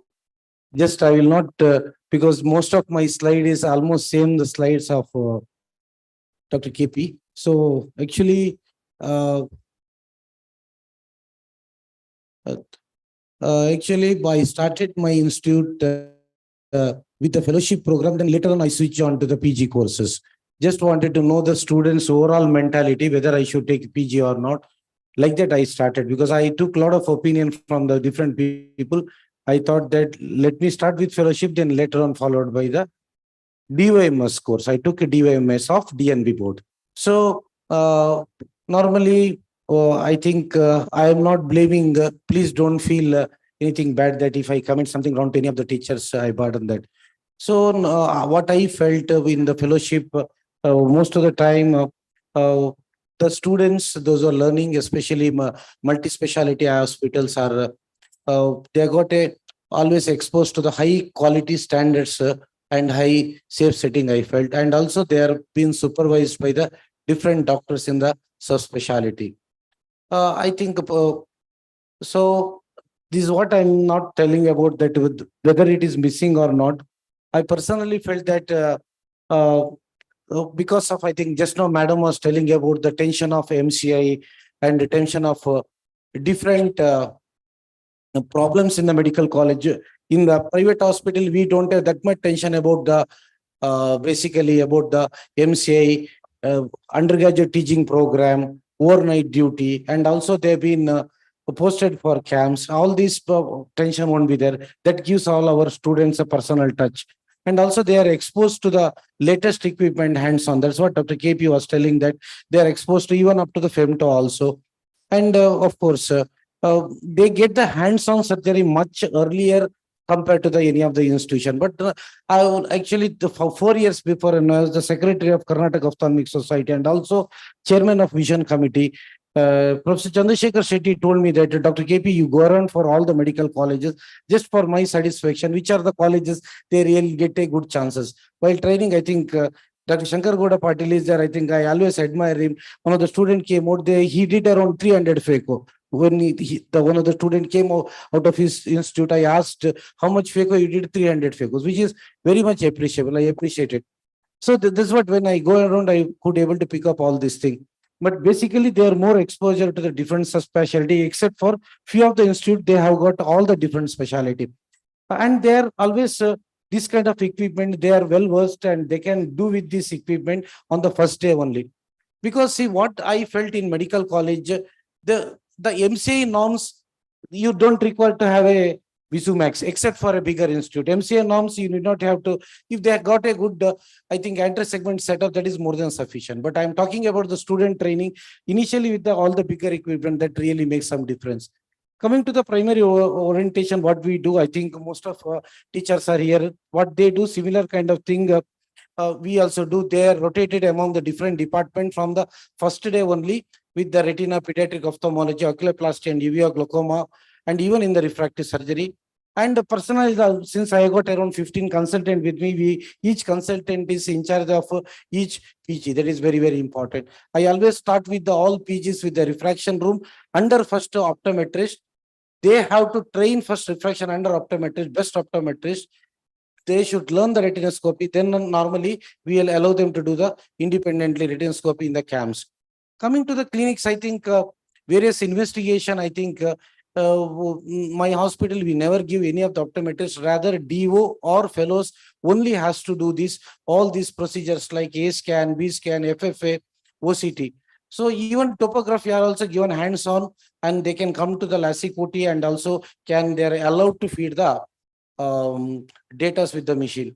Then coming to the advantage technology, this one thing I thanks to my friend Ashish Bachav and team. Actually, they got this. I think Usha madam is also aware of this about the sim lab. This was the, I think, I really helped me see. This is something I really learned. What I did, all my students, I just posted them to help me see. Then I discussed with them that they said that all PGs are charged free of cost. So they went for 15 days help me see with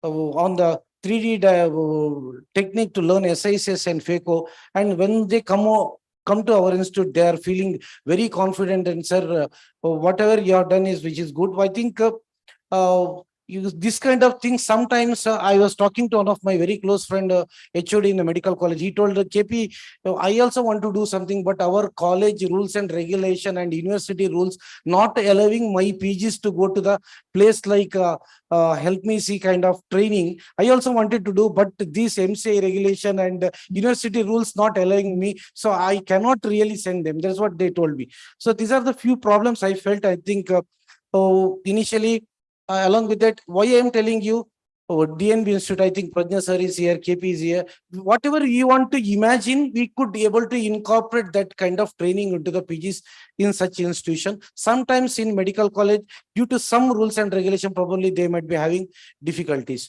Of course, all our PGs to start with, I think they are first started sending them after they learning the refraction to the pediatric camps.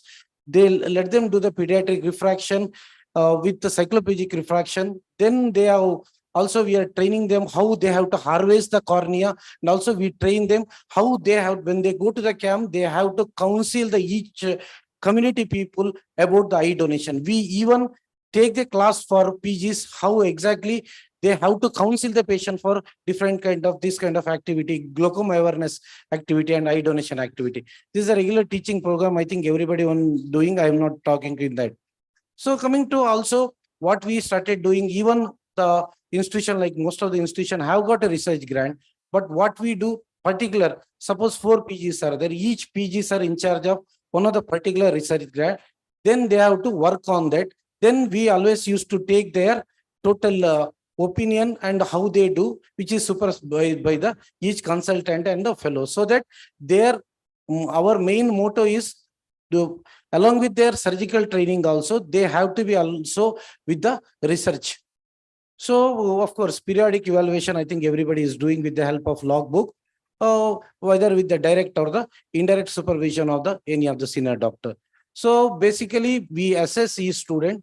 Suppose if the student in our any fellows, the DOMS student within 6 months, if they're well versed with any of the cataract training, already doing a fantastic DOMS, nothing waiting. They have to start with FACO, go ahead with the other training like that. We don't stop them. Okay, last 3 months only for FACO. No, nothing. My institute, everybody has to do everything. Even retina fellow also. I'm talking about fellowship. Even retina fellows allowed to do cataract. Even cataract fellows allowed to do medical. In the end, everybody should know the pan-ophthalmologist, provided their specialty, they have to be ultimate. That is my overall goal. So, of course, as Dr. KP said that if they are doing DOMS or DNB in the particular this thing, for them, it will be very easy to go for fellowship in the same institute. That make them their job much easy. In summary, I think more newer advancement we can cover in the theory and the practical classes. I think all these students are posted with the senior consultant, along with the theory, along with their training, and along with the other courses, they are always sit behind the very senior consultant, what exactly we talk with the patient. Basically, in the end, the practice management also we teach them from the first day onwards. Then, as I said, that they are also exposed to the different specialty. They're also exposed to the labs, research and latest equipment, and also technology. I'm so happy that one of my DO candidate before already started doing the LASIK treatment, PRK, we are taking him. There is nothing like he is DO, second year student. No, he is allowed to do everything. So he is allowed to, even I do in Lumera eye microscope. Even I tell my DO student also do under Lumera eye. Nothing like I tell them that it's a bigger microscope, you don't touch, you don't tell. It is not for a smaller microscope. Whatever I do, they also have to do. Because I still remember my HOD, Dr. Ravindranath in Davangere, I did that time during my final year PG only. I used to go to everybody's private clinic and used to do their private cases. KP, you come and do the private cases. So once I still remember in my second year of PG, my HOD told, do the one-eyed cataract. Sir, one night, sir, kuch hua to patient, nothing, the complication can even happen in my hand, go ahead, like that. That kind of help they did. So, of course, all these students, first year when they join only, we always boost them for especially presenting papers and posters in the conference. Once again, I think I'm a very small person in front of all big teachers are here. We are just still learning to teach the students. I think any mistakes in my presentation also, please, I'm burdened with that. I think, hope we all join together. In the end, we should get a more and more ultimate ophthalmologist for this society. Thank you, one and all. Thank you very much, sir. Good luck, sir. I feel you had a very elaborative and perfect example for a role model in a private setup. Thank you, sir. Thank you so much. Thank you, sir. Thank you.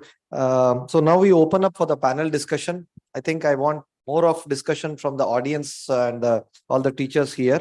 So we have two discussions coming on. One is residency training in India, doing a SWOT analysis.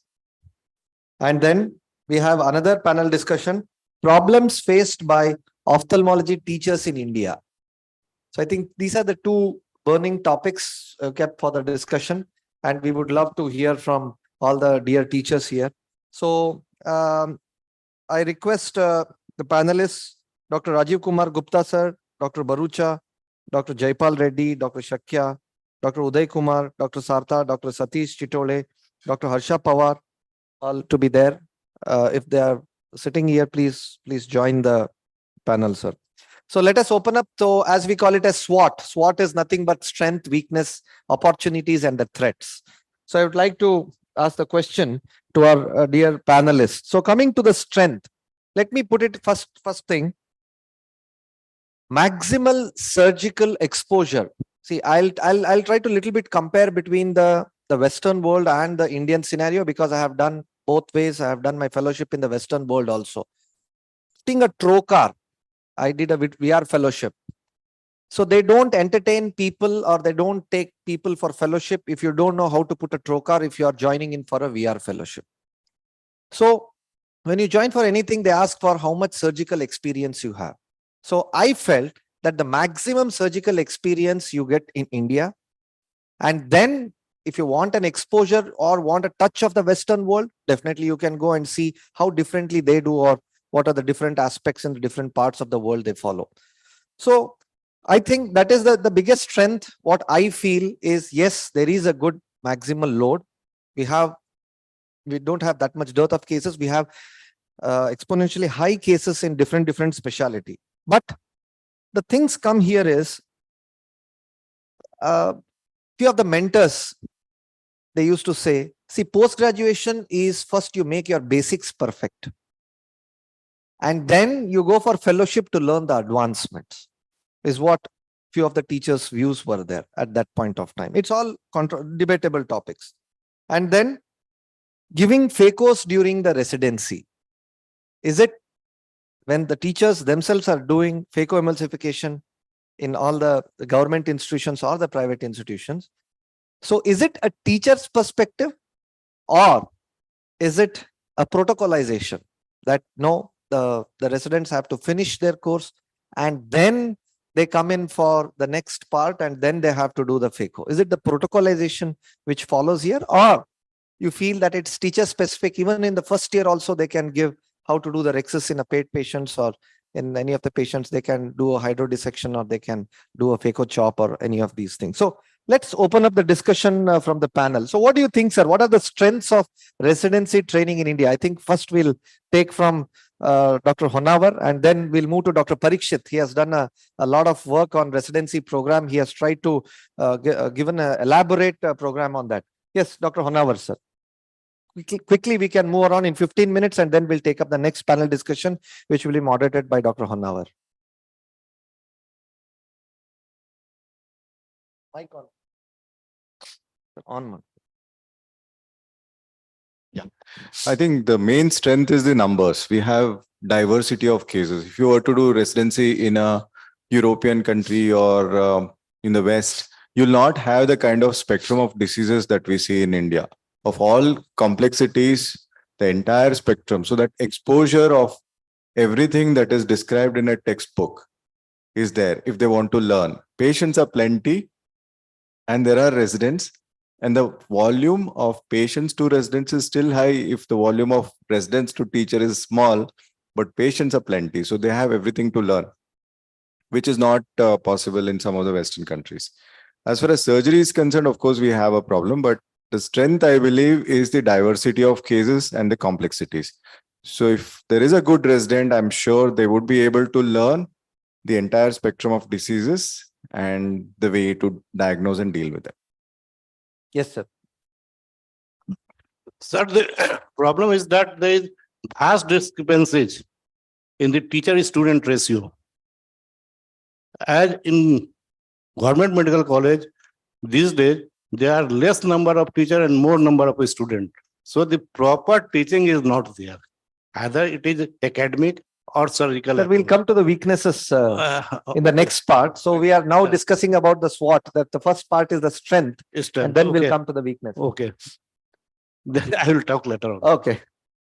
Anybody, it's open. Panel discussion is open for everybody. Please, you can raise your hands and they will give you the mic, and we can start discussing on what are the, why there are no strengths in the residency training.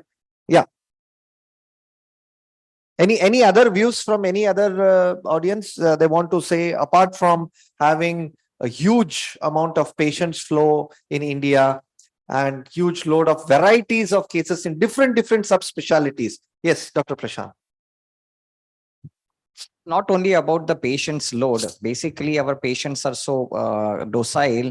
The topic which KP had put about the patient's right and their response means they are really, even if you in a government setup, you make him with enucleati, they are non-complaining, they do not take you to the courts. So that is the advantage which we people, definitely we should have a respect for the human eyes, but at the same time, the amount of purchase we have in experimenting or in teaching over these poor patients, that is a big thing. Well, in a European country, even if you have to step inside the theater, you have to take a patient from OPN, means a consent from the patient that XYZ, Dr. Srinivas has come down from India, can he watch your surgery? Well, this is not so in our country. Anyone can walk in and definitely can even attempt. And many a times they are so forgiving that even if you spoil their eyes, you get away so easily. So that doesn't give you liberty, but this is the pool of a patients where you can work with. They are more easily trusting of the healthcare system. But as we move on to more and more metro or That will be metropolization of less, these yes. cities, then the autonomy, I think tomorrow I'll be covering that. The autonomy which was given by the patients in the before yesteryear Is lesser, have definitely come down. but it's And still the doctors are considerable. always scrutinized now. Now I think that the era is soon changing. They are soon following the Western culture, where the trust on the doctors, unfortunately, is little bit going down. Yes, but still there is a considerable amount of goodwill and trust, which we should do our best to maintain. Very good points. Any other points? Yes, madam. Meenakshi. I think also Mike. So that is a weakness. even in a private hospital like Shankar Nethralaya, for instance, I think you get patients from all walks of life, many of them in very different socioeconomic background, vis-a-vis, say, in the West, where it's all the insurance company that's paying. So I think somewhere the PGs also learn how to, channelize the services, how to customize the service, not make the patient pay too much. I think these things also you learn in an Indian residency as opposed to a Western residency. Corporate culture with a human face. That corporate culture is making strength to the weakness, and this human face is converting weakness into the strength.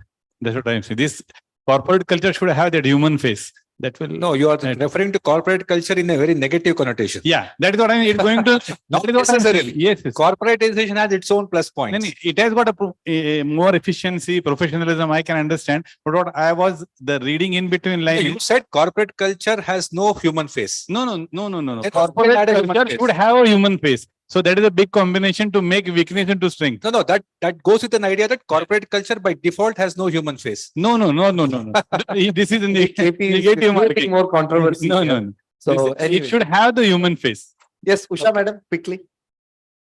No, the capitalistic view of practice, maybe. Yeah. Indian scenario, there are so many villages in India. Indians, the number of camps that we Indians do, I don't think they do abroad. The lack of education and the expectations of the outcome of the surgeries that we do, is one, which gives us a lot of confidence. Like if I have to operate, a person who is of a very highly educated, who has done the Google search and who comes to me, I'm a bit nervous to operate. But if the same patient, if a villager comes to me with a mature cataract, who has no vision, and if I do his surgery, he remains grateful to me.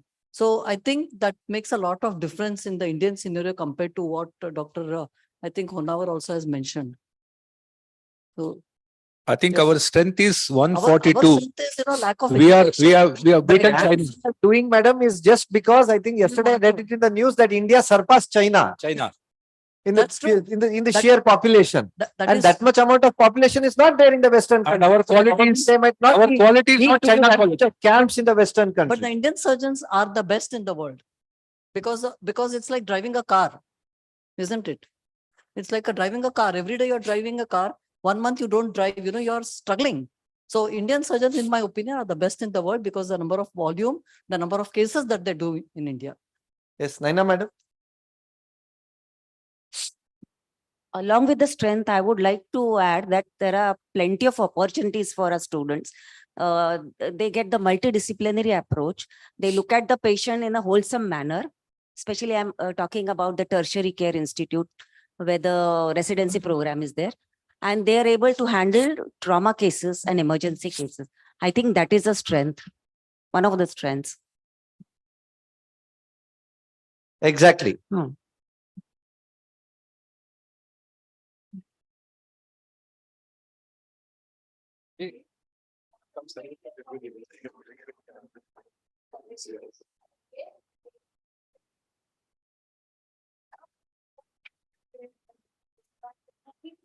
It is the number of patients, the maximum number of patients you get, and then varieties of cases they are able to see. Okay. So And- very good point, madam. I'll come to the next point is about the weaknesses now. Yes, you have good number of cases. You said that government medical colleges are the best place to do the surgery and surgical these things. But unfortunately, why are not many FACOs being taught? Let's come to the weaknesses of each and everything. And I'm not denying that not every medical colleges or every government colleges try to deny being that, as I said, whether it's a teacher specific kind of thing or whether it is a protocolization which is hampering the first year or the second year residents of not doing any advanced surgeries. Before we start the FACO, Dr. Srinivas, let me welcome Dr. Lalit Verma, Yeah, sir, as so well as Dr. I Namrata Sharma. welcome our AIS president, Dr. Lalit Verma, sir, and our secretary, Dr. Namrata Sharma, madam, to this program. And we have a lot of things, sir, which we need to do with AIOS. They which both we'll be are discussing very later. experienced teachers, and I mean, under whom a lot of ophthalmologists have been trained in the country. So we welcome both of you. So let's come to the weaknesses. Yes, sir. You wanted a point. No, to why raise. not SICS? Why FACO? You're specifically targeting I'm FACO. not telling just FACO per se. Is it but cataract surgery? It's a cataract surgery. Cataract surgery, of course, SICS is being done everywhere. XICS is being done in each and every institution. But I'm asking about the little advanced surgeries. That was the topic which we raised. Yes, sir. He has some few views on the weaknesses. So please, can you have a mic? Mic, please. Yes, sir. Go ahead. Government, there is vast difference in the student-teacher ratio. So the proper training is not being provided. As teachers are less, students are more. So regarding either academic or the surgical training, it is not proper, very inadequate. So it has to be sorted out at the government level and at the university level, so that proper ratio of student teachers should be there, so that good proper training of the residents should be done.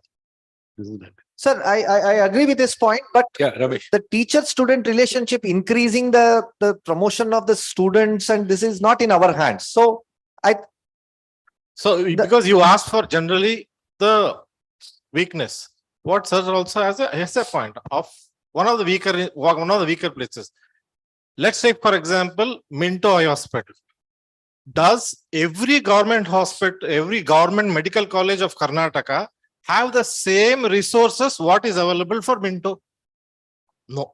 So that protocolization which is there is actually in the government resource allotment, where something closer to the capital gets most, something more remote gets the least.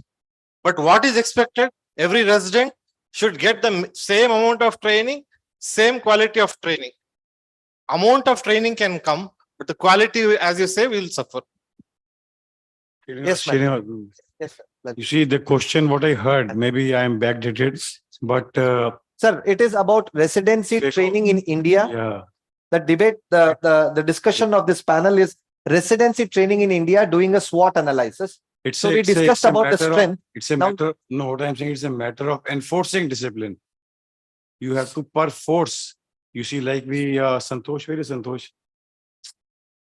Santosh acha hidden hai yahan pe. So what I'm saying, but believe me, till the time you have a logbook, जैसे when we were interns, 25 delivery हमें करना ही था, तो 50 फेकोस की logbook में होना ही है. This has to be ensured. नहीं है तो फिर वो succeed नहीं होगा. You see, you can't expect other aspects, that like they are not in our control. But before you give a MD degree, 3 years, today we have to keep pace with technology also. We no longer can say isko cataract surgery aata hai. He has to know the latest phacoemulsion before he goes to the market. Otherwise, he will lag behind and he will suffer. He will keep criticizing the parent institution. So logbook maintenance and insistence that, like you said, 3 years ka wo thesis project hai, with 50 phaco, 50 injections, whatever. You see, you can have that criteria which all the teachers can decide. It has to be enforced and signed by the HOD. If not, he will not go.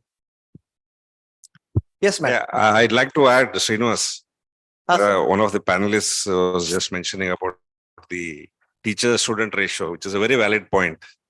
See, NMC works on minimal requirements, which is not the case. This scenario is very typical of a government institute. If you compare the same with a private institute, you have more number of teachers, you get more PGs, you get more revenue. They work on a different philosophy altogether, if you compare that to a government medical college.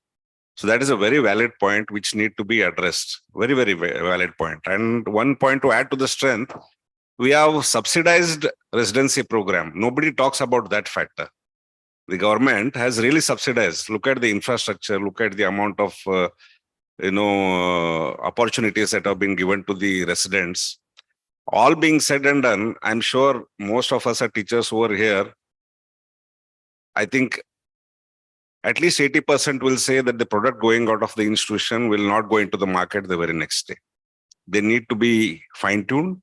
They need to go to a higher institute for some amount of exposure, because the amount of exposure they are gaining in the institutes, because of one is the high number of students, less number of teachers, and what is happening is the access to technology in government institutes is not on par with private institutes. That is, I think everybody will agree with this.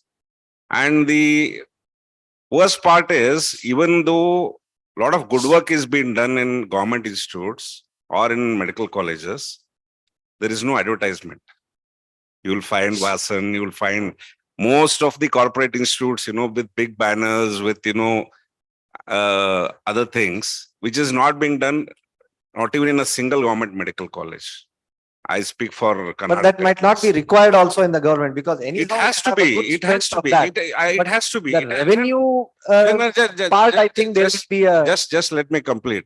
In the last, say, 15 years of our practice in a medical institute now, previously we used to see at least 4-5 corneal ulcers per week or per day, in fact. Maybe the education level of the patient himself is better. He's taking more precaution and other things. Simultaneously, more number of private practitioners are going into the periphery.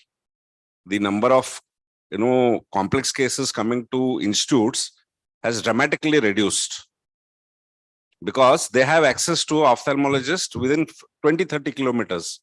Previously, they used to have to go to a minimum of 100-200 kilometers to a tertiary care center for a referral case. That is not happening anymore.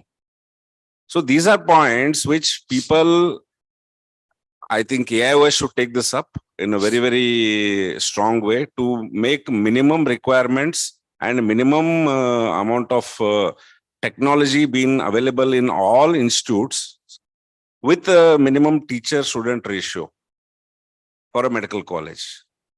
This, I think I speak for most of us. If I'm wrong, kindly correct me.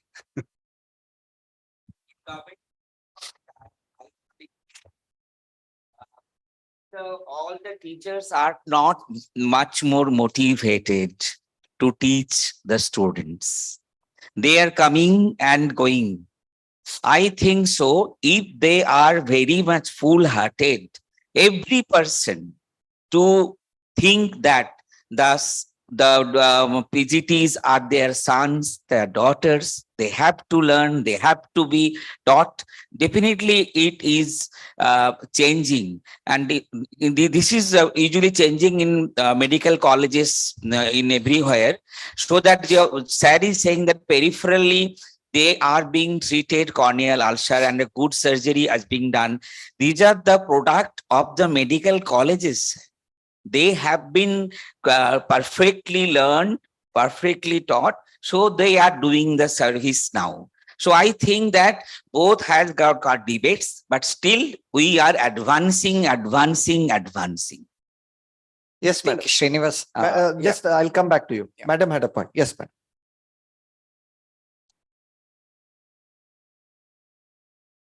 So once upon a time, even when we were students, there was a race to, we always were worried whether we will get cases or not. That's the same thing with all the residents even today. And mainly it's only cataract case. Everybody wants to do the cataract case because that is our bread and butter.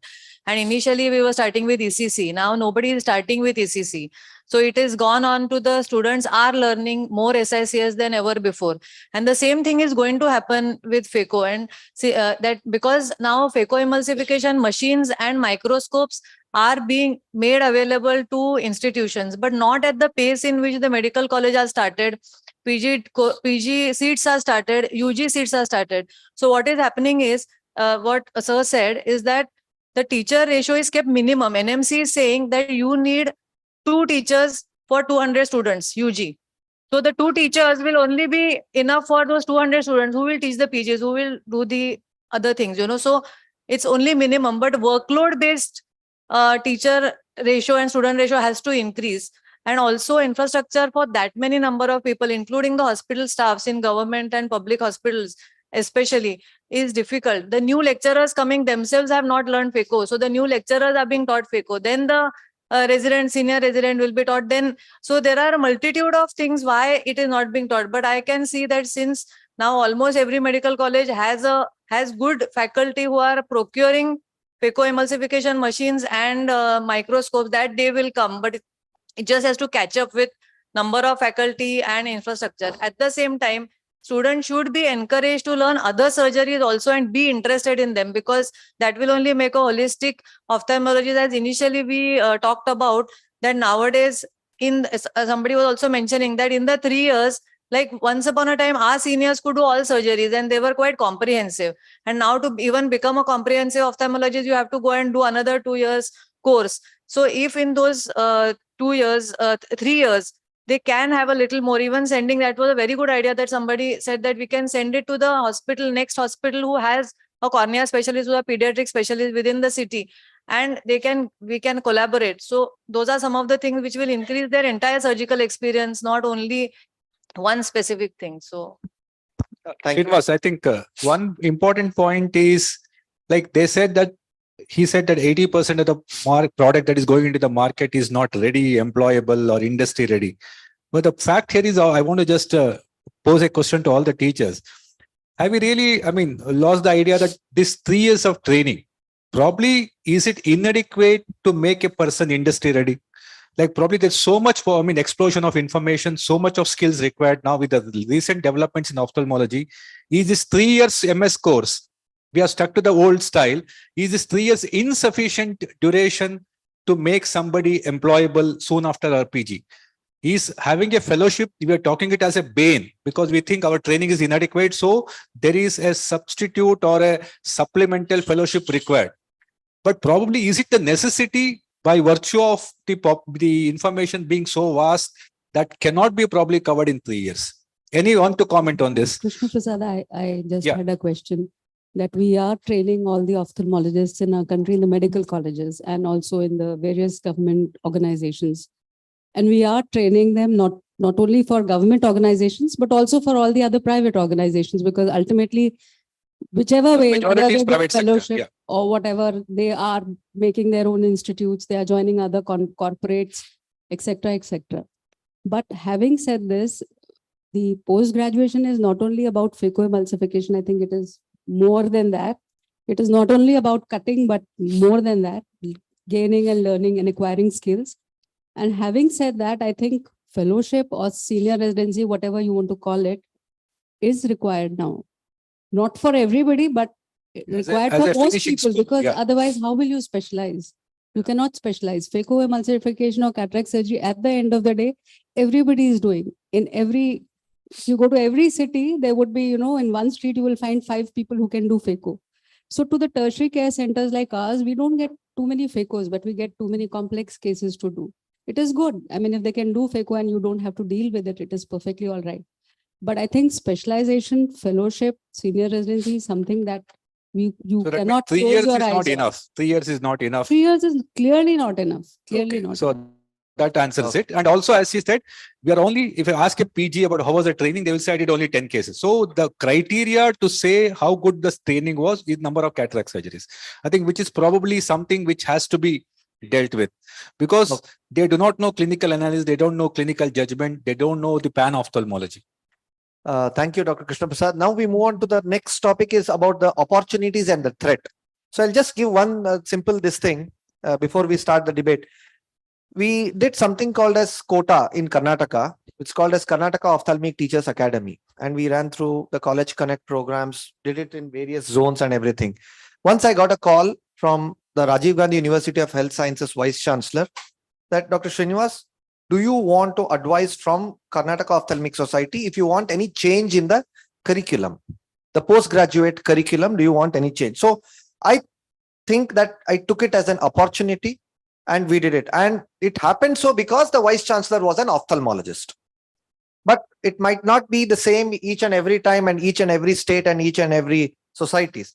So is there a need that we need to form a teachers association, have a strong association and try to give directions to the universities or to the government that these are the basic minimum requirements which we need to have in each and every medical colleges, be it a government medical college or a private medical college. So what are the different opportunities you think that we can have for the residency training in India?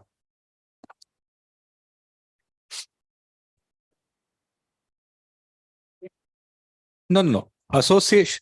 Teachers have to be bound by some kind of an agreement so that we all can put our thoughts. No, it's not about curriculum. It's not about curriculum only. It's about sharing best practices. Sharing the best practices, the best common practices together. The curriculum is just a basic startup for that. It could be sharing the common practices and also the problems. Which is something which has been put up by NMC. If the idea can be extended that in that 2 months period or 3 months period, an NGO set up which has a great facility of cornea, retina, where they can go for a training, that possibly will make the DRP more successful rather than the current state, where they're just let off for 3 months to a place where they don't know what to do.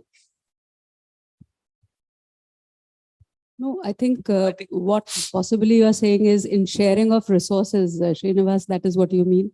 Yeah. In exchange programs, Peripheral postings or something. Yeah, peripheral postings, like the peripheral postings we have in RP Center also, like somebody wants to do lasers or do medical retina or so you post them in exchange programs in various centers. But I think that has to be again, it has to be state specific because education is a state subject. So it would differ from in between all the states, and there would be also logistic problems of placing a student far away from a state where he's already posted. No, I think you already have it. I think Dr. Rajshekar, Karnataka already has a peripheral posting option. Yes. DRP is going in Karnataka since February 2023. Just last month, we have posted 3 postgraduates from a medical college to district hospital. We are having cataract services, retina services, and orbit and oculoplasty services. But student who goes there, who is in second year now, there he is doing, in that 3 months, 2 months, he will be in a district hospital. 1 month, he will be a PHC, CHC, where no ophthalmic facility is there other than refraction.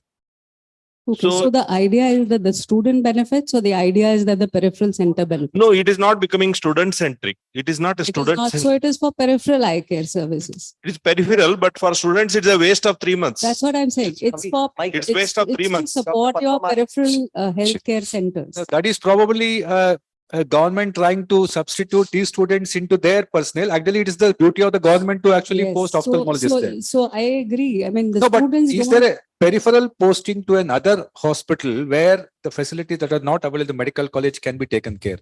Is such a provision is there? You have to give your second year students 3 months to your district hospital where there is only one slit lamp. And the infrastructure which we have, or no they are slit lamp. really at present, the motives are absolutely fine. But at present, what the outcome is when he is going for this is in a good spree of this, and he is a bit diverted and in a very limited infrastructure. Very candid, I am very sorry. And yes, Padmamali ma'am. Sir, can I touch one more topic as an opportunity? Yeah, yes, sir.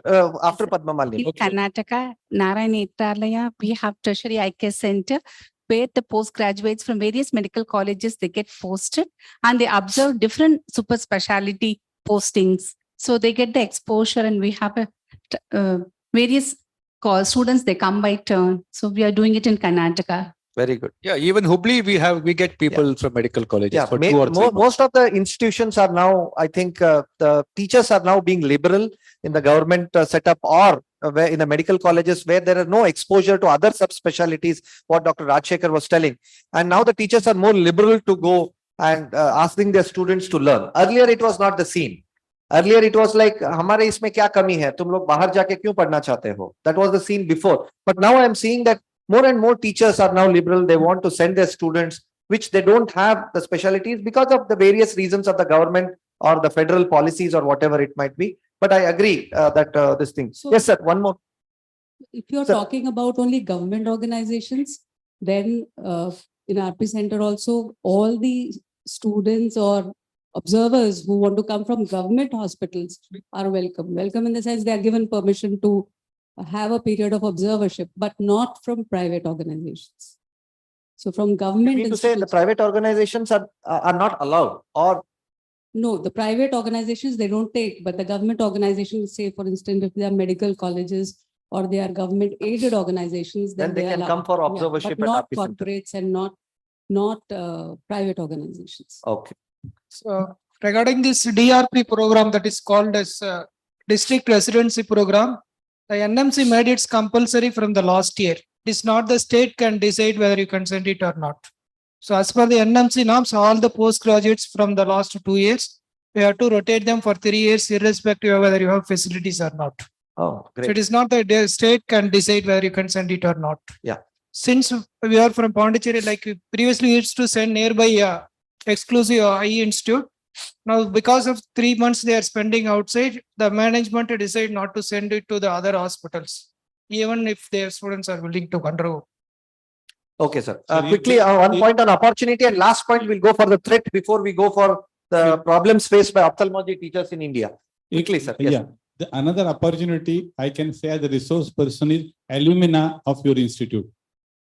We are doing it very seriously and we are getting good alumina registry. And suppose I taught Dr. Viraj Pradhan, he can become as a cornea specialist, and every month you take any activity offline also, and they have got some additional passion and commitment from where they got MS or so that they can be another resource person. You call alumina, put it on a regular basis, 1 month, 2 months according to your curriculum, but they can be a good linkman or a resource person in this because they have got an additional passion. So I feel that can be utilized as an opportunity. So that need not be only alumni. It can be any. There are a lot of private practitioners, corporate, hospital people where they have a passion to teach. Even without the attachment, also if you call them, they will definitely come and teach the next generation. Okay. I think easily the debate is, deliver. the last point is on the threat. So, Dr. KP, what do you think is the threat for residency training? We are in losing India? time and we are integration. The last point is there. So after that, we'll move on to quickly. The last point is the SWOT analysis we completed is the threat. So what do you think is the threat for residency training in India? The threat to residency training there's no threat. The only threat is probably that people may move out of India to get trained outside. That is probably will not happen in the present situation because India itself is a hotbed of ophthalmic education. There is no such competent people who are teaching, and the number of cases that we have such a huge population. Unmet need is so much that probably we have all the future is very bright. I don't foresee any threat in the immediate future. The threat is probably the ratio what they were telling could be as a threat is what government trying to pressurize the teaching institutions in order to, not discharging their duties properly, trying to, unreasonably expect the institution to discharge their duties. Max, you were looking at 500 medical college. Now it is 600. The number is rising. There's also a whisper talk that they want to increase the number of residents. We already are short in terms of resources, the manpower, but increasing residency number of residents will not solve the problem. It is only going to make the problem worse for other residents also. Just like what happened when overnight diplomas was cancelled, which is a great news, but they were next day made into MS seats. All medical colleges which had only 15 MS to manage, next had 40 candidates to manage with thesis. I think these are the real burning issues, which I don't know how to solve it and whether AIS has any powers to enforce to the government or. Yeah, what I see for threat is in fact to the pure residents who are passing out mushrooming, means with the mushrooming of number of PGs who are improperly trained, we are creating a force of medical ophthalmologist who will be fit enough in this cruel world only for being an optometrist in the private setups. So this is the threat to Indian ophthalmology, which we really need to having a properly cooked, finished products, I should say. So we are creating a force of people who are not fit for this world, and they will be relegated to work like a optometrist in few of the bigger setups, I believe. That is the only threat to Indian ophthalmology.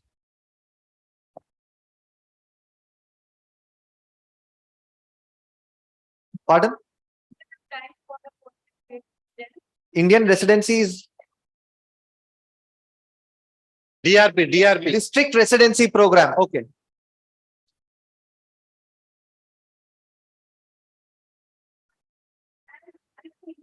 Because of the lack of doctors in many hospitals, district, even in a primary level, so they are replacing. So where there are no facilities for our ophthalmology services, They are being placed they are there. posted there, and they are doing the duty for gynae doctors, medicine doctors, like that.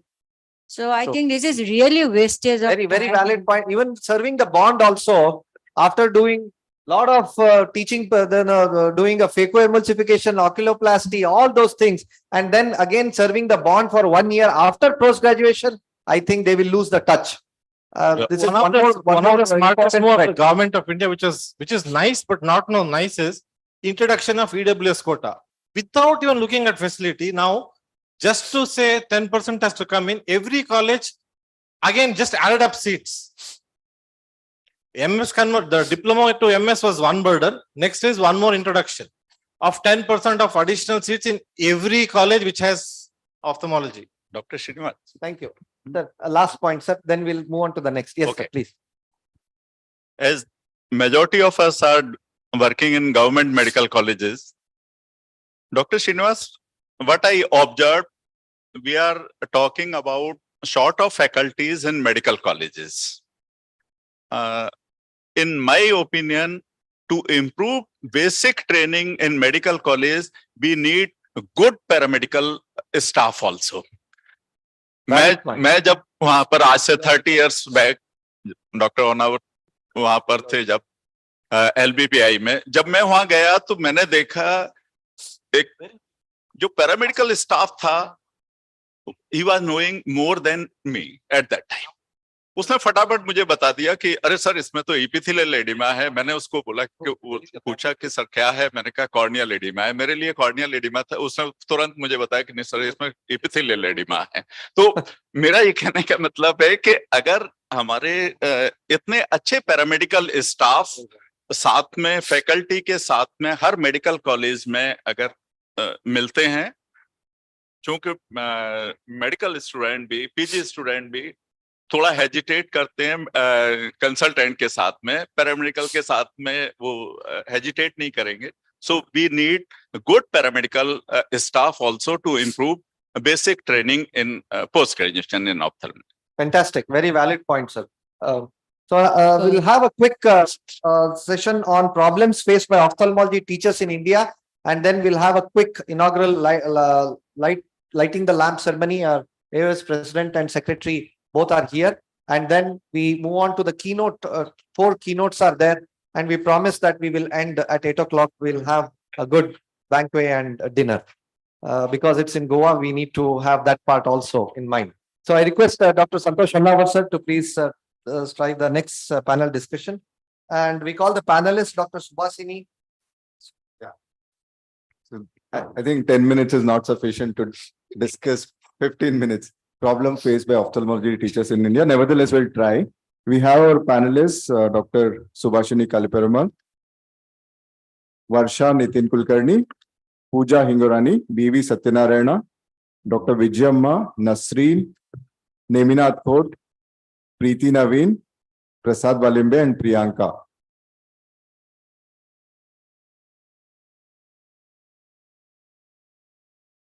Do we have time? 15 minutes? All right.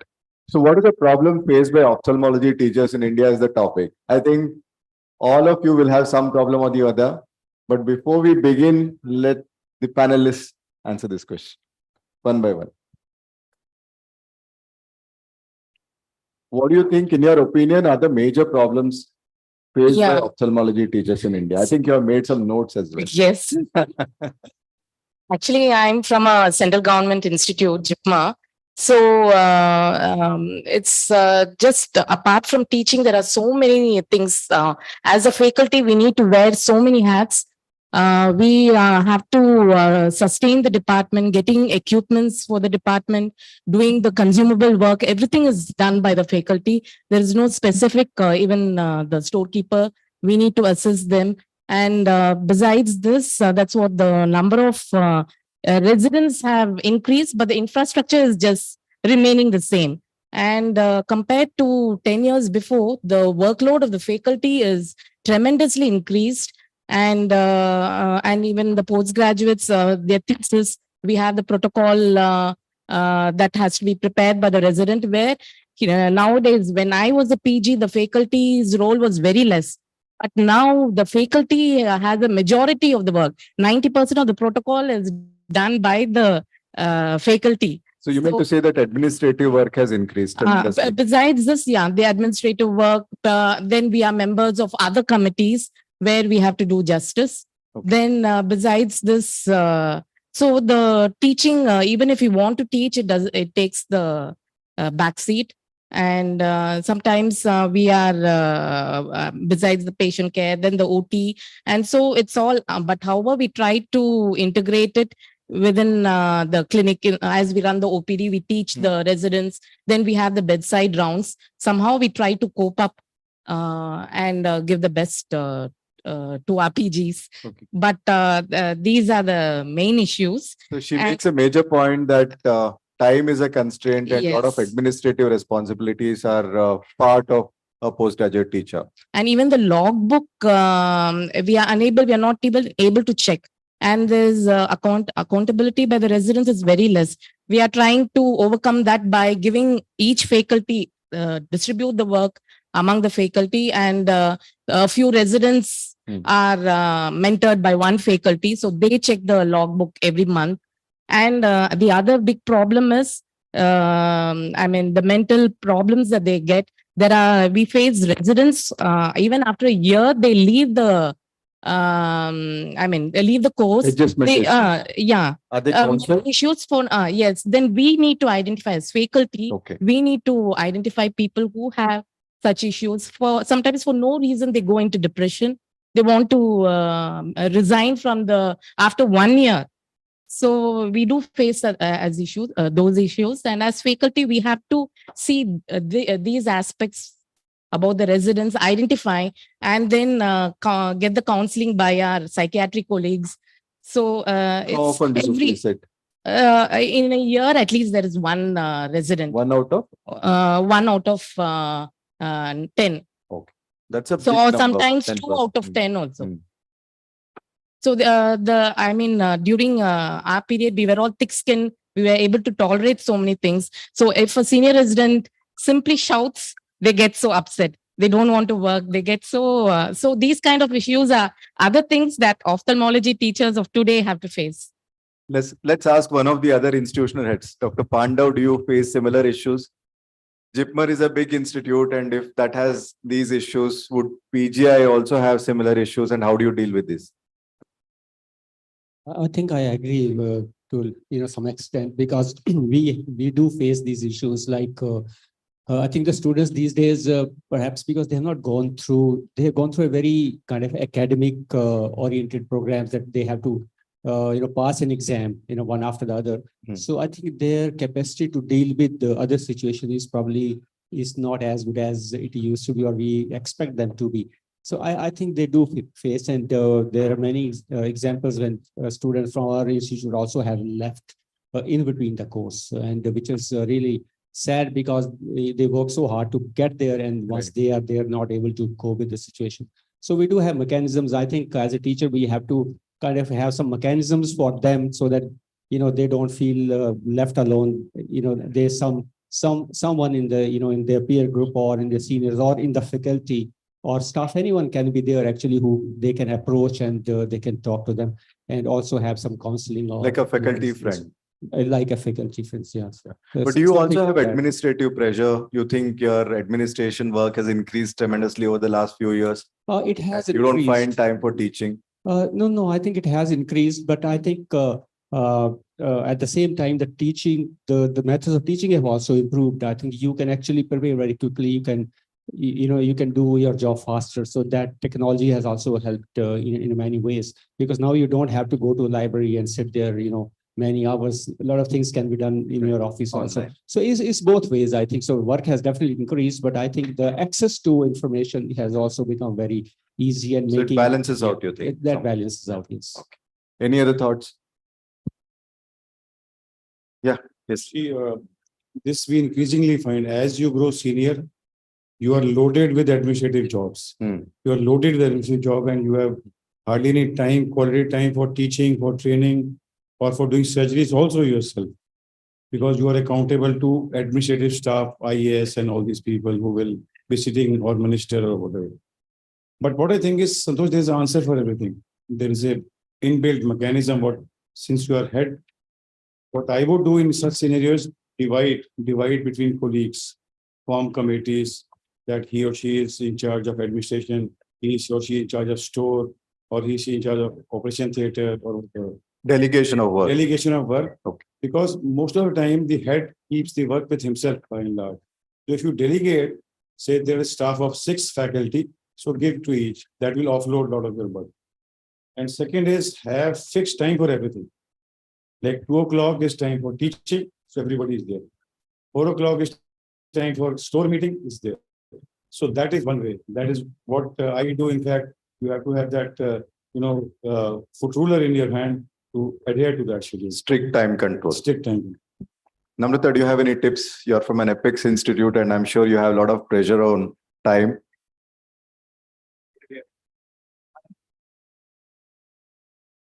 I agree with what was being said earlier, that there are too many administrative responsibilities. Coupled with that, there are too many restrictions. You can buy this machine, you can't buy that machine. It has to be under GEM. It has to be a lowest code. Then, you compromise quality, and then, all those kind of things. So I feel the administrative part should be taken care of by somebody who's, MHA, Masters in Hospital Administration, which people are not willing to take. So as a result, a lot of administrative responsibility also falls in me. So that is definitely there. And coupled with that, the problem of psychological issues in students. I think it's a reality. I think that is being brought up quite extensively. 1 in 10 in JIPMER, I think it's a big number. It is a reality. And there are, students who are taking psychiatry help for want of not being able to do thesis or not being able to do duties. This is despite the fact that the number of residents have now increased. The number of beds they have to manage are much less than we ever had to do before. The facilities which, the burden on them is really not too much. If you see the numbers, because of the fact that so many seats have increased for whatever reasons, for vote bank politics, for whatever reasons, suddenly the seats, they are increased. And the paramedical staff is same, the nursing staff is same, the OT tables are same, the technicians are same. The anesthesia people are same. So, it is very difficult in government organization. Any other thoughts from the panelists? Yes, Mrs. Ma'am. There is a lot of discrepancy between the expectations of the students from us and we as a teacher, what we expect. We expect them to be thorough in their basics and a good basic ophthalmologist, general ophthalmologist. But they usually are focused. They know that I'm going to do MS from here and then I'll go for fellowship. They won't mind going for a fellowship or general ophthalmology again. Right. So that is that, and they want everything ready, plattered in a platter. So they don't want to work anyway. Do you think student expectations have changed and they're target oriented? They just want to get a degree. Focused. They want to do this much only and this much. I'll do only this much. I don't want to do this. Do you think as teachers you can drive them in terms of motivation and make them comprehensive? To motivate them, but many times they are very focused. Any thoughts from the house? How do you drive? Yes, sir. Hello. Yes, sir. Actually, if you look at it, many medical colleges are less equipped. There are no instrument, or if they are instrument, they are not working, not functional. Number of students are increased. Like one professor can have 2 PG students. So the students are not able to be exposed to the equipment, and the number of patients have increased. The faculty remains the same. Number of students have increased. Number of faculty remains the same. Number of patients have increased. There is a lot of workload, and the teacher does not have time to teach. So there is less motivation as compared to, because the students have started now not respecting the teachers.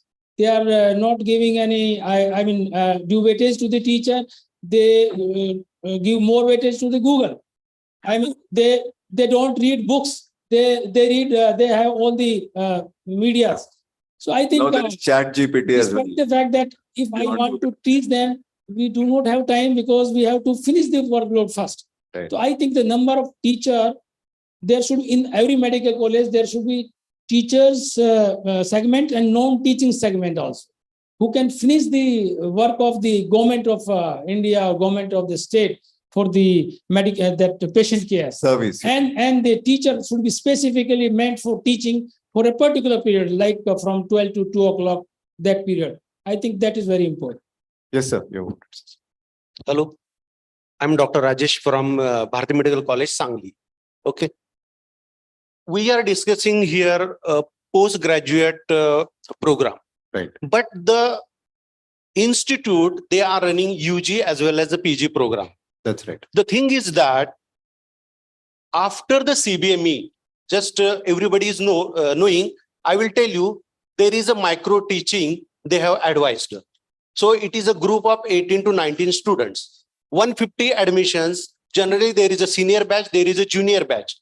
I'm telling you, there are simultaneously 50 students of junior batch, you can say second MBBS, then 18 students of senior batch. Okay. So simultaneously 9:30 to 12:30, there is a clinical posting. At the same time, OPD is running. At the same time, there is a OT. And the postgraduate, they have to complete five PG activities in 1 week. That everybody is knowing: journal club, seminar, group discussion, case discussion, and a lecture by faculty. So according to the MCI, they have given the institute running undergraduate as well as a postgraduate, they should have, this is the faculty strength. What is the faculty strength? They have, means आपण संदिग्ध भाषा असं मराठीत म्हणतो आम्ही. It is not 100% clear guidelines. Section C, I have with me. The institute running UG as well as a PG, they should have, तुम्ही वाक्य वाचून दाखवतो, काय लिहिलेलं आहे ते, staff. An institution conducting both undergraduate and postgraduate teaching shall satisfy the minimum requirement for undergraduate training as prescribed by the MCI, shall also fulfill additional requirement for the postgraduate. Nobody is bothering about this. What is the UG requirement? 1 professor, 1 associate, and 3 full-time faculty. PG la पण तसंच आहे. For PG also, but no institute is going for this. Okay. So there are electives, there is a HGD, there is a SDP, so many things for the UG, and for the PG also. Somebody has told about the DRP. The DRP, district residencies program, is for the government, not for the student. Yes, sir, we agree, sir. There is a major problem because you have UG teaching load, which has changed, obviously, the pattern has changed. And on top of that, you have PGs. So do any of you have any solution for him? Do you have any solution that you have found in your own organization? Yes, sir. Can you take a mic?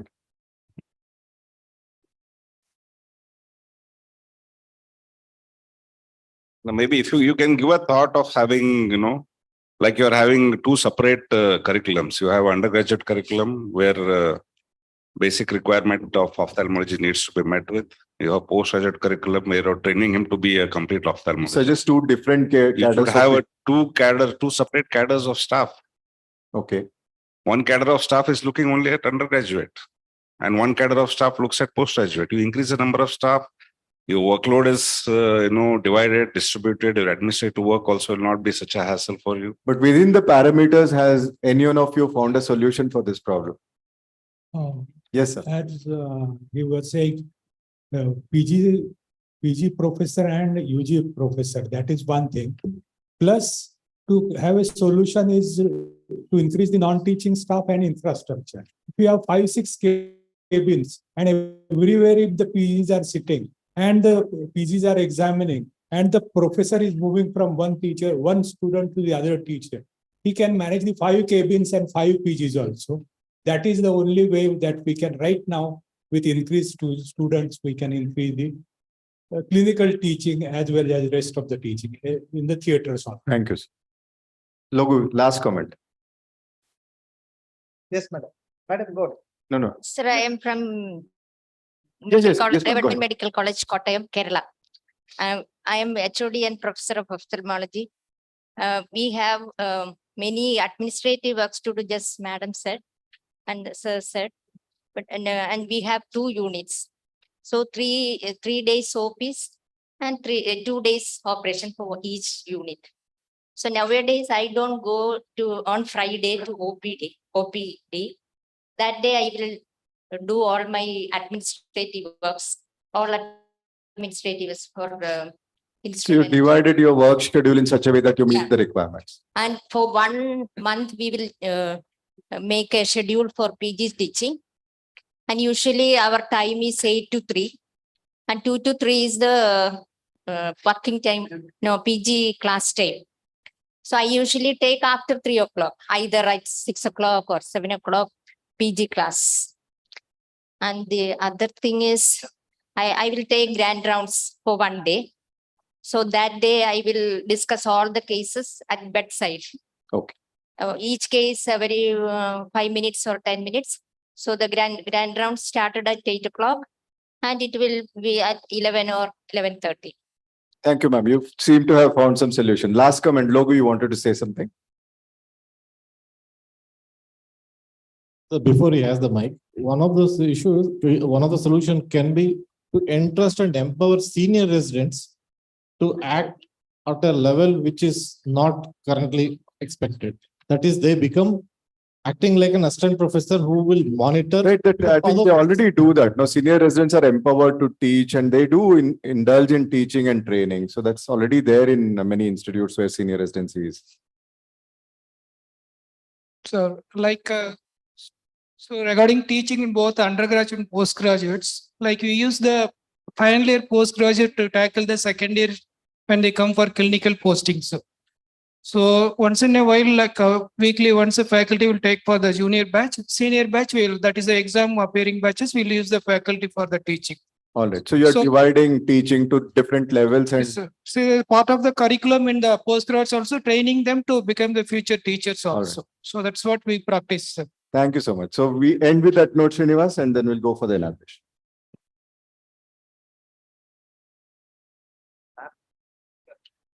So quickly, we'll have the inaugural ceremony. So once again, wholeheartedly, we welcome you all for this Pedagogo 2023, a toolkit for trainers in ophthalmology. I'm sure that this half day, we had wonderful discussions, debates on various topics. And tomorrow, again, one full day is there for more of discussions. So actually, this idea started when I was just mentioning in one of my last talk, is when we first formed the Karnataka Ophthalmic Teachers Academy. And then we started doing a College Connect program where we linked 44 teaching institutions in Karnataka. So that gave a very good response and teachers were like, we need to have more and more such programs. That was the response. So then I was discussing with Dr. Honavar sir, Dr. KP, Dr. Guru Prasad. And then we thought, why don't we come up with some niche program for training the trainers? Because we have so many programs for the postgraduates and we need some programs where we can share the best common practices and also discuss about where are the various shortcomings which most of us are facing in various, it might be a government medical college, a private medical college, a DNB institution, or a CPS institution, or whatever different specialty of institutions we have. So I thought that idea, that gave us an idea that we have to conduct such programs which will benefit the teachers and ultimately benefiting the postgraduates. So with this, I would like to have a brief inaugural ceremony. I would like to call upon our chairman, M.M. Joshi Eye Institute, Dr. M.M. Joshi, sir, to please come up on the dais. And along with that, we have All India Ophthalmic Society President, the man who has toiled hard for more than 30 years in building up this society. He needs no introduction. So I request Dr. Lalit Verma, sir, to please come up on the dais, and the dynamic secretary, which the AIOS has witnessed and been witnessing for all these years. I call upon Dr. Namrata Sharma, madam, to please come up on the dais. And then I call upon our director, M.M. Joshi Eye Institute, Dr. Guru Prasad, sir, to please come up on the dais. And the mentor behind this program, Dr. Santosh Honavar, sir, I request him to please join up for this brief inaugural program.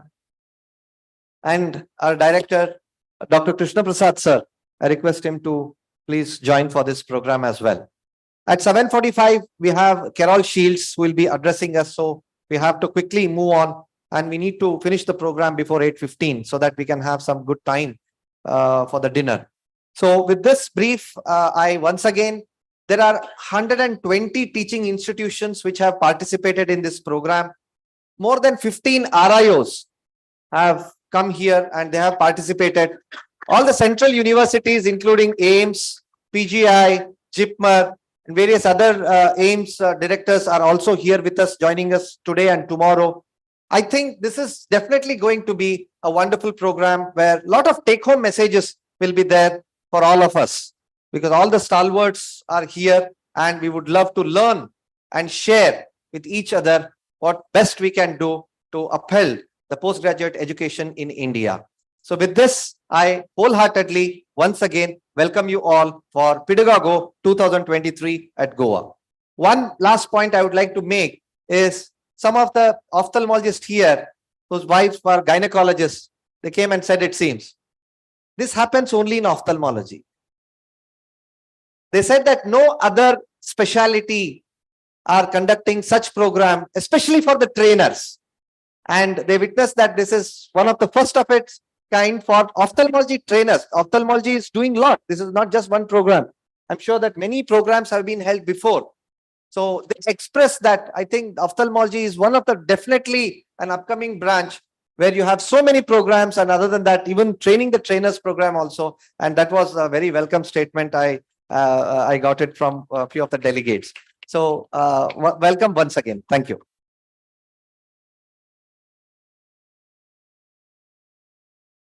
I now request Dr. Santosh Honavar, sir, to give a few words about the meeting, and over to you, sir. Thank you. First of all, thank you all for making time to come over here. Pedagogo is not a new idea. We had this for a long time. In fact, the first of it was conducted about 15 years ago. Some of you were part of it as ICO program in LVPI. That was the ICO Teachers Training Program. That was the first one that we conducted. After that, ICO split into two. Now there are two parts to it. One is ICO as it was. The second is Ophthalmology Foundation. And fortunately, Ophthalmology Foundation is headed by the same person who initiated the program earlier, Dr. Bruce Spivey. And he's actually instrumental in encouraging us to conduct this kind of a program because they are India-centric to a certain extent. And they want to propagate some of the good teaching training models in India and South America. And in fact, many of the faculty who are participating through online are ICO faculty. The entire idea was to improve the quality of teaching and training in India with the available resources without us having to invest more in terms of resources, us in terms of teachers, not the government, yet improve the quality of teaching and training. That was the entire idea. That's about it. So I thank you all for coming here and hope that the proceedings of the meeting today and what's going to happen tomorrow would be very useful to you. Thank you so much.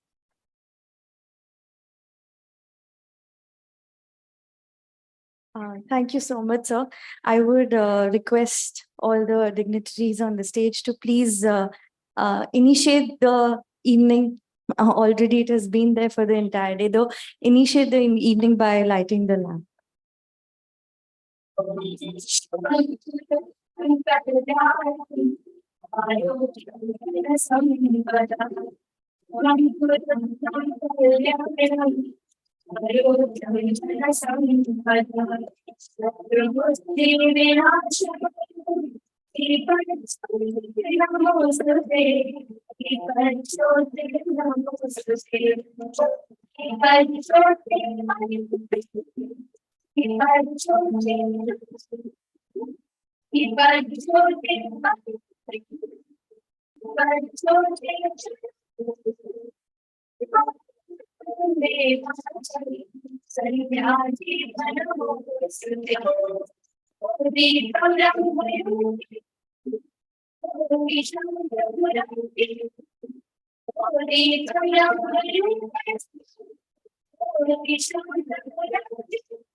Thank you so much for lighting the lamp to this very innovative program, Pedagogo.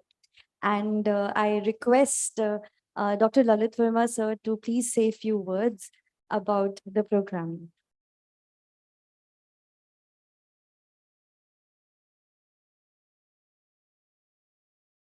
Thank you, Rolika.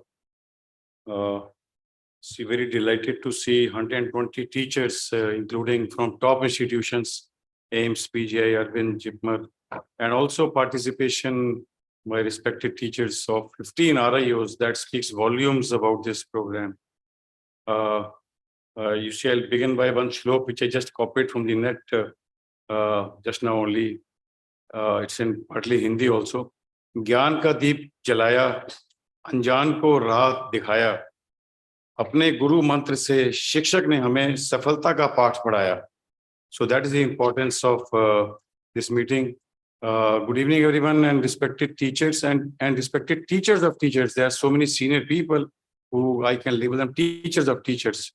It's really honored to be present here amongst these very special people who I think make all the difference. And without them, believe me, education and ophthalmic education would not have been the same. And their importance, believe me, can't be quantified. Their importance can't be measured. And because these are the people who lay down our roots.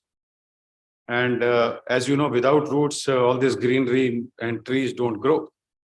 But if the roots are strong, believe me, everything is possible. Everything is possible. And importance of teachers and parents, in fact, parents give you birth, but teachers shape your career or shape your life also. Like they say, जीवन देने वाले माता पिता होते हैं, but उस जीवन को दिशा दिखाने वाले शिक्षक होते हैं. And that is the real importance of teachers. The other thing is that you see, all of us may not remember for a long time Miss Universe or Miss World who was there in 1980s or whatever. But we always remember the teacher who taught us the first cataract, who gave me the opportunity to do the first vitrectomy or first injection. Because these are, to my thinking, are the real people. They are the real heroes, in fact.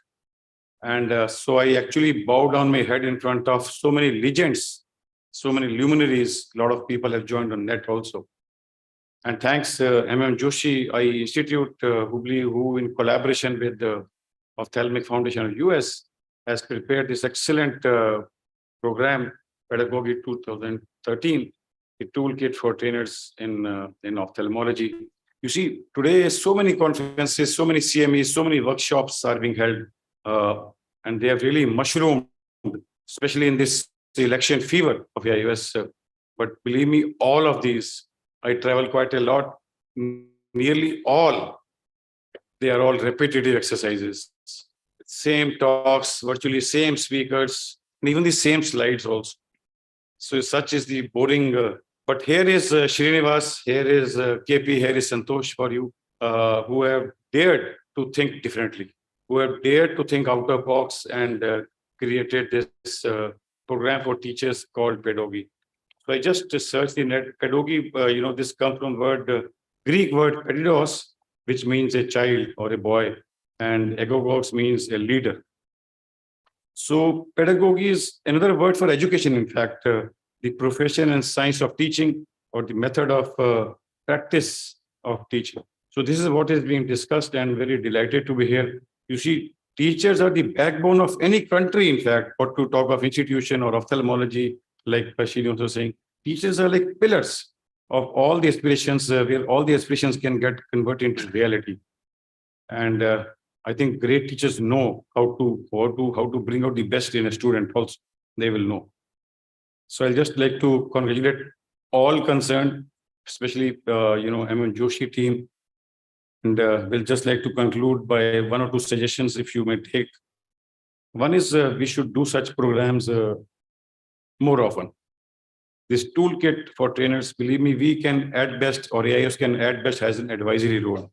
State, it being a state subject, we still have to, force government. But I personally think we have to act within the constraints. I was talking to Panda, whatever facility still we have to utilize. We can't be cribbers every time. You see, we have to have two carders, one carder. But within the same time, if we follow discipline and if we have time management, we can still flower. The second was, can we do it on a Teachers' Day every year? Because 5th September, Teachers' Day, so that we have good memories. So just like to conclude by that Kabir Doha, which everybody remembers. Balihari Gur aapki Govind Dio bataye. You see, anytime you find both teacher and God, so first bow to teacher. Why?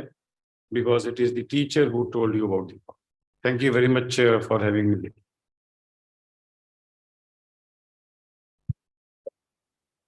Thank you so much, sir, for your kind words. And I request Namrata ma'am to please come and say a few words. You are an icon for all of us, and your words matter a lot. Thank you so much. At the outset, I would like to thank M.M. Joshi Institute for having me here, and I would like to thank them for this wonderful program, which is for the teachers. I think such platforms are required where teachers can discuss mutually and benefit each other from their experience, because each one of us have found a solution in a different way at our place as to how to tackle these problems. And the interactions that were going on were so useful, and I'm sure we will carry home some tips, some points which can be applied in our own institutions and in our own setups and would help us.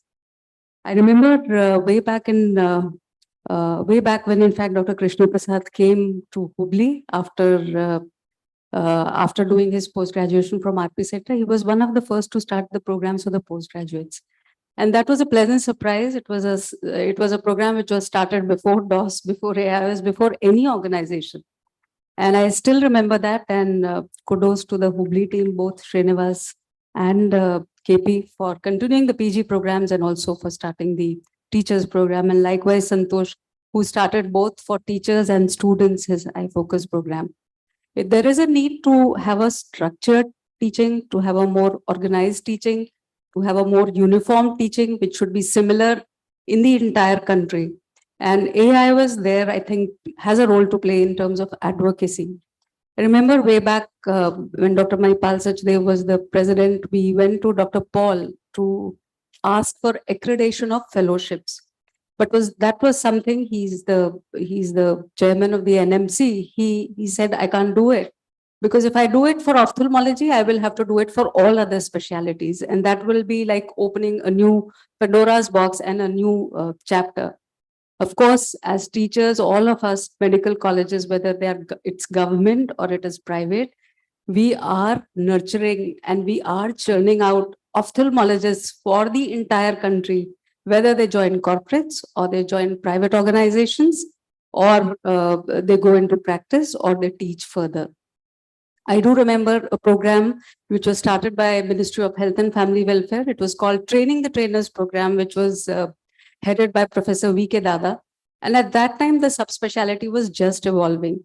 So the various teachers in various specialities, and that was a surgical training program. One from oculoplasty, one cornea surgeon, one or two phaco surgeons, one glaucoma surgeon. They would go from medical colleges to medical colleges all over the country and actually handhold the teachers there and teach them the specialized surgery by doing a couple of cases first and by making them do a couple of cases later. So I think there is a need, of course, for students to know everything, but also for teachers to refresh their knowledge, both medically as well as surgically. And I think we should think of something like this in future also, which is training the trainers program. I do see some of the faces here who have come to RP Center where we have done workshop for various corneal transplantation programs or phaco surgeries or refractive surgeries. And there is a need to again form a sort of a organized structural surgical skill development kind of a training for not only students but also teachers. So having said this, I would again like to congratulate the entire team for doing this, and let's hope to have more such programs in future. Thank you very much. Thank you so much, sir. Thanks so much, ma'am. And in learning, you will teach, and in teaching, you will learn. It is very true, and all of you have been an example for the same. I request Joshi sir to please give the presidential address. Good evening, everybody. I'm very happy that so many of you have participated in the innovative program of Pedagogo, which has been organized by our institute in collaboration with the Ophthalmology Foundation of USA. This is definitely going to improve the teaching program of the postgraduates in ophthalmology, and it is going to improve the quality of teaching. At the same time, the outcome from the postgraduate students who are going to be trained in these things. Thank you very much for having participated. Thank you very much.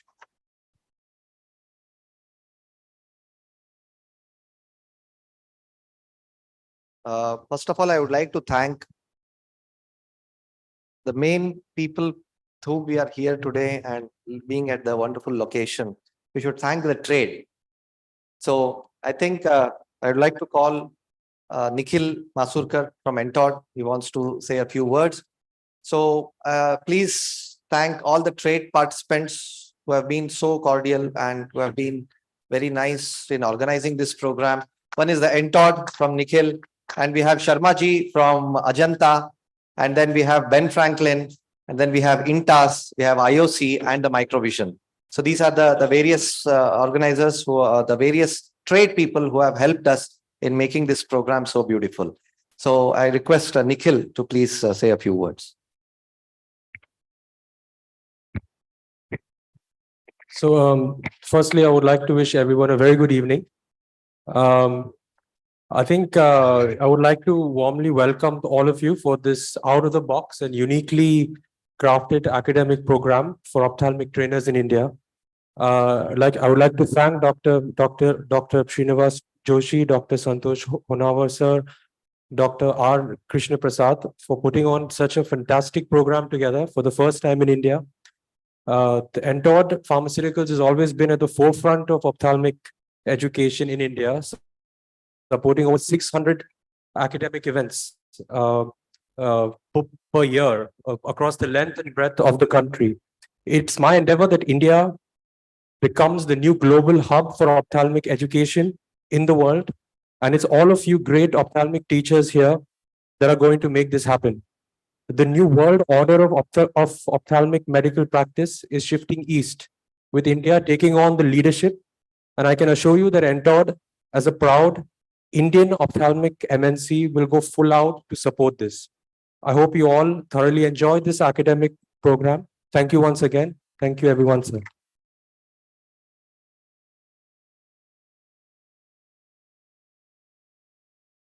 You can pay the waiting.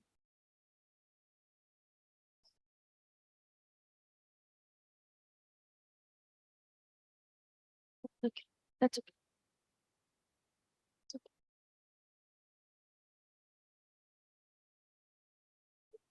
Okay, we can play the video later. And may I now request Dr. Guru Prasad sir to please give the vote of thanks.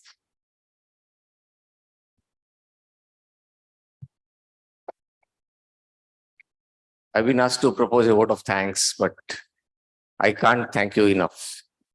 The reason is, dear doctors, we belong to a noble profession. We are also teachers. That is also a noble profession. So double noble.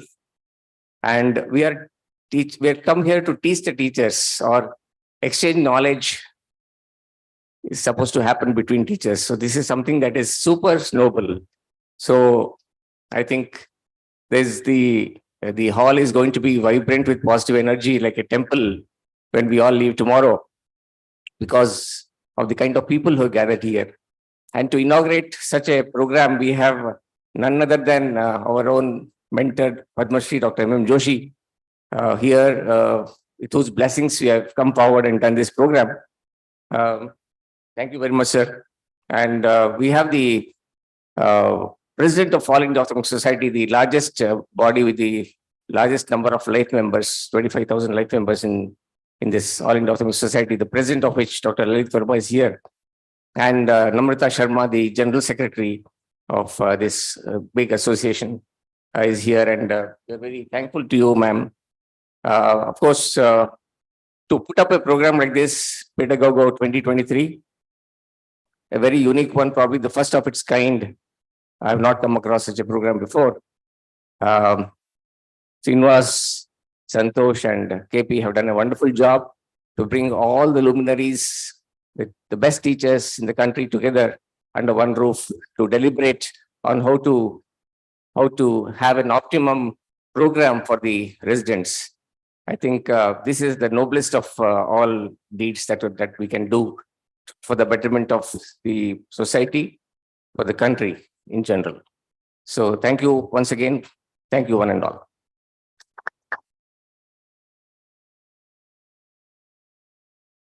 Thank you, sir. I request all the dignitaries to please occupy the chairs. We have the last session coming up. So this is one more very interesting thing by our Ajanta Pharma, and they believe that it's giving back to the medical field. They have come out with two wonderful initiatives. That is, one is the PG booklet, and the second one is the hands-on training program. The books are, I think, available with Sharmaji, and it's a wonderful compilation of all these things which they have made. Next. So the question bank, especially for the final examination, that is the Ready Reckoner, the last minute revision, that is hot topics with answers for preparation of the medical examination. Then the Viva examination, that is short and the long cases, and the future of ophthalmology, that is effective patient communication. So these are the various 4 books which Ajanta has tried to compile it, and you can feel free to approach them. They would be definitely doing justice to our postgraduates. And quickly, we have a short video of the NTOT. And then I request our speaker for the next session. Rulka, we'll take Lalit sir's first. Dr. Shields is ready. So Dr. Carol Shields is ready, and she'll be addressing online. And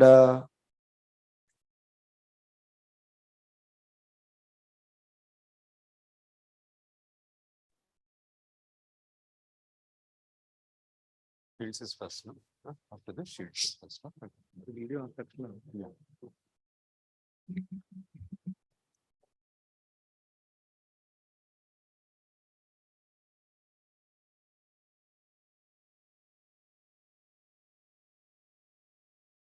what happened, Prajwal?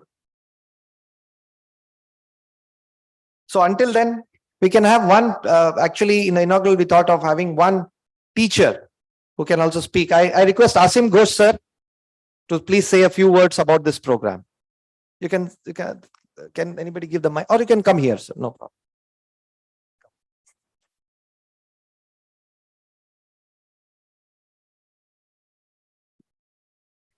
Sir, I feel very much delighted to be present here.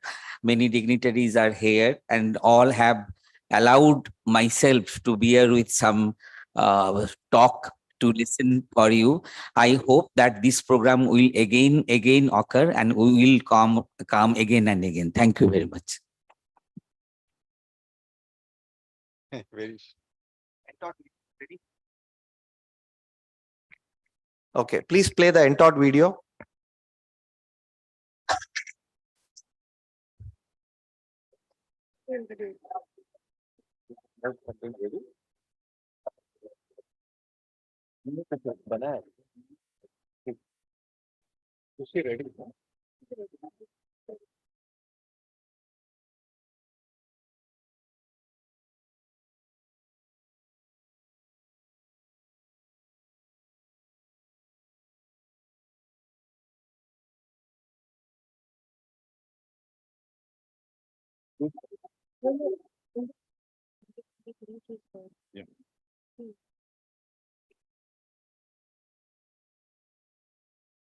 All right. So we have the first keynote lecture now, that is by Dr.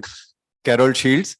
Everyone knows Dr. Shields, so I don't think we need to introduce her in detail, but it just suffices to say that she is the most influential ophthalmologist in the world by the 2023 Power List. That shows her power even in a specialty such as ocular oncology, which is a peripheral subspecialty compared to cataract refractive and retina, glaucoma, etc. She has made it so big that she is recognized as the most powerful ophthalmologist, and a woman at that. And she manages all this by having a very planned day, very systematically planned day. She has probably the best work-life balance. She has 7 children. All of them have been raised very well. And she has Dr. Jerry Shields to take care of. She has the entire clinic and the clinical load and the surgeries to take care of. She's probably the most prolific of authors, most prolific of clinicians, and one of the best surgeons. With all this, she manages so well. I'm sure she'll have a lot of things to say about work-life balance, and that's her topic. Dr. Shields, you're on. Thank you so Can much. you hear us, Dr. Shields? Yes, I can hear you. Can you hear me? Can you hear me?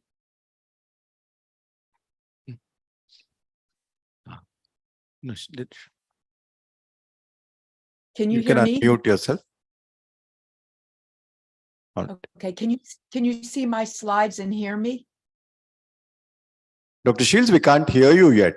You can unmute yourself if you.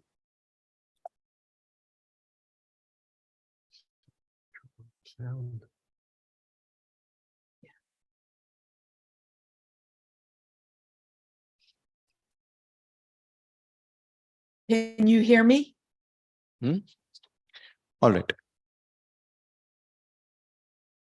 We can see you, Dr. Shields. We can't hear you yet.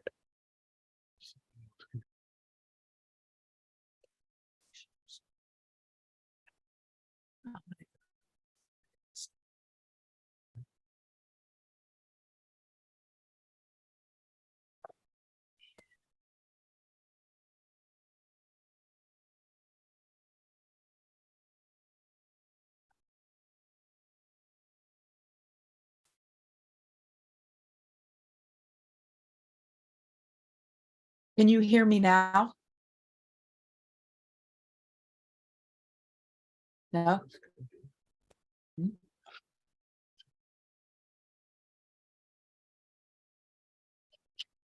Hello, mic testing 1, 2, 3. I can hear you. Yeah. Yes, Dr. Shields, now we can. Can you hear me? Yes. You can hear me. Okay. Can you see my slides? Just 1 second, Dr. Shields. Can you try speaking again once? Yes. Can you hear me? No, the audio is going again. Just 1 second, Dr. Shields. Hello? Yes, Hello, we can hear you. Right, perfect. Good. And you can see my slides?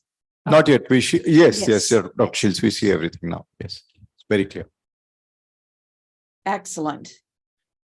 Thank you for inviting me to speak at this wonderful symposium. I would like to personally thank Dr. Santosh Hanavar. I had the pleasure of working with him many years ago, and we have remained lifelong friends. So my topic today is balancing career, research, and home as a doctor, a researcher, and a mother. So it all began in 1984. 40 years ago, I arrived for my residency at Wills Eye Hospital, and my intention was to gain the skills and return to my hometown of Pittsburgh to practice general ophthalmology with my brother, Pat Lally. But I gained an interest in retina and oncology. I met my future husband, Jerry Shields, and we were married, and my life unfolded onto a new path. So my first lesson to you is follow your heart. Don't be too structured in your career to let natural things happen. Things happen for a reason, and my career wound up at Wills Eye Hospital in Philadelphia rather than back home in Pittsburgh. So over the past 40 years, I've worked as a doctor, I've done fellowships, and I have a medical and surgical practice at Wills Eye Hospital. I've also been a researcher, and I've really enjoyed this. I have a major interest in intraocular tumors and conjunctival tumors, and I've worked with fellows and residents contributing to the literature. And I was lucky enough to have a family with my husband, Jerry, and we have 7 children. So none of this was planned. I mean, I couldn't imagine this. If someone told me to do all of this, I would have said not possible, but it just evolved. So lesson number 2, you are in charge of your own life. So steer it to suit yourself. My life is probably different than everyone's life out there listening to this presentation, but you never know what is going to happen in your life. So we all seek one thing. We all seek happiness. And for me, happiness as a doctor, researcher, and mother. So what is happiness? Well, happy, if you look at the definition, is contentment, confidence, satisfaction, having quality, being willing to do something, having enjoyment, or being lucky. And I do believe I am a little bit lucky. In fact, the word hap, from which happy is derived, means lucky or having good fortune. So there's been a lot written about what makes happiness. And there's a book called The How of Happiness by Sonia Lubomirsky. And in that book, she says happiness is determined by your genetics in 50% of cases, by life circumstances in 10% of cases, and by your self-control in 40% of cases. So you control your happiness. And a big study out of Harvard showed that happiness correlates with a good relationship, especially with your parents and your well-being. And it's been argued that money can only buy so much. Money can buy clothing, housing, food, but having a lot of money does not buy happiness. And people seem to be happiest when they have pleasure, engagement, good relationships, and a meaning in life, which is what my career provides me, and accomplishments. So let's talk about happiness as a doctor, a researcher, and a mother, and we'll begin with happiness as a doctor. So there are 3 big A's in being a good doctor. You want to be available, you want to be affable, friendly, and you want to be able, competent. But I've added 2 more A's to the 5 A's of being a good doctor. You should be affordable, because now doctors must be affordable in their practice, and you need to be accountable. And these 2 are my 2 additions. I think all doctors should practice on efficiency and responsibility. And I train our fellows with us at Wills Eye Hospital on these 5 A's, but mostly the last 2 A's, to be affordable and accountable. So here's my schedule for the week. On Monday, I see new patients, and they're all very difficult with cancers, some treated elsewhere, some new to us. On Tuesday, we see follow-up patients, and Wednesday, I do all the EUAs, exam under anesthesias on babies, and on Thursdays, all the real surgery on adults and babies. And then Friday, I reserve this for research. And I spare Saturday and Sunday at home. Now that I'm an empty nester, all our kids are grown and gone, I do some research on Saturday and Sunday, but I do more relaxing research. I love doing research. I love exploring my field. So I like to protect one day a week for research, but I also use it for other things, like I prepare for a meeting with teachers, or I get my own medical checkup, or I talk with colleagues, or I write a research paper. And this is relatively pressure-free, and I protect this time. But we do work hard during the week. We're efficient, we have good technicians, good associates, and we work hard on those 4 days to protect one day free. And my days are, some people would say, wow, you work really long hours, but not really. I do awaken at 5 in the morning. I'm at the office by 6, and I get a lot done in the morning. In fact, my office hours begin at 6:30, and I get a lot done between 5 and 6:30. In fact, it's said that early risers are happier, healthier, and more productive than night owls. And another article wrote, what the most successful people do before breakfast. I like getting a lot of work done before breakfast. Then between 3 and 5 o'clock, I can get mails, emails done, interviews, or I even attend my children's sporting events. And I'm always home by 6 o'clock, 7:30 dinner, and I usually get to bed somewhere between 9 and 10 o'clock at night. So let's look at these 5 A's, and I'm going to tell you some secrets. It's really important to take care of your patients. Take care of them like their family. Be prompt, be organized, welcome them, have a positive attitude, not a negative attitude, and treat each patient like it's one of your brothers or sisters.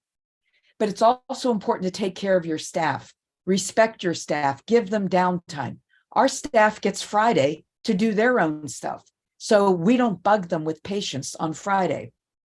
Let them participate in corporate decisions, pay them well after good work. I always like to give a surprise bonus in the spring when they're not expecting it, so they can prepare for their vacation time with their family. They have a family too, and they want to help their family or support their family. If you take care of them, they will take care of you. And also take care of your corporation. I always say, the less you ask for from your corporation, the more you're going to get. You can make a difference if you take an interest, at least in the States, in billing. Both my associate, Dr. Sarah, and I both have an interest in billing so that we make an income and we can have all of our staff make a decent income. In the journal Family Practice Management, The Art of Medicine was written, and the 7 skills that promote mastery of medicine. Here are the 7 skills. Number 1, think before you enter the patient's room. Number 2, develop rapport, friendliness with a patient. Number 3, assess the patient's response to their illness. Then communicate with the patient. There's a power of touch and a power of a little bit of humor, and show empathy, not sympathy, where you feel sorry for them, empathy, that you understand what they're feeling. So regarding number 1, think before you enter the room. We actually are prepared before we enter the room. We review the chart, and we actually keep this. We call this our grid. This is a paper grid. We now have a digital version of the grid where we have the patient's name, the date we first met them, what their diagnosis is, what we did back in 2012, and all their visits with us, what we did. So when I walk in that room, I know this patient had enucleation done for an iris melanoma that invaded the trabecular meshwork, and nothing else was done, and there was no metastatic disease. So I'm on top of my game. Number 2, develop rapport with the patient, connect with a patient, introduce yourself, say, hi, I'm Carol Shields. They might forget who you are.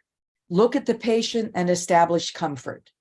Number 3, assess their response to illness. So get an idea. Are they anxious or are they real chill, like everything's okay? But let them know that you understand how they feel. Communicate with them, take the history and look at them. And when you're examining them, I always do this. I'll say, when I'm doing my indirect ophthalmoscopy, I'll say, oh, the right eye looks beautiful. The left eye, the melanoma is well regressed. There's no recurrence. So they hear this and they feel relaxed that I'm saying what I'm finding out loud so they can understand what I'm finding. And there is a power to touch. I don't necessarily shake hands, but I sometimes will do a fist bump or I'll tap their knee while we're talking so they understand that I really care about what's going on with them. And I really do care. Our fellows will tell you, I care about each and every patient, and I worry about each and every patient that everything gets done just right for them. Now, it's important to have a little humor that reduces stress. And, we sometimes talk about something that we can joke about because humor can be a powerful healer, and it makes you, the doctor, come to the patient's level when you can both laugh a little about a certain comical event. And then show empathy, nod your head that you do understand what's going on. Sometimes even, inquire about their family, their husband, and keep track of their interests. So if you know that one of their kids was involved in sports, they love it when you say, oh, how is your son doing in his track and field career or something like that. So these are the 7 skills of mastery for all medical doctors. So let's move on to research. How do I organize myself for research? Well, I think the most important thing in being a researcher is to be organized. It's also important to work with more junior doctors because you're teaching them how to do research so they can carry on. And it's highly important to be very honest. Let's look at organization. I have 4 ways that I really organize myself. I keep diagnostic coding on all patients. I'll talk about that. I keep red stars for my best cases. I use those in PowerPoint talks. I keep my meetings and my papers very organized.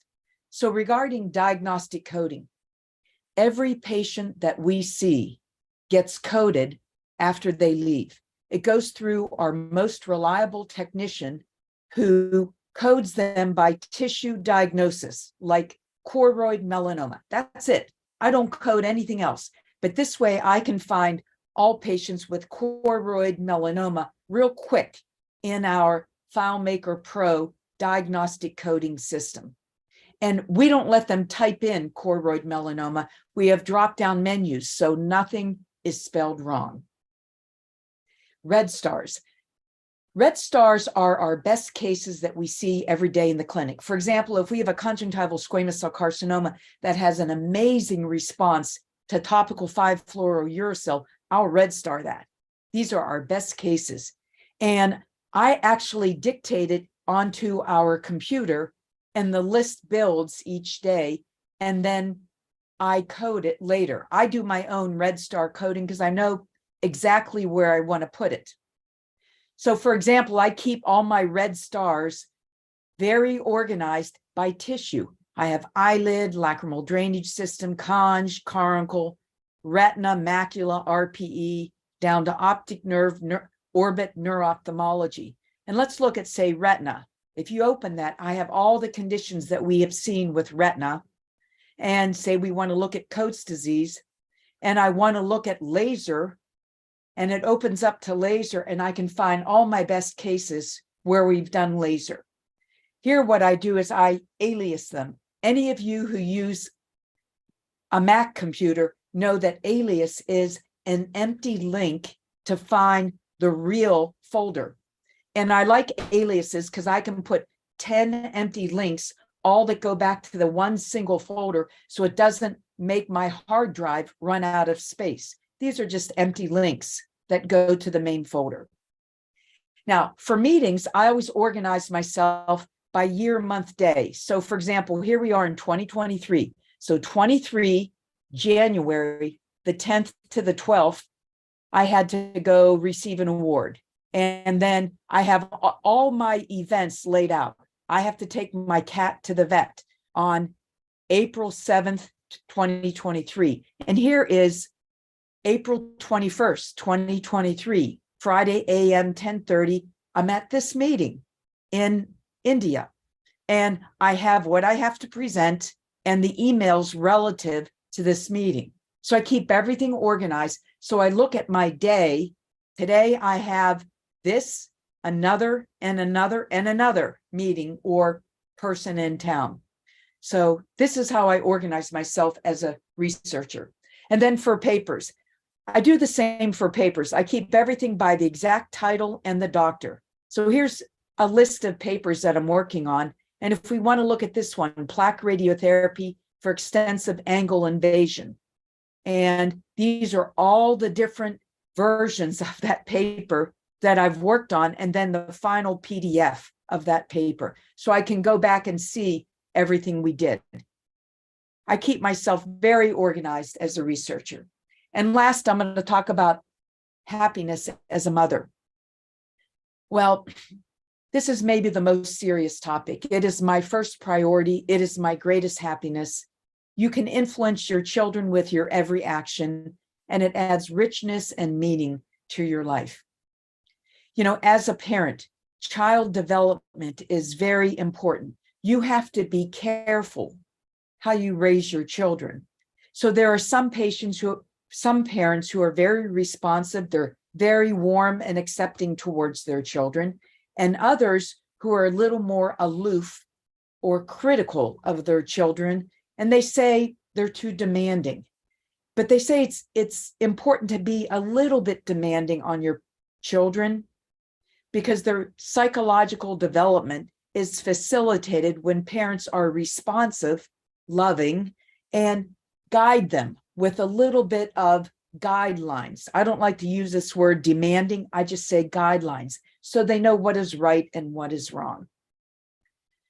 So as a mother, it's important to balance your work time with your home time. You have to choose, how you do this. Mom and dad should always be united. You nourish your children to become their own person. You do not want to create a clone of yourself. I am not my husband, and my children are not me. They're their own person, and they develop their own importance. And there's many different ways to manage home and career. So when you have one child or two children, you can have daycare. That helps for the day-to-day activities if you're working. When our family was small, we had live-out care. But as our family grew, we had live-in help that stayed with us in our home. And they lived in a little cottage next to our home because we live on an old farm. That was really, really important to me. Childcare can be expensive, but it's for an important reason. And as children grow, this expense diminishes. But there are other expenses like educations and apartments. So I always like to have family first. I always tell my workers in the office, it's family first. We have a lot of traditions and we stay organized. Some of our traditions are, I always tell the children, homework before dinner. Every night we had dinner by candlelight with the kids. So they learned that dinner was more than eating food. Dinner was our time together as a family, and we would talk about our day and, just talk about anything at dinner. It was always a great get together. And even to this day, we still do dinner by candlelight. We do holidays together, bike rides, sports, and even watch movies together. So there are some rules of parenthood. Nothing's perfect. Don't worry if the socks don't match. Actually, it's stylish for socks not to match now. Your house, when you have children, will never be clean. And, if you can't hem that uniform, just staple it. It adds personality to the daughter who has a stapled hem, a stapled uniform. Kids learn by example. Again, okay to wear two different socks if you can't match them, and be thankful for all that you have. It's more important to enjoy life than to worry about these little things. Irma Bombeck was one of the funniest people I have ever met. And I used to read her book when I was young. And she talked about family life.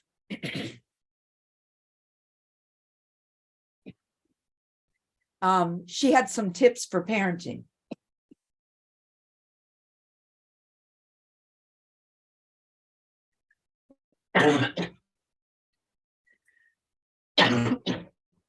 Sorry about this.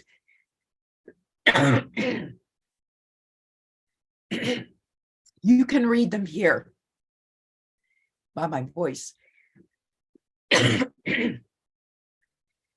She said, don't lose your sense of humor. And you can read the rest. She was written up in Time magazine for her sense of humor. But they did a special on her, and she said if she had to live her life over, as she was dying from cancer, she said, if I had to live my life over, there would have been more I love yous, more I'm sorry's, more I'm listening, and seize every minute until there was nothing left. There was another article that came out in Retina Times about managing your relationship with time, February 2022. And some of the life hacks that some of these busy retina specialists wrote. Sabin Dang, who's a busy retina specialist, wrote, we share a family Google Calendar for everything. It's daunting, but it's necessary. Dr. Skondra wrote, my tip for life hack is to unplug when I go home. So it's non-negotiable. When I go home, I unplug from my busy day at the office. And my life hack was time management.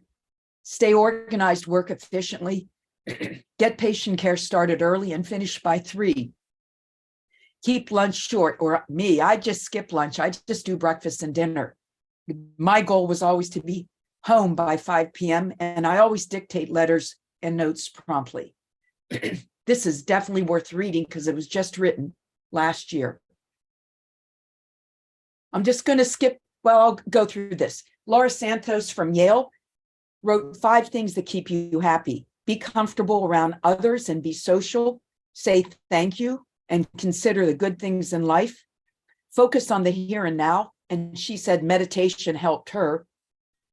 Sleep and exercise is important. Avoid electronics. Just read a good book that's better for your health. And be kind. Be kind to others because it helps your inner care. So in summary, it all began in 1984. It's been a great run. Lesson 1, follow your heart. Things happen for a reason. Lesson 2, you're in charge of your life. So do it the way you want to do it. Lesson 3, as a doctor, take care of your patients and staff, and they will take care of you. Lesson 4, don't be afraid of billing, master it. Be good at billing. Lesson 5, as a researcher, stay organized and honest. And lesson 6, as a parent, family comes first. So we wrote this up in the Indian Journal of Ophthalmology, 2019. You can read this and we go through all the details of balancing career and home. And I won't review them for you here, but we highlight some really important points. I'd like to thank my husband, Jerry Shields. He was a great influence in my life. We were really good work buddies. We complemented each other. I was not him, he was not me. And we had 40 years together working in the field of ocular oncology. So I'd like to thank you for allowing me to speak on balancing home and career as a doctor, researcher, and mother. I've had a lovely career over the years, and I'm still going full force here in Philadelphia. Thank you very much.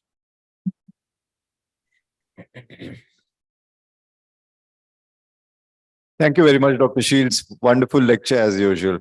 If anyone has any questions, would you like to take? Do you have time to take some questions or? Sure. Mm-hmm. Yeah. If any one of you has any questions, please ask. Sure. Dr. Carol, I worked with you for a very short period with Santosh when he was doing his fellowship there. And I want to just know one thing. How much was the spacing in your 7 children? What was the part of that question? Is something with 7 children? Spacing. Spacing Oh, between spacing. children. Yeah. You know, when Jerry and I were married, I didn't know if we would have children. You know, we were a little bit older, and so we had our first 4 once a year. So we didn't really think about spacing them. Then I kept saying, we're done. That's enough children. And then maybe 3 years later or 4 years later, I'd say, you know what, maybe one more. So I didn't, like most things in life, I didn't plan anything. And our first child was born 1 week before my written boards. So I went to my written boards with staples in my stomach, in my, my C-section. And then our second child was born 2 weeks before the oral boards. So I didn't plan very well, but that's the thing. That's the key. Don't plan, because if you put it off too long, you may miss a window of happiness. Very nice. Thank you so much. Anything else? Yes, Logo, you have a question.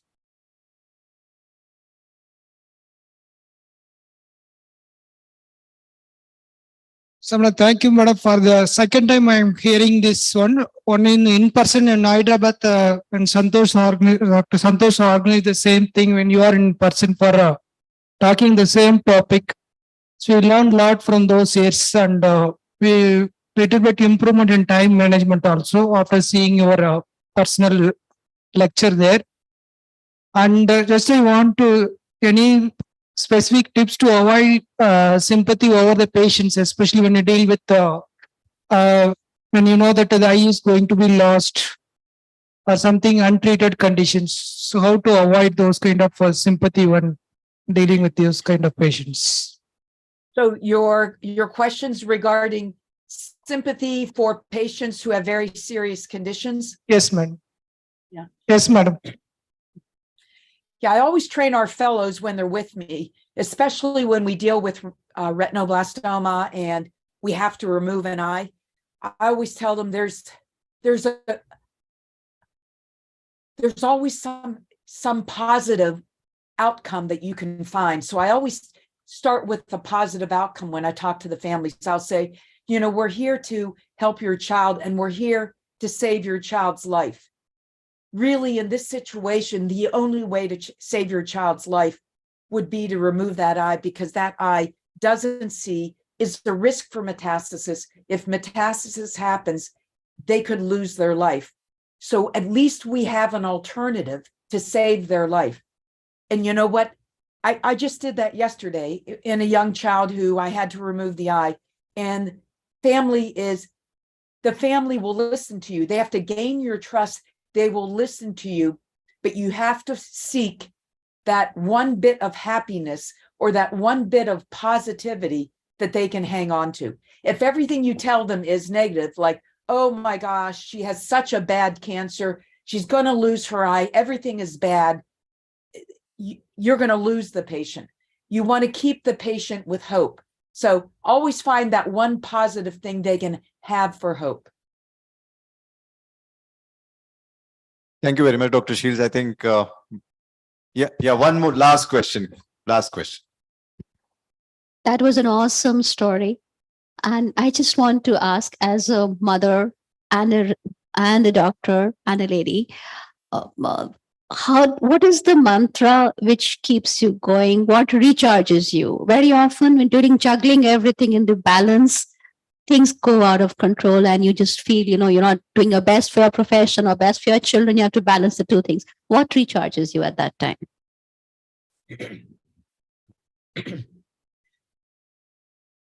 So the reason I emphasized staying organized is because the worst day that I could have would be when I fall behind and I have so much going on that I just can't juggle it. So I try to stay organized, at least in my career with patients and in my research, because you never know what's going to happen with family. But you asked me the question, what keeps me energized? And I think working with Jerry kept me energized. I always wanted to keep him happy, keep him proud, and be able to stay at his level with him. Now that he's pretty much retired, it's a little bit of a challenge, but guess what? I have some good news. We have a younger one joining us. Our daughter Nellie is going to join us, we hope. And so I'll keep on working. She'll keep me charged until I can pass on the practice to her. I think that's it. It's the human need to share a career with somebody else. So right now, Dr. Sarah, my associate, she keeps me charged, but when Nellie comes on, I'll pass to Nellie. Thank you very much, Dr. Shields. We'll let you go. It's a busy Friday. I'm sure you have ahead. Thank you so much. Thank you. Thank you so much, Dr. Shields, for the wonderful work-life balance lecture that you have given to all of us. We have with us online Dr. Bruce Spivey. Can we have Dr. Bruce Spivey online as well? Rajwal, please. Dr. Bruce Spivey is a golden mentor for me. And I would like to say that in the past 1.5 years that I have known Dr. Bruce Spivey, it actually feels like I have known him forever. And he has always kept up the energy, and he is the person who has taken ICO to greater heights. He's the person who has established and has served as president of ICO, and he's transformed ICO completely. And the teacher's concept has originated from Dr. Spivey, and he devotes his limitless energy to the Pacific Foundation. Currently, it has been founded by him in 1977, and he has held on to it. And he devotes his precious time each and every day to make the program better. And every single person who has come in touch with him has only learned how to grow. So over to you, Dr. Spivey. Thank you very much. Can you hear me? Yes, Dr. Spivey. Good. Well, I know I'm between you and libations and dinner, so I will try to be both informative and relatively brief. Give me this next slide. Austin. Dr. Spivey, you can just click on the screen and it will start. I got it. I got it now. Thank you. I'm beginning with a little infomercial. The Ophthalmology Foundation is 2 years old. It has many of the people who were involved in education in the ICO. And we have a large worldwide group of partners who are educationally and financially committed. The foundation does do a great deal of commitment toward our eye care professionals, societies, organizations throughout the world, with a special focus on low resource and underserved countries. We're committed to strengthening ophthalmic education with the goal of improving eye care and advancing the preservation and restoration of vision for all. We have two main initiatives right now. First is subspecialty fellowships. We work with a partnership of the International Ophthalmological Fellows Foundation, IOFF, in Germany. We have 3, 6, and 12-month fellowships, again, available to low resource and underserved countries. But those fellowships this year number nearly 100. The second is education of educators. And we want to facilitate a training ability of ophthalmic educators, exactly what you're doing right now. We hope to enhance the knowledge and skills of ophthalmologists and by doing so, improve global eye care. I have no financial conflicts. And today I'd like to describe the characteristics of good doctor, describe the milestones and their rationale, and discuss 3 methods to teach and assess competence. What is a good doctor? Well, we all know what we think are good doctors, but over the years, this has been a focus of number of national organizations. In the US, it's the Accreditation Council for Graduate Medical Education. And they have established 6 competencies that they feel are critical in becoming a positively trained and capable resident. Medical knowledge, patient care, practice-based learning, improvement, systems-based practice, and professionalism and communication skills. In the in the Royal College of Surgeons of Canada, the same ideas, the words are a little different. Scholar, professional, communicator, collaborator, manager, and health advocate produce their medical expert. You in India don't have anything that I was able to find for graduate medical education, but you do have competency-based undergraduate curriculum. And in that, again, similar words: clinician, communicator, team leader, professional, and lifelong learner. All of these as very important aspects. Now, many countries have similar criteria for the good doctor, but how do we know residents are achieving throughout their training? We don't want to wait until the training is complete to know if they are a good doctor. One method to do that, to assess their progression through their training, is by the use of milestones. And the ACGME, again, provides a framework for the achievement of the competencies through the milestones that they've created. There are knowledge, skills, attitudes, and other attributes for the competencies organized in a developmental framework. Now, they're arranged into levels from 1 to 5, and it is synonymous for moving from a novice to an expert resident during the specialty training. The levels do not correspond with a postgraduate year of education because, depending on previous experience, a junior resident may achieve higher levels early in his or her educational program, just as a senior resident may be at a lower level later in his or her educational program. Now, the milestone structure is organized, and you will hear more about this in the next days ahead.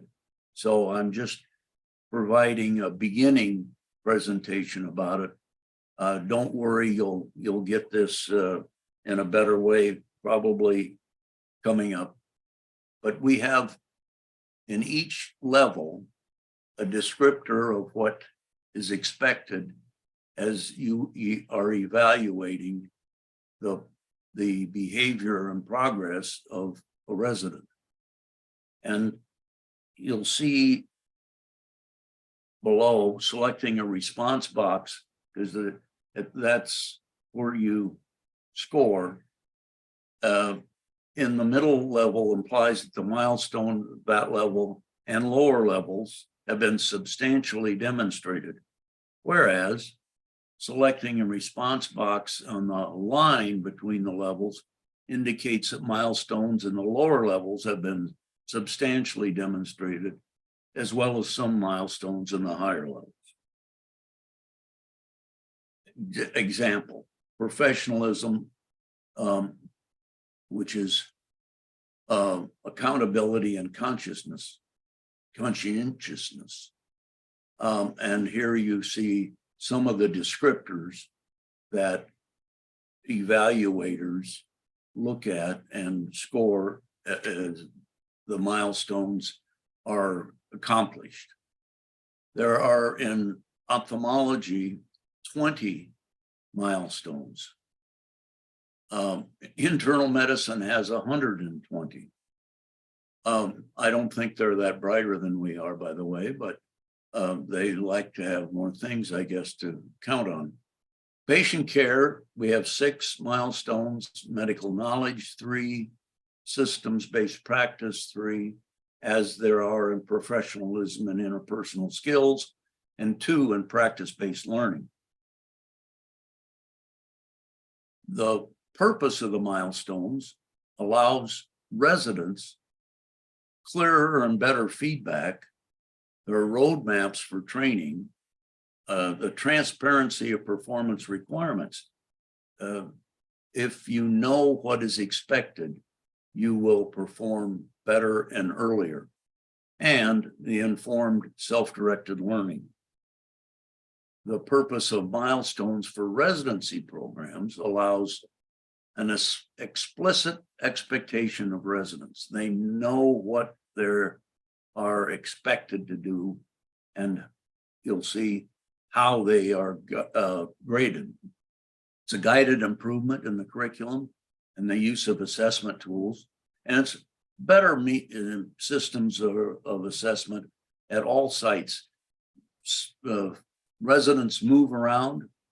They don't all have the same experiences, but evaluating on the basis of these milestones allows a better uniform and early detection of underperformers. This is one of the best aspects of it, because if sometimes people slide along and are underperforming, and it creates a problem both for that resident and for your program. Well, there is a question of whether you've learned it, or you must know, have they learned it, and can they do it? These are the residents. And it goes from knowing to knows how, to shows how and does. And these are aspects of how that might be accomplished. The multiple choice questions and essays and orals gives you the knows. The next is the objective structured clinical examination, and that gives you the knows how. The next, the workplace-based assessments, gives you another level of shows how. And finally, we get to the top level, you do, or the resident does. Again, this will be discussed over the next days. Have they learned it?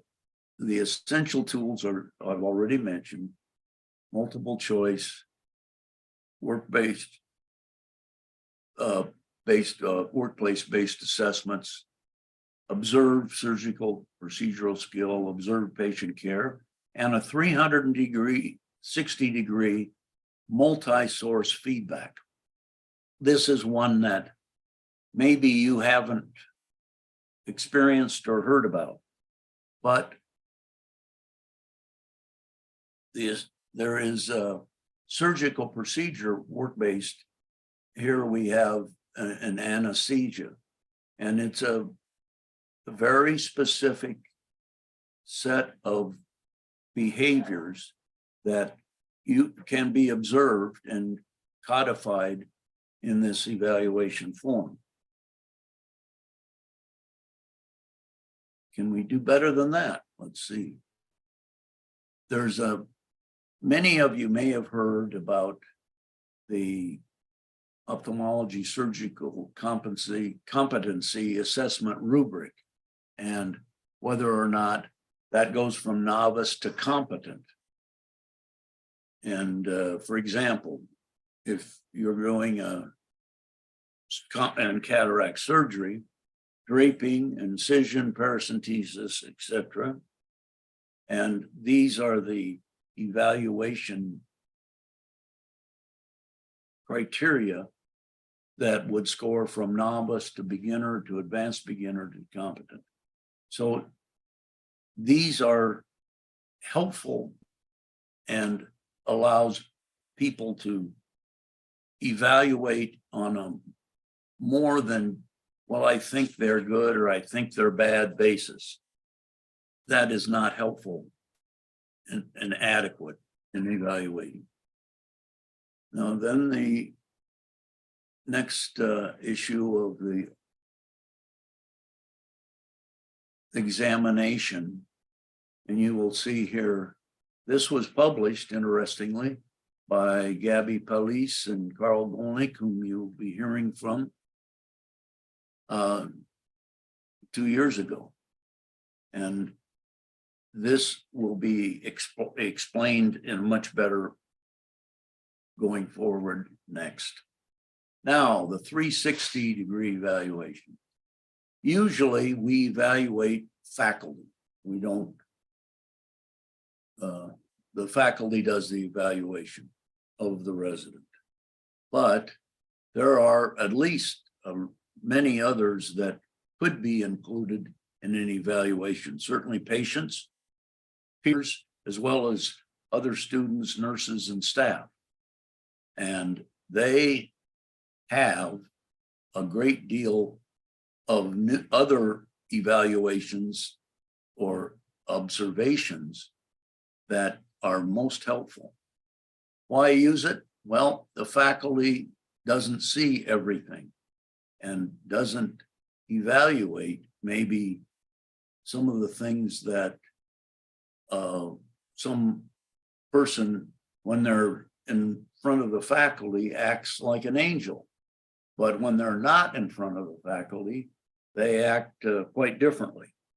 And this is why we like to get as many evaluations of a resident as possible. Here's the,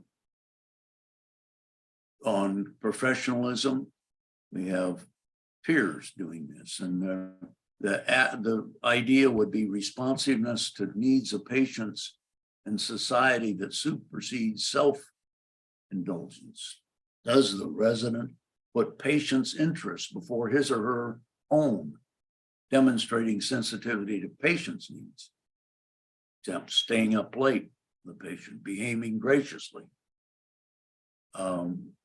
following through regardless of the time of day. These are things that peers might notice and faculty might not. And they have a grading point with this. Again, this was published in the Canadian Journal. Now, the path to competence. We can make better doctors. We are doing very well, but we always want to do better. I feel, and I think you'll hear from others, that the milestones provide a framework and checks on progress.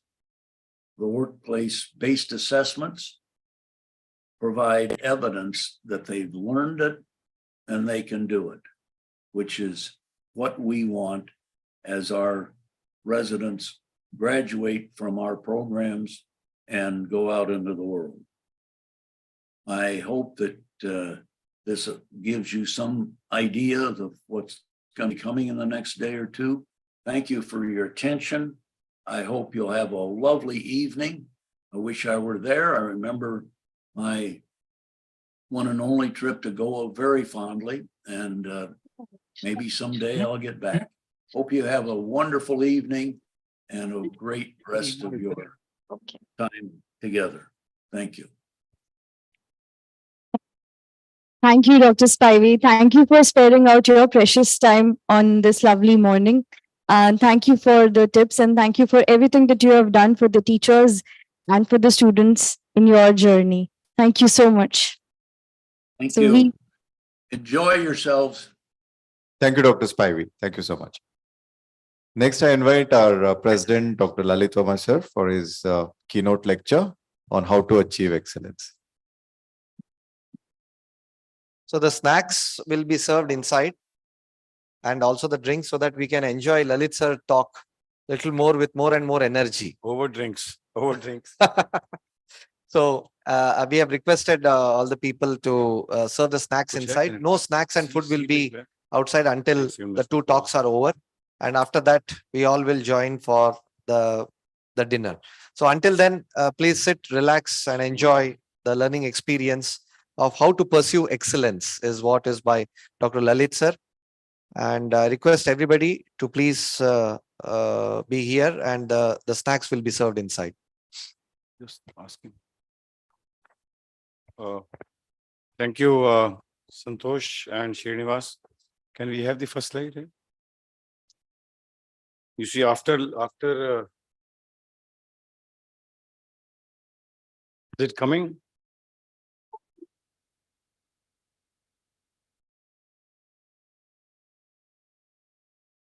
Yeah. Thank you, Santosh and Srinivas. You see, honestly speaking, after listening to Carol Shields, I have no business to be standing here and telling you how to achieve excellence. But I'll share my 2 cents, whatever, and I'll try to hurry up because Srinivas has already announced drinks, and drinks and excellence don't go together actually once you talk of this. Therefore, in DOS, whenever I used to hold a meeting, drinks were never served allowed before the after the meeting till the time meeting finishes. In any case, you see, I have enjoyed a couple of hours at this Pedagogo meeting, and achieving excellence has been the topic given to me. But I'll just talk how to leap from better to excellence. I believe that all of you are excellent teachers, excellent human beings, excellent doctors. And but how to keep moving, because excellent is a very relative term. You see, you may be more excellent than me and she may be more excellent than you. It's all a relative term in life. But what I believe is excellent is a gradual phenomena. It's not a sudden occurrence that one day Santosh has become an excellent oncosurgeon. He has toiled for decades and years. And as you heard, Carol Shields, Santosh was there. And that is the reason today, karat abhyas se, he has, reached that level. And it's always striving to be the better, which, ultimately results in what you are today. But what I always say, whensoever you have accomplished, like Carol also saying, enjoy the moment, but raise the bar. Raise the bar. Aaj ye kar liye, kal ko thoda sa aur. Raise the bar slightly so that you can become better. And all of us should endeavor to try your best. Keep doing, and follow a schedule. What she said, I am in awe of her, that you have to follow a time schedule and have time for everything. And therefore, when Santosh was, comparing that session, I said, everything is possible if you have time and discipline. Everything is done. And believe in the best. Usually a lot of people keep asking me, sir, itna kaisa ho jata hai, retina sab sambhalna hai, center per site hai, sab kuch. But believe me, you keep an appointment with yourself. Like Wednesday, half day, I will not work. I have a day with myself, my family, or my parents, or everybody. So you have to have time management and adhere to that. Din raat wohi. Every rest of the days, we'll toil very hard. But Wednesday, half day is for myself. I will not do anything. No AS work, nothing. AS work is reserved only on Monday only. Rest of the days, believe me, we do not do AS work at all. And have a hunger. Never be satisfied with whatever you have achieved. You have to have a hunger, a burning desire to improve. Like I also have all my CP means color photograph of all the patients and keep in a pen drive, give to fellows. Aaj raat ko ye karna hai.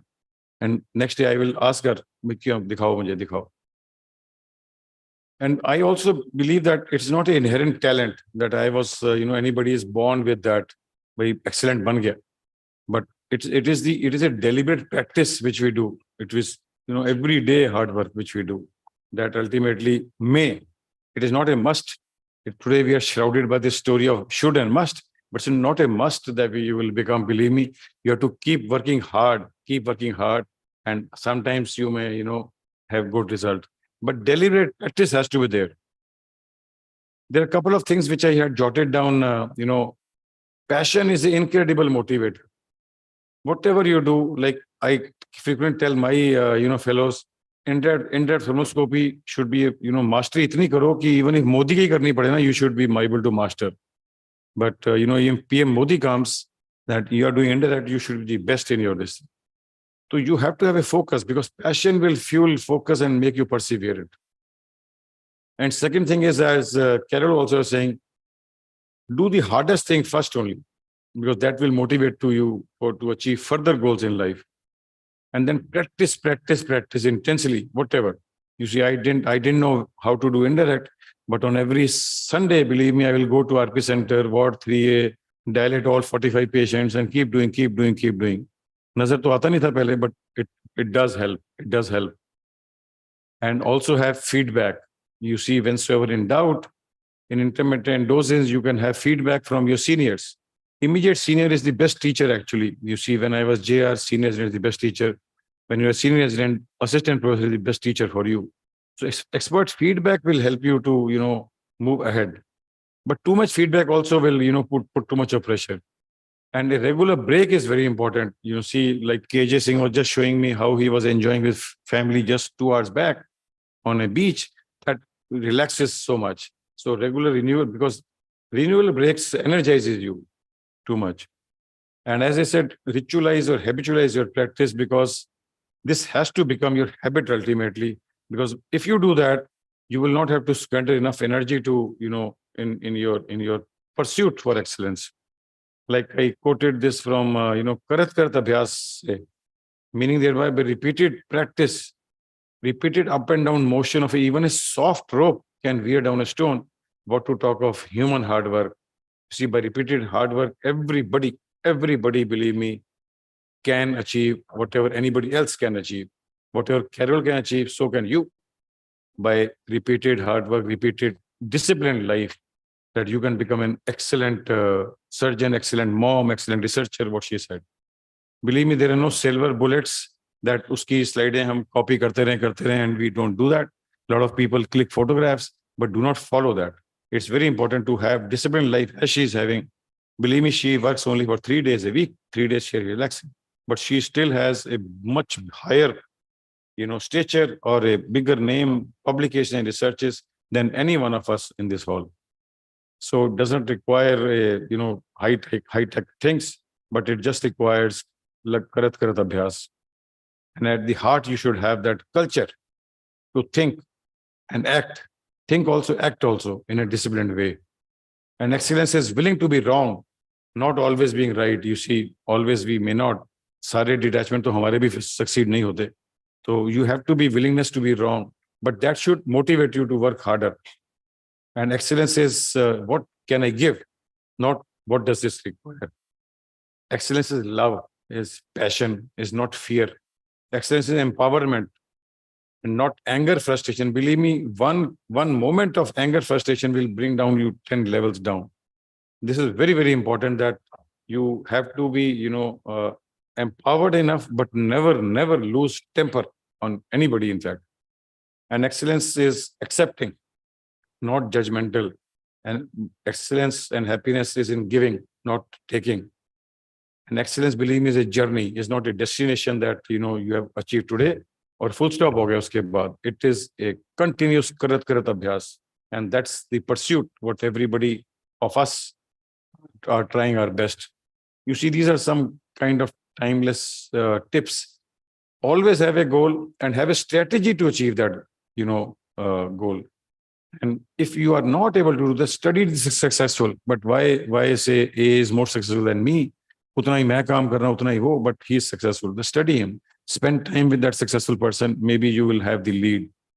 And there's no substitute to working hard and keep reading. Because even at this stage, believe me, to once or twice in a week, I'll sit down alone. जब सब घर में सो गए, read at the net retina में और कुछ हुआ है, कुछ और हुआ है कि नहीं. But that will keep you up to the mark. So having a clear vision, having a goal, that's what I don't like. Once you start these drinks and pakoras, na, Santosh. So this will, so having a clear vision and goal and hard work, but believe me, having a positive mindset is very important. You can't achieve all these things if you do not have a positive mindset. Positive outlook has to be there. The other thing is, apart from seeking feedback and learning, you have to be adaptable to changes which are occurring. A lot of us senior people with gray hairs or no hairs sometimes, you see, they may not embrace the latest technology. Like AI is coming in a big way. Okay, nahi, computer to mujhe aata nahi hai, but you have to learn. Like when AI is faced by online election is not my cup of tea. Ek password, we have to learn. Like I learned from my daughter-in-law, kaise karna hai. Then all this digital imaging, you have to learn. You have to learn to organize. But this was the day 1, day 2, day 3 of my detachment patient, my coronal detachment patient, my, whatever surgery you have done. This is what gives you thrill and happiness in life.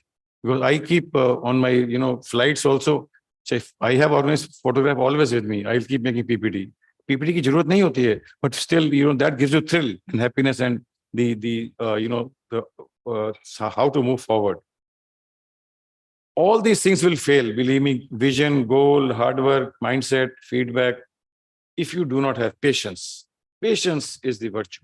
And never, I said, lose temper. But this will defeat everything in life.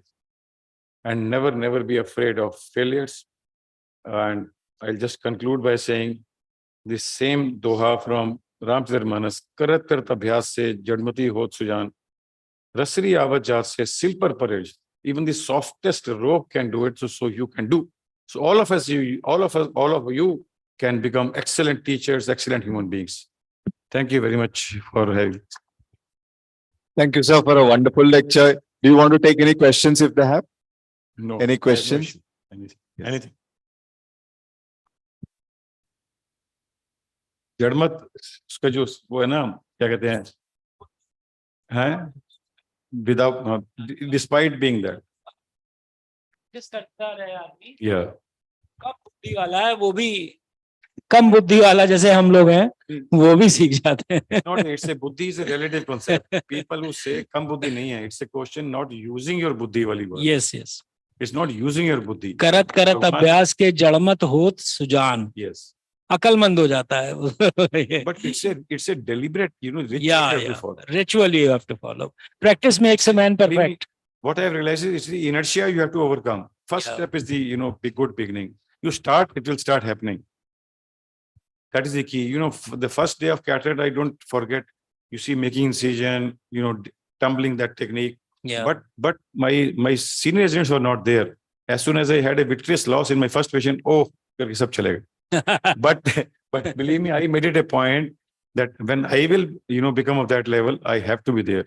So even when I joined Center for Sight, you see people there were just doing buckling. There was no vitreous surgery being done. Believe me, we, used to exchange seats. But 6 mahine tum suture pass karo, and then I will sit there. I will sit there so that you can do. If you don't, then he will never develop a confidence. So that fellow also, he will also keep working hard. If he does not, then I will make him stand outside the door only. Yeah. He has to be there before me and start. Otherwise, they don't learn. So discipline has to come first and time management has to come first. Why I say so is because when I went to RP Center and worked under him, he is 1 year junior to me, but I worked under him and I learned so much of fluorescent angiography, laser photocoagulation from him. I was Jalmat and I became Sujan because of you. Thank you so much, Doctor. Thank you, sir. Thank you very much. One thing I would like to say, because I have seen Lalit sir so closely for many years, in any small program, he keeps writing everything. He keeps the book of it. May it be an ophthalmology. Of course, ophthalmology, everybody writes, but majority of non-ophthalmic topics also I have seen him just making a notes of it. I first started seeing him in 2016 in ASRS conference when he came like a student and he was just writing each and every notes of each and every lecture. I think that is one point. Sir, do you store them properly or how do you? No. How do you? I always have these small pieces of paper which I made notes. So on my flight back, a lot of them will enter into a PPT. So just salient features and they will enter into a PPT, maybe for further usage sometime. And you store it like an electronic storage only, not on the papers. No, once I have used that, then I'll throw it. But till the time I have not used this, this will be in my pocket.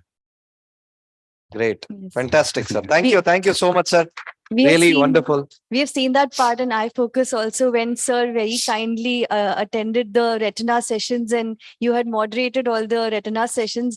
He used to take notes throughout the lecture and used to give out pointers as discussions. We did not need questions from audience. Sir had addressed all the questions that anybody would like to ask. Yeah. I have also made thousands of notes, Rolika. None of it is present now.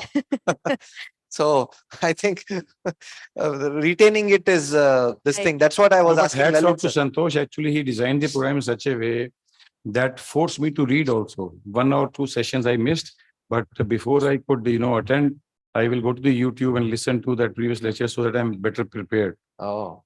Better prepared to, answer. Because you see, there is a lot of onus on that program. That program is, watched by lakhs and lakhs of people. So ultimately, the program which he designed is so fulfillment that you see, even we have to work very, very hard. And believe me, Rolika, I was not so well at that time. I had just, being discharged from the hospital at that time, but still. Sir, had to be done. one last question. You always talk very precisely and finish before time. Do you rehearse and come for the talks? I do go through it. How do you try to cover? Because most of the time I have seen your talks and most of the time you cover within the time or at the time. So time management, honestly speaking, I learned from Dr. P.N. Nagpal. Yes. Because he was one person who always adhered to time. You see, I have, as chairman scientific committee, started instruction courses with one audience also. 8:30 means 8:30 and finish by, 9:30 has to finish. It will not go beyond. Otherwise, you can't manage in AIUS 18 halls and, nearly 6,000 people there. So time management has to be perfect and does not make much of a difference by annoying 1 or 2 people, even though they may be senior. Thank you, sir. Thank you very much. Srinivas, Dr. Lalit actually converts all his notes into knowledge, and we convert all our notes to currency. Thank you, sir. Thank you very much. With that, we come to the last talk of today. Maybe our laptop. So I request Namrata ma'am. Namrata Sharma madam, who is on the global influencers list, one of the top influencers, the Women Ophthalmic Society on the global arena. So I request madam to speak on how as a teacher can you make a difference?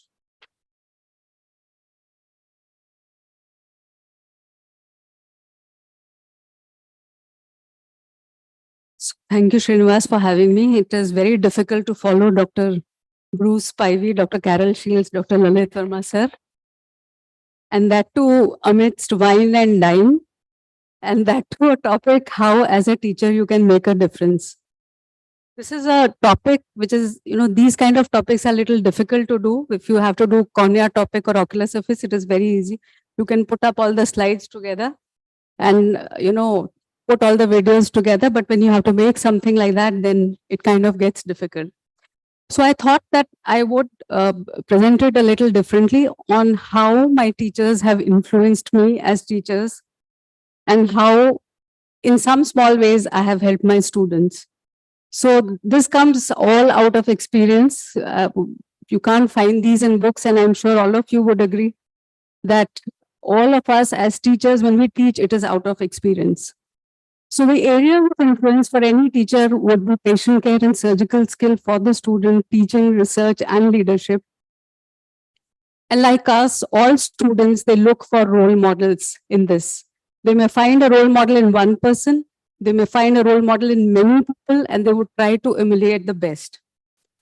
So my first introduction or first contact of any of your postgraduate student is very important. So day 1 in RP Center, room number 41. First choice, especially for a person like me, was not ophthalmology, was pediatrics or was medicine. And I was just thinking that give me 2 months here and I'm about to go because the Delhi University result will be out and I would get my choice. And guess whose OPD it was? It was Dr. Lalit Verma's OPD, in which I was posted for the first 6 months. And every OPD, the question was same. Have you done 2 refractions? Show me. Have you done, we'll discuss two cases and very important question. Have you bought a direct ophthalmoscope? Because if you buy the direct ophthalmoscope, that means you're going to stay in ophthalmology. If you don't buy it, that means you're not going to stay in ophthalmology because you've not made that expense. So at the end of 2 months, I must say that sir was, he showed a completely different world into ophthalmology because as undergraduates, you are only used to torchlight and cataracts. But when you see a retina specialist doing indirect ophthalmoscopy and then you see retina, then you realize it's a completely different world, and ophthalmology is absolutely different when you enter the operation theaters. My thesis guide, again, I look up to Professor Anita Panda, who gave me my first index publication, first international conference, and that was my first exposure into international academics. So if you handhold your students and you tell them something which they really know nothing about, I mean, it makes a lot of difference. They will never forget you, and they will also try to emulate you in the same manner. My mentor, philosopher, and guide, as far as the surgical skills, cornea, ocular surface is concerned, Professor Rasik Vajpayee, he got us into writing publications in an era when there was no internet. We had to go to the libraries and search for journals. He also taught us the importance of indexed articles, initiated us into writing books, doing international conferences, making videos, and then trying to win awards for those videos. So I think he truly was an inspiration in that aspect. And it is important to inspire your students by setting a example so that they want to emulate you and they want to become like you. This was beyond residency, and this was when I was a pool officer because I wanted to stay in academics. And this was 3.5 years of non-surgical training because it was a research job. Professor Dada was very kind, and I learned phacoemulsification by watching his videos, by doing his slides, and by editing his videos after every operation theater at 6 p.m., whatever the number of cases he did, I had to edit those videos and show it to him at 6 p.m. on his OT days. He also taught about the importance of documentation. And like I said, he played a very important role in training of the trainers program in the Ministry of Health and Family Welfare. And again, he has played a tremendous role. And I'm sure all teachers can play a tremendous role like this in our students' life when you give them support when they need it the most. When you don't have a job, they give you a job as a pool officer. After doing my, after being inducted in faculty for which I had to wait for almost 4 years because there were no advertisements, I did my fellowship with Dr. John Dart, and that was when I became an associate professor. That was too late in life, if you see from the standards of fellowship. But I think with him, I learned the fact that you have to share your skills and you have to share your knowledge. His statement that I never forget is, when I went to fellowship, he said, at the end of fellowship, you should be able to do everything that I can do and maybe better. He would give us DSECs and DALCs to do, and he himself would do therapeutic keratoplasties, which is very much different from what we do. We give our residents therapeutic keratoplasties and we like to do DSEC and DALC. So I think that is something that he said. He said, these are bad cases and they have to be done by senior people, and the junior people can do the cases which have better outcomes. In teaching and training also, I think as teachers, we have to make a difference. Like Sir said, Dr. Lalit Verma Sir said, a very important thing. When you enter your post-graduation, who are your teachers? Your teachers are your immediate seniors, your third year PG, or your senior residents, because you don't hesitate in telling all your problems, all your difficulties. And I think that is the way to acquire skills. And also you should have teaching tools. I'm sure everybody has a slit lamp, has a side view in that, and probably also video slit lamp or even a photographic slit lamp where you can actually teach your students. Something that we don't pay attention to, and Dr. Carol Shields also referred to, is decent etiquettes and communication skills. We are so overloaded by patients and so overloaded by work that I think somewhere down the line we forget to teach this. And this is very important, especially when you have medical legal cases, have patients complaining or fighting or shouting, especially in the OPD clinics. which are very crowded. Surgical skill is something which everybody wants to learn, and you learn by assisting, by observing, by watching videos, by editing your seniors' videos also. At that point in time, I think it is important. You should take it as an opportunity. It is an opportunity that somebody is giving you the video to edit, because you would have learned the mistake that you wouldn't have to make. You wouldn't have to make yourself. I did not have any learning curve in phacoemulsification because I had done video editing for 3.5 years. So all the mistakes Dr. Dada had made, I knew how I would deal when I would make them. So that was the positive side of it. Of course, it is very important that they assist surgeries because they pick up many things subconsciously. And then there are simulators which may or may not be available at all places, but there are other methods of learning which the students can learn even in medical colleges or RIOs, which include goat eyes or pig eyes. And even if you don't have very fancy wet labs, you can still practice SICS in goat eyes, and all that you need is a microscope. So those kind of opportunities can be created for students, even if you have a single microscope somewhere and you create a wet lab somewhere for the students.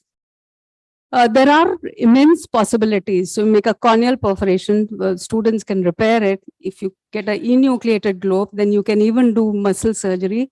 And also you can do corneal transplantations or patch grafts just by trephining it and then suturing it again. So all this requires only a microscope which your students can use.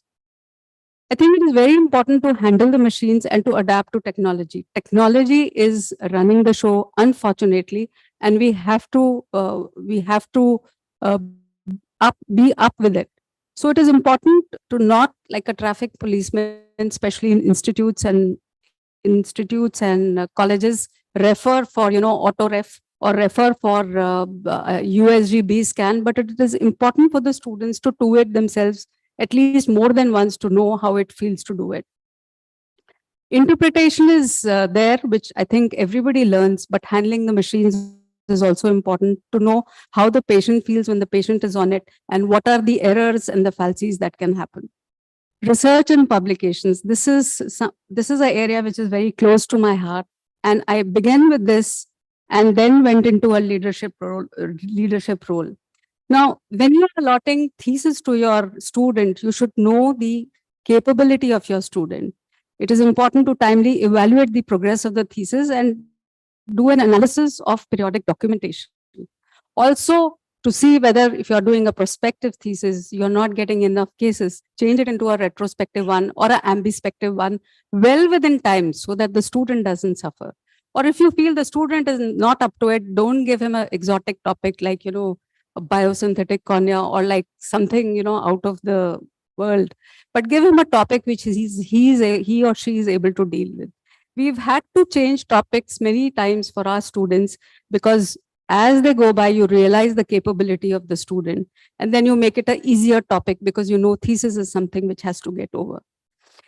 It is important to imbibe that there is an importance of new concept, a rare case, a new technique, a new complication, a new way of doing things. And sometimes you would be so surprised, you think what you're doing routinely is published, but it is actually not published. And very many great ideas have just been brought onto the front by letters to editor or by case reports. Just to give some example, trypan blue staining of the anterior capsule that we do was first communicated in a letter to editor. Case report, slit technique that we all do was communicated first by Dr. Sangwan in BMJ case report. And tumor packet injury due to ocular burns, we communicated first in Lancet, just in 4 lines, but that's an important publication. So I think it is very important when you are doing research or when you are publishing to know what is the importance of that subject. I think this is something as cornea surgeons, we all were doing. We didn't have tissue. One cornea we were using for 2-3 cases, but it was never published. So this was the first time that we published it in Archives of Ophthalmology after doing it for years, 10 to 15 years together. But we didn't realize that it is not there in the PubMed. Of course, as you do a lot of publications, you do international publications, then national publications, and these things kind of give you a kick, because every time you are doing publications in journals which have a impact factor. The areas of publication can be different. For instance, when phacoemulsification came, it was a new thing. So we tried to publish everywhere. Likewise, when refractive surgery came, we tried to study, and these were not very great studies. These were studies on our cohort, but they got published because they were done well in time. Likewise for femtosecond laser or for intraoperative OCT. Now these two papers I just would want to highlight, because moxiflox versus combination therapy, gataflox versus combination therapy, we thought it was so routine, but we realized it was not published. So we did a study and we published it. It is very important to also present. For 9 years, I did not attend a national or an international conference. After 9 years, when I attended one, which was in fact American Academy of Ophthalmology, I realized that it is important to do work, it is important to publish work, but it is very important to push the work also. Otherwise, people don't know what you're actually what is the work which is going to make a difference. So you should encourage your students to present in AIOS, of course, in other meetings, in international meetings. It could be anything. It could be poster, paper, instruction course, videos, and it makes a difference to their career in future. So it is important to present. It is important to be a part of a group, because you cannot go everywhere, but your presentations, if you're a part of the group, somebody goes, it gets presented. You cannot likewise do all the publications yourself, but if you are a part of group, contributed, then that gets published. I always say you should have a conference program, which means in general sense, conference and sightseeing, but you should have a conference plus program, which means conference plus visiting an ophthalmic clinic, center, hospital, 1 or 2 days before. It could be nationally also, it could be internationally also. So that kind of utilizes your time. Every new setup, every new place, every new clinic that you see gives you a different perspective. It opens up it broadens your horizons in a different way, and I'm sure you pick up something subconsciously. And of course, when you do studies, then you become part of a collaboration, multicentric trials, major reviews, and Delphi studies. This was a cohort of 32 patients who actually fell into a ditch with sodium hydroxide. This was a very important cohort. I'm sure all of you would, have such kind of ocular trauma, but it is important to document. So we didn't do anything. We just documented it and we sent it for publication, and it got accepted in the American Journal of Ophthalmology. So documentation itself is very important, and this was only documentation by pictures. Now, this was a genuine concern. Orokeratoprosthesis from Orolab came in, and our patients cannot afford Boston keratoprosthesis. So we did a study on orokeratoprosthesis to evaluate it and to see how it works and how well it works. And that has now become the standard of care.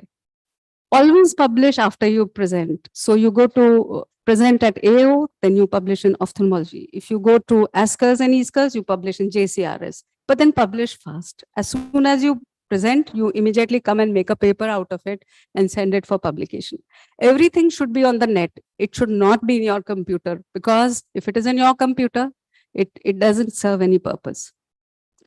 Sometimes you become overjoyous, like just to give you one example, we did a movie which was double bubble dalk. We won awards everywhere, but the paper which we sent got rejected. And 1 month later, we saw a paper, similar paper, which was there and which had got published. So it is very important that whatever you are presenting in various conferences, you publish immediately. Otherwise, somebody else will take that idea and will publish before you. Rejection doesn't mean that it is not their priorities. You can change categories. And there is a publication which was rejected 17 times, but still got published, because you have to be persistent. You have to sometimes change continent, because if you get rejected from AJO, Archives, Cornea, it is in USA. So change to UK or change to Australia. And there has to be a continuity in whatever research you're doing. So you do research on microbial keratitis, then you have patents, you describe various keratoplasty techniques, and then you have a review article. And as far as research is concerned, all ophthalmologists are intelligent. All ophthalmologists think alike. You don't have to be smarter than them, but you have to be faster than them. in conception of an idea, execution of an idea, and publishing of the idea. Books is something that anybody can do because you don't require a review process for that. And that once you do, you learn everything about it.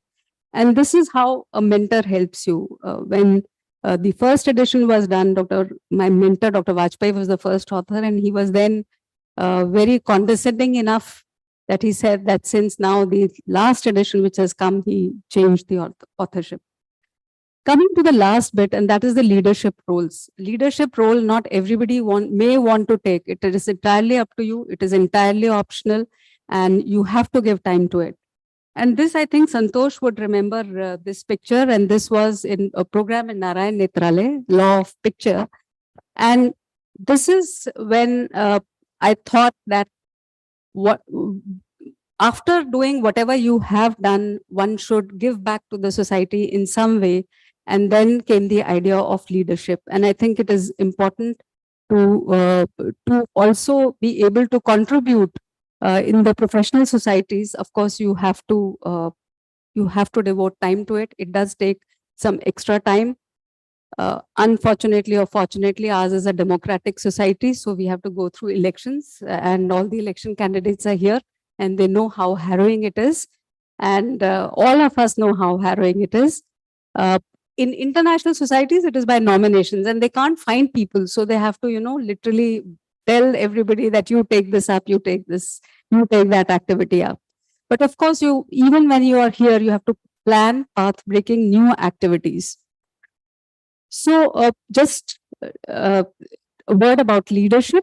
Titles, I feel, are always meaningless. Leadership has to be earned, and I always believe, although you do require platform, the power is in the person and not in the chair. If you want to do something, even if you don't have the chair, you will still do it.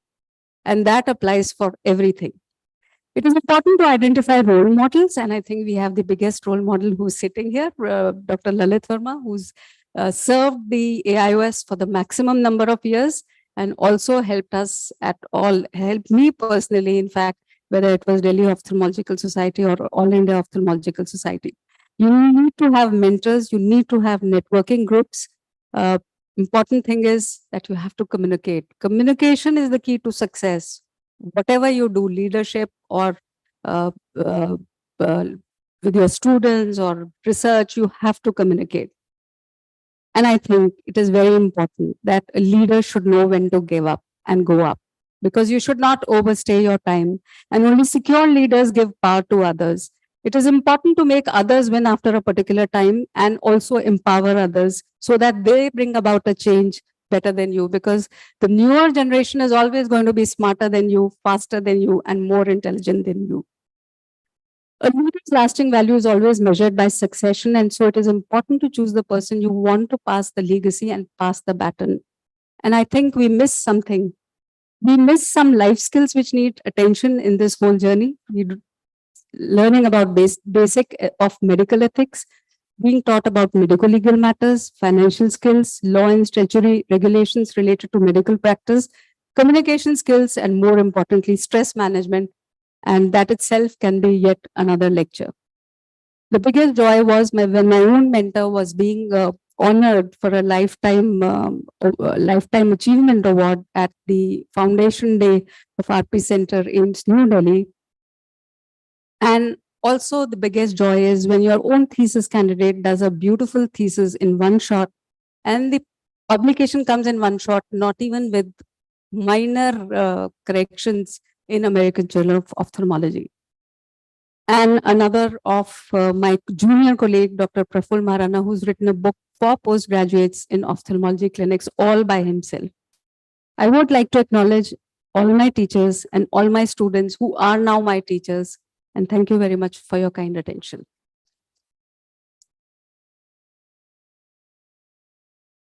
Thank you so much, madam. That was really an inspiring lecture. Volume.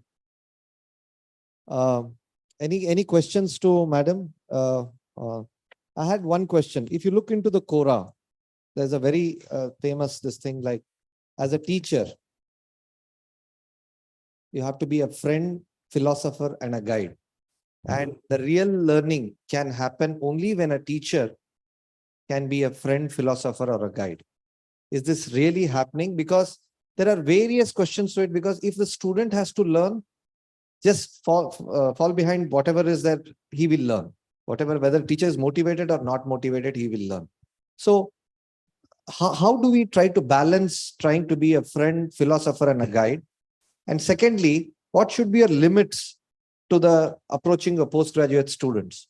If you're too close to them, then they try to bounce back and sit on your head and not trying to do the things. If you're too strict, they don't see you back after 3 years of the residency program.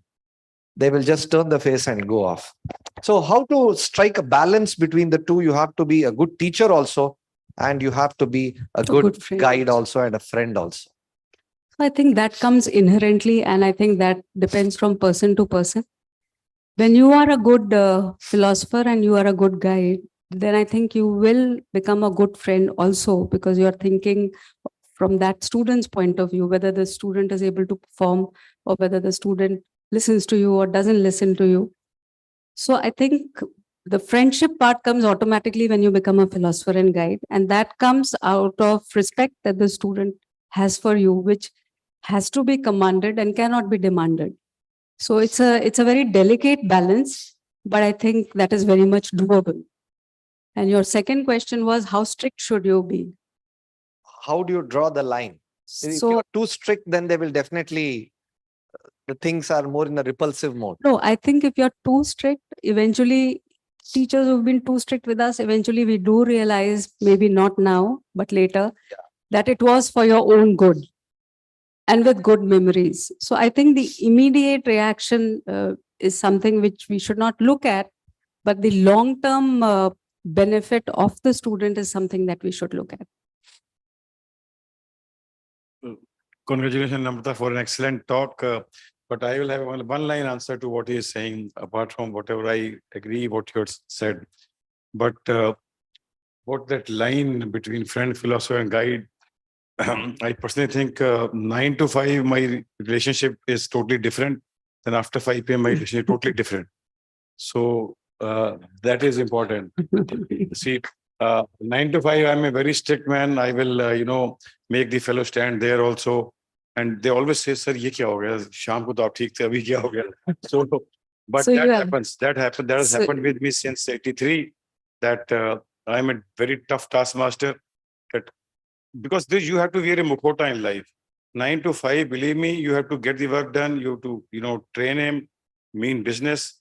Nahi kiya to bahar khade ho jao, kiya to aa jao. But never criticize a student. Uski besti kabhi nahi karni in front of everybody. Wo kabhi nahi karna. Because if you show him down, then you will lose everything.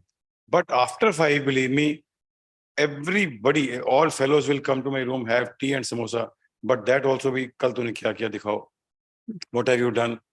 So that has to be in writing. That does not have to be मैंने पढ़ा था कुछ नहीं होता. You have to show, or you have to show a video, or you have to show something that you have done actually, because objectivization is important, or some paper writing, or something video editing. What she was saying, it is very, very important. And then before they leave, my room, the next day job is already given to them. So because 5 to 8 is a totally different, relationship. That time friendship was there, but 9 to 5, there's no compromise at all.